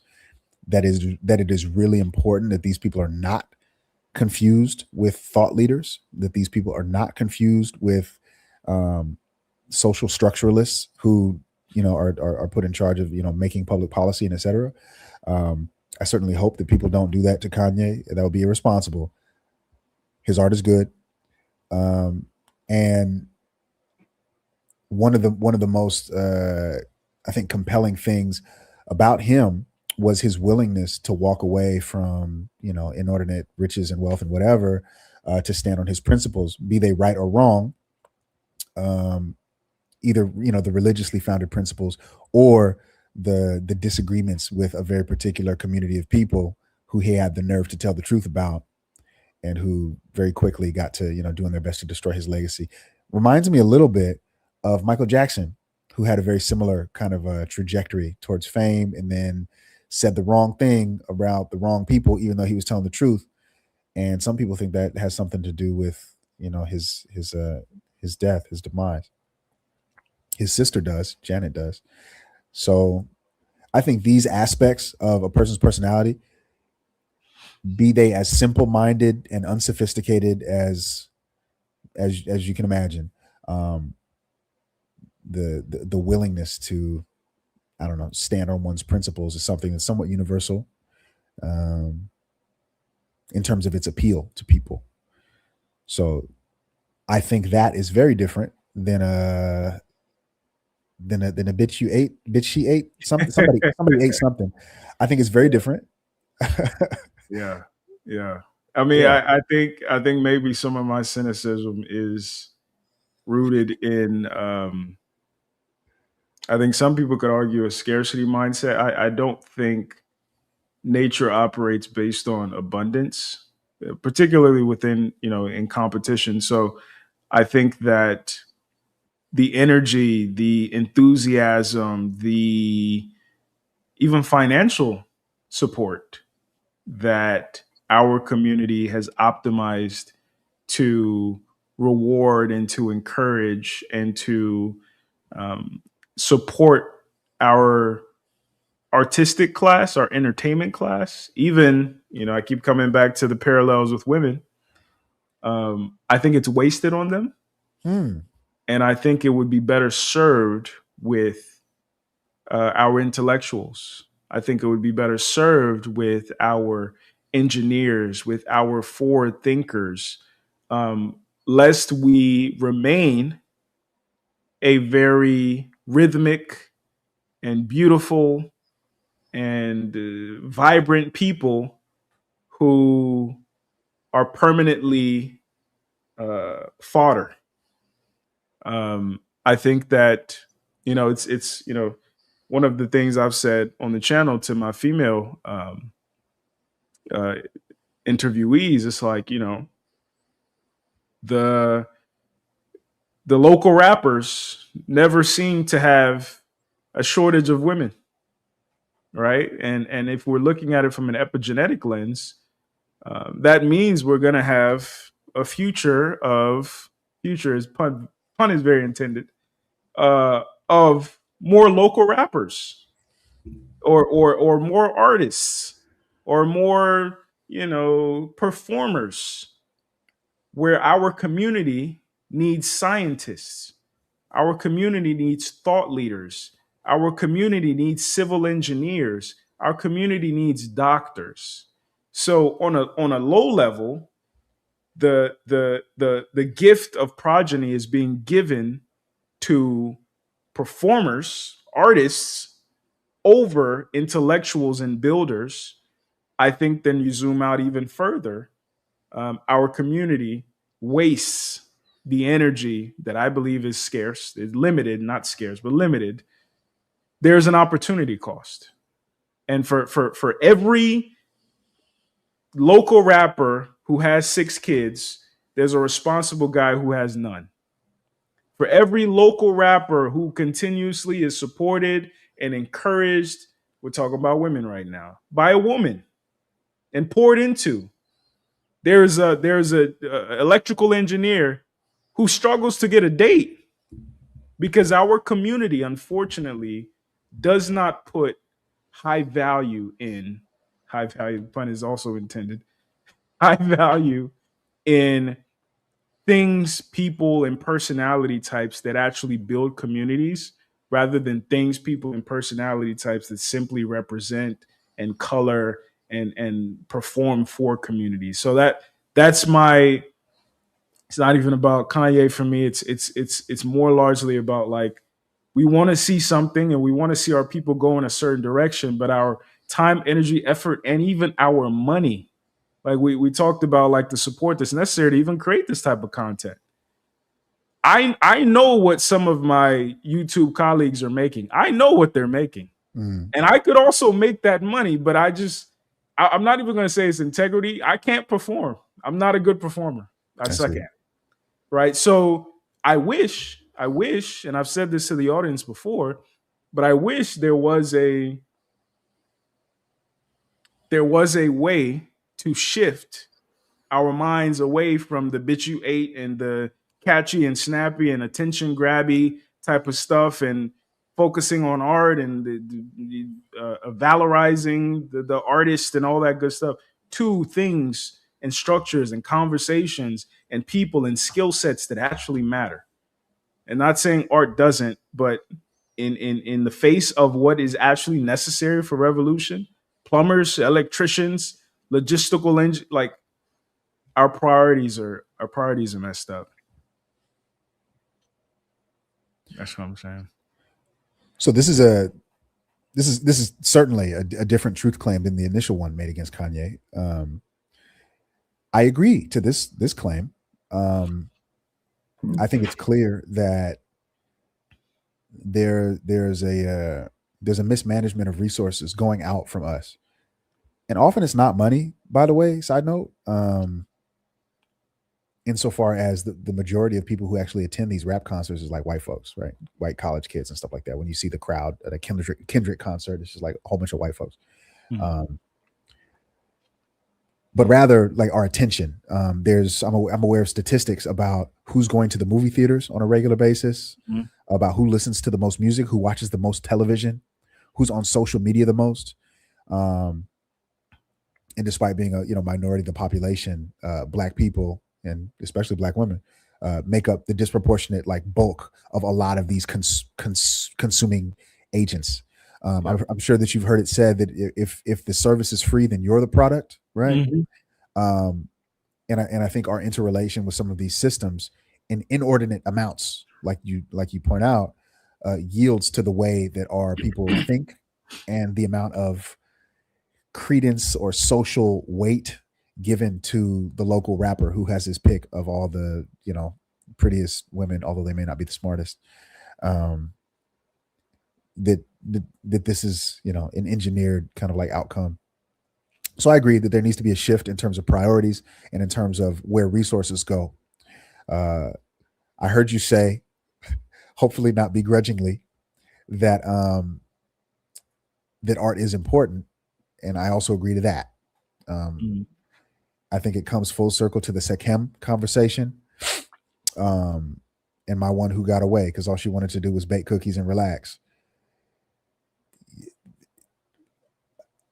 A society needs fighters and intellectuals. A society needs engineers. A society needs documentarians, historians. A society needs artists. And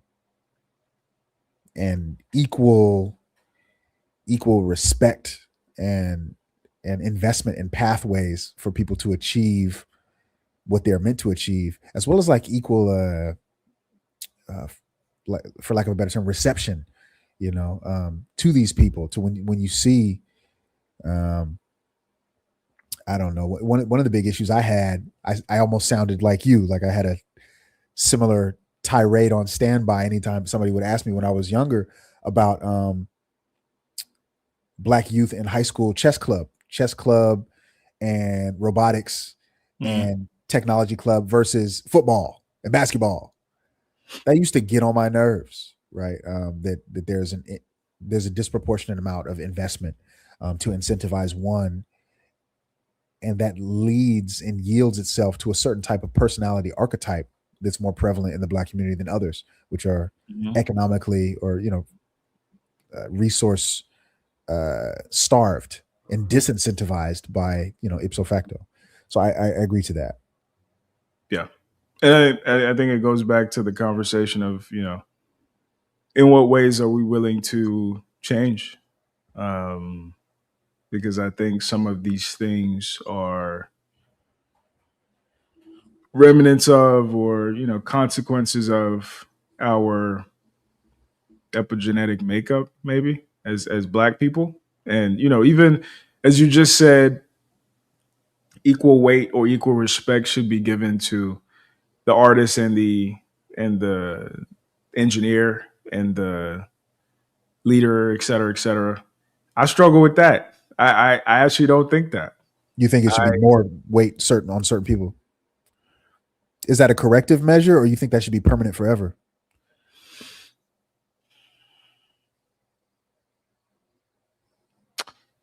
I think that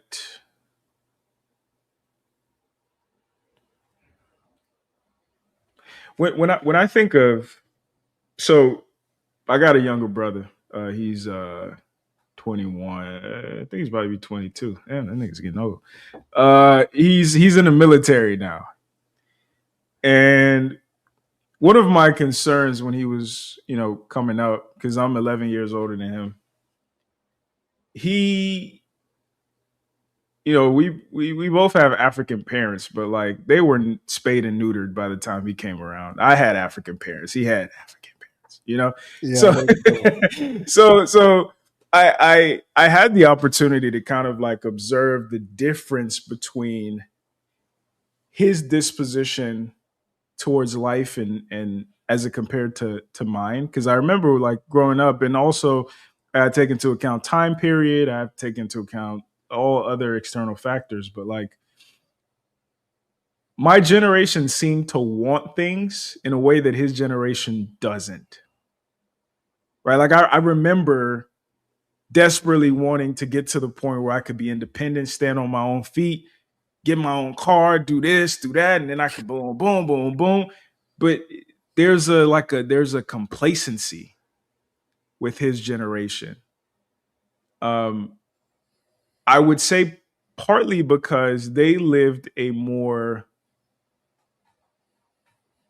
egalitarian life, especially in childhood, than we did.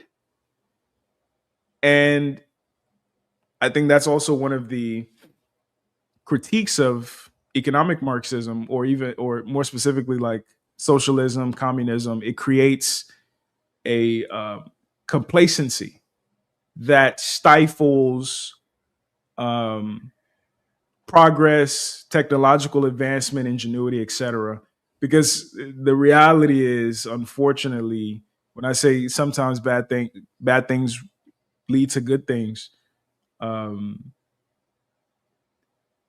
of the best athletes, for instance, that we have ever known, you listen to them talk for 5 minutes. These are some of the most insecure people. Michael Jordan was an insecure man. That's why he was so great.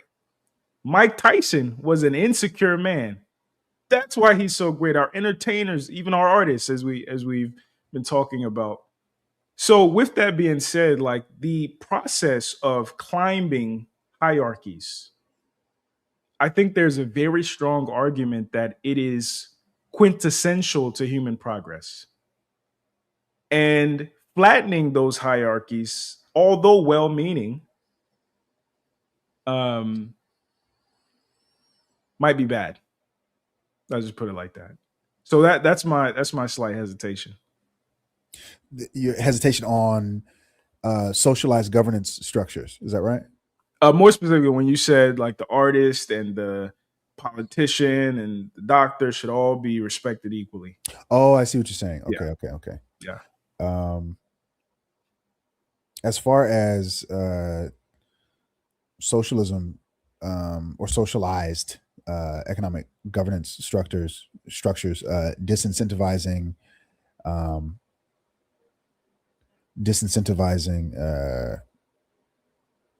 development and technological advancement. There's a nation full of Chinese who would beg to differ. They have high-speed rails. They have regenerative sidewalks that you walk on and produce power. They have a brand new wind-powered wind turbine mill, but it's like a Zeppelin that goes above the lowest level where the standing windmills gets to even greater air currents. Yeah, nah.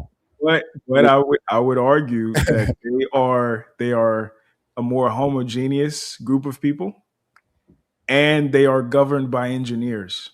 So their priorities are a bit different, and I think it lends itself to a more communist socialist structure versus an African diverse heterogeneous group of people, or even America, the melting pot of the world. I don't think it would copy and paste the same way. So I don't know the precise stats. I'll err on the side of caution and not say it, but I really want to say that Nigerian immigrants to the United States are more likely to study engineering than Chinese are. I don't know that for sure though.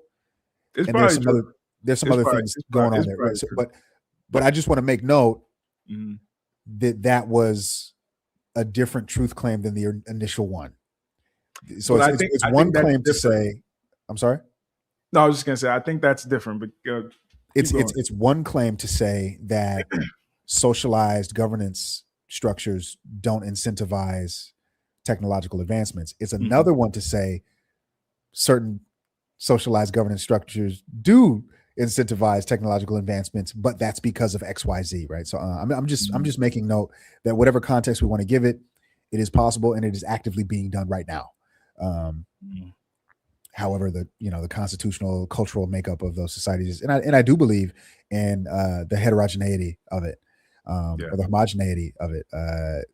I'm a separatist, as I've said before. I think that one of the greatest issues in terms of like any kind of socialized governance and the idea of coming together is that we don't like each other. There's this existent element in the political conservatism wing of the body politic that really just doesn't want free healthcare or food for the poor, et cetera, because Black people will get it. And that's their right. I don't want to be here with them either. So the heterogeneity of China is absolutely, I think, valuable, as is the case with a lot of those Eastern Bloc Scandinavian countries and most of the most successful socialist republics. I was going to say something else because that was the China thing was supposed to be just a quick note before I say something else, and I forgot what it was. Yes, I remember. I'm sorry. You made mention of flattening of distribution and social investments and so on and so forth.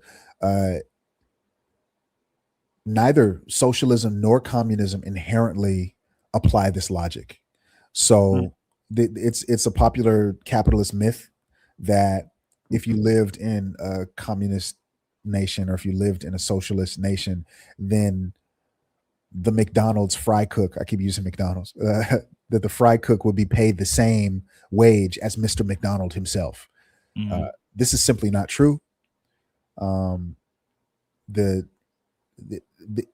an importance in factoring in the scalability and the reproducibility and the amount of social or even capital investment that goes into the construction of certain roles in players in society, civilization, as well as the sacrifices in terms of labor, hard-earned labor or just time that people have to invest in order to get to those positions.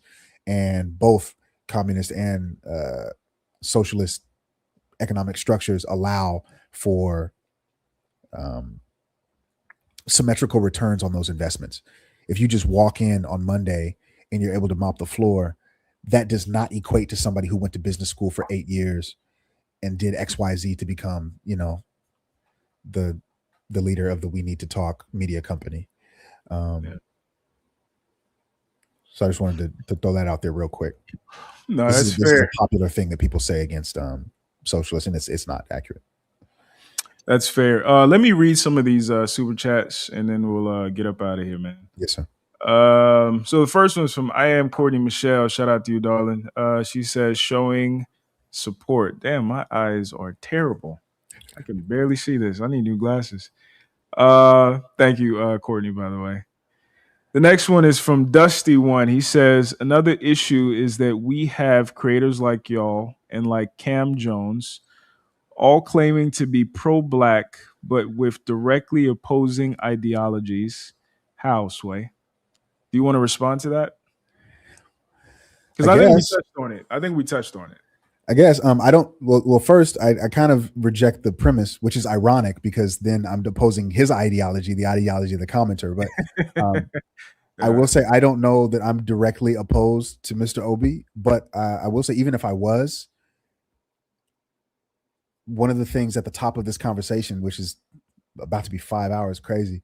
One of the things that we discussed at the top of this conversation was the great genetic diversity in the continent of Africa, and the idea that we have many dozens of hundreds of thousands of tribes all over the place who have variant beliefs, and that there's more. I think the example that you gave was, more genetic diversity between two black cousins than between, an Italian and a Russian. So, I think that if leveraged properly, and the houseway part is tricky. I admit it. Yeah. But if leveraged properly, that variety and that breadth of experiences and ways of seeing, ways of knowing, ways of existing can be reconciled with. And like I said, we have existent examples that we can point to.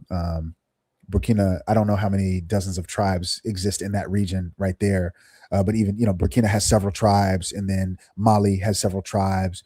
Niger has several tribes. The ideological differences that are sometimes to the point of Dusty One opposing one another, they can still be reconciled, and they are currently being reconciled in favor of a broader pro-black agenda under a Pan-Africanist lens. So I don't think it's impossible. And that's not just theory, that's what's actually happening. I'm sorry, go ahead.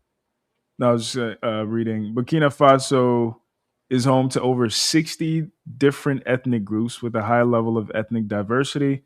The population is largely divided into two main cultural groups, the Gru and the Mandi, with Mosi being the largest group, representing 50. Okay, so two groups. Traore, he's from the Mandi. Yeah. Yeah, I mean, to respond to that briefly, I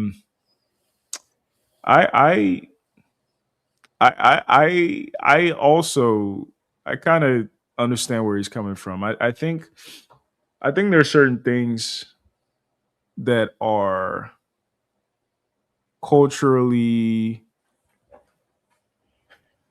authentic in blackness that I think you could make pretty good arguments have been to our detriment. I think it's part of the conversation around what are we willing to negotiate. I think in some ways we're the talented, really talented kid from high school who ended up not becoming anything because we were too distracted by the possibilities and the how easy things came to us in a sense, that we weren't willing to it's like there was always the kid who could jump out the gym, so he didn't come to practice. And then there's the other kid who took 100 shots before practice and after practice. And who makes it to the NBA? The kid who takes 100. Who has the longer career in the NBA? The kid who takes 100 shots, because eventually your jumping ability is going to go. So I think, relatively speaking, which is something I think we have to confront. We people say they love our rhythm but not our blues. I think we rely too heavily on our rhythm, which I think is the conversation we need to have more of. All right, Blue Sacks or Blue Socks. He says, I appreciate your perspective. Thank you, brother. Appreciate the $20 super chat.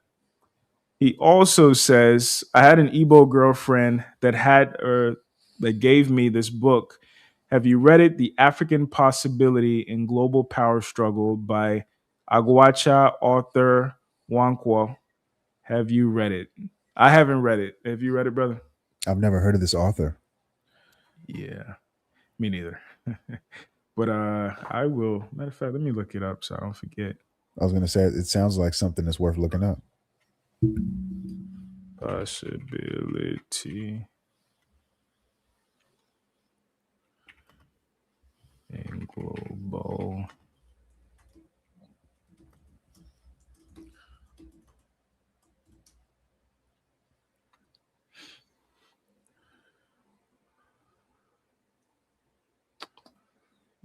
okay, I gotta put in the name. Global Power Struggle. Oh, this is somewhat new. Oh, really? You found it already? Yeah. Shall I read a little bit? Yeah, give me a little excerpt. The Nigerian this is not an excerpt necessarily, but this is a synopsis. Oh, the okay. Nigerian writer and political activist addresses the questions: will Africa reemerge as a global force? Is Africa capable of fruition in the new millennium? What steps must be taken to challenge those who have dismissed the African episode in world history? Nwankwo adopts John Lucas's position that an accurate interpretation of modern history may depart from the premise that the motivating ideological forces in the contemporary period are not communism and democracy, but racism and nationalism. He argues that the challenges facing Africa do not begin and end with poverty of leadership, ecological disaster, and social strife, but are more deeply rooted and relate to the dominance of racial configurations and the real foundations of democratic political culture and practice. In the end, in spite of the racial dimension, the author argues for rehumanization of African people and political reemergence in the global power struggle. That was a lot. Yeah. Sounds interesting, though. Anyway, brother, did you have any final thoughts? Damn, it's 1:00. Did you have any final thoughts before we get up out of here?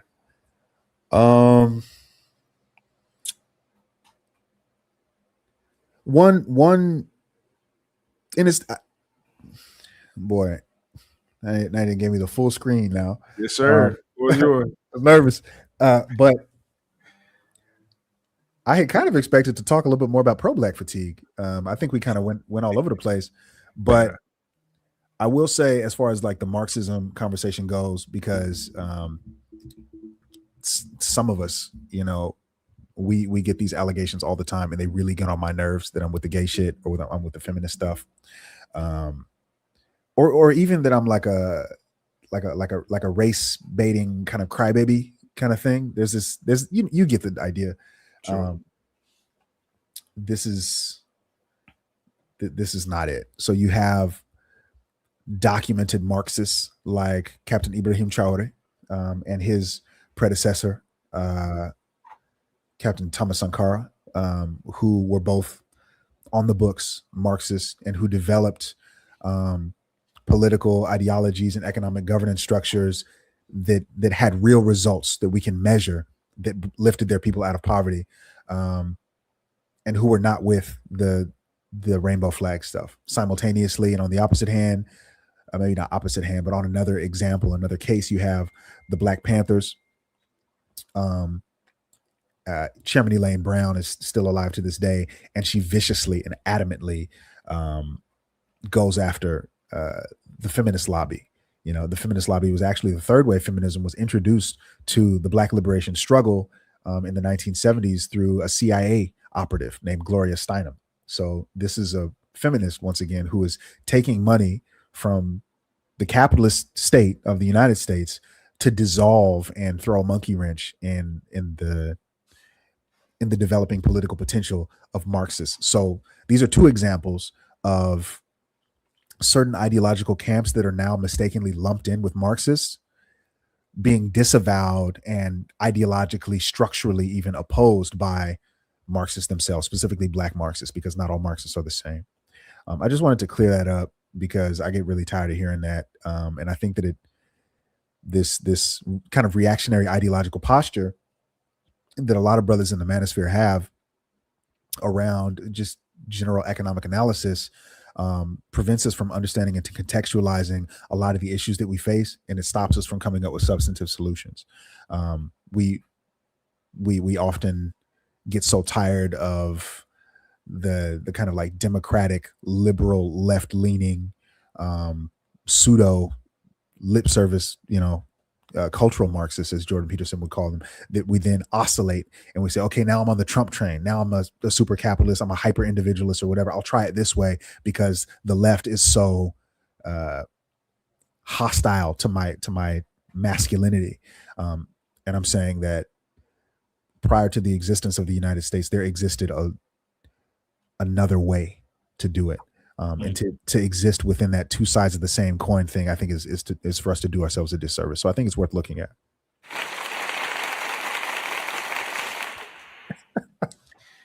As always, appreciate you, brother. I'll think about if we'll do a part 3 because I'm sure there's more we can talk about. I mean, shoot, we done did 5 hours. I'm sure we can come up with more stuff. We didn't even do the pro-black fatigue much, did we? I mean, I think we touched on it. At least, my a lot of the things I articulated is part of why I have some pro-black fatigue. Okay. But it's an ongoing conversation. I think it's a worthwhile one. I think there are a lot of brothers who, to your point, mistakenly conflate certain aspects of the progressive posture with certain things that are self-destructive for communities, particularly our community. So I think it's a worthwhile endeavor to make those distinctions and really dissect those nuances. So again, I appreciate you, man. We'll I think maybe the next one we'll actually go into maybe not so high level. Let's talk about women. Let's talk about women. Let's talk about how this is creating the agents that we talk about. Let's talk about how to something that I think is interesting that you alluded to is like, how to essentially maintain your frame as a man, navigating these things, trying to be a revolutionary, either capital R or lowercase r, in the ways that you navigate your communities, your families, et cetera. So let's talk about some of the things that men are being confronted with and how to have the proper context to maintain hope and not become cynical. So again, appreciate you, brother. Have a good evening, and we'll talk soon, man. Thank you, Mr. Obi. Okay, absolutely. All right. All right, family. Appreciate y'all. 30 of y'all, 40 of y'all that stuck with us for the entire 4 hours and 53 minutes of this stream. I didn't anticipate it was going to be this long, but when the spirit is moving, I know I've been critical about our spirituality as Black folks, but you got to let it move. Appreciate you guys' support. Like the stream if you haven't already. Support the work. Support the Black Male Journal. That brother is doing and will be doing a lot of great work. I'll be supporting him in my small way. Please consider supporting him as well. Go over there and click the subscribe button. Like this stream. Follow us on Instagram. My ad is on the screen. His ad is at the Black Male Journal. Send us some context or some concepts that you'd like us to investigate in the future. But yeah, I hope you guys have had a great week. I hope you guys have a good weekend. And I'll talk to you guys soon. Peace.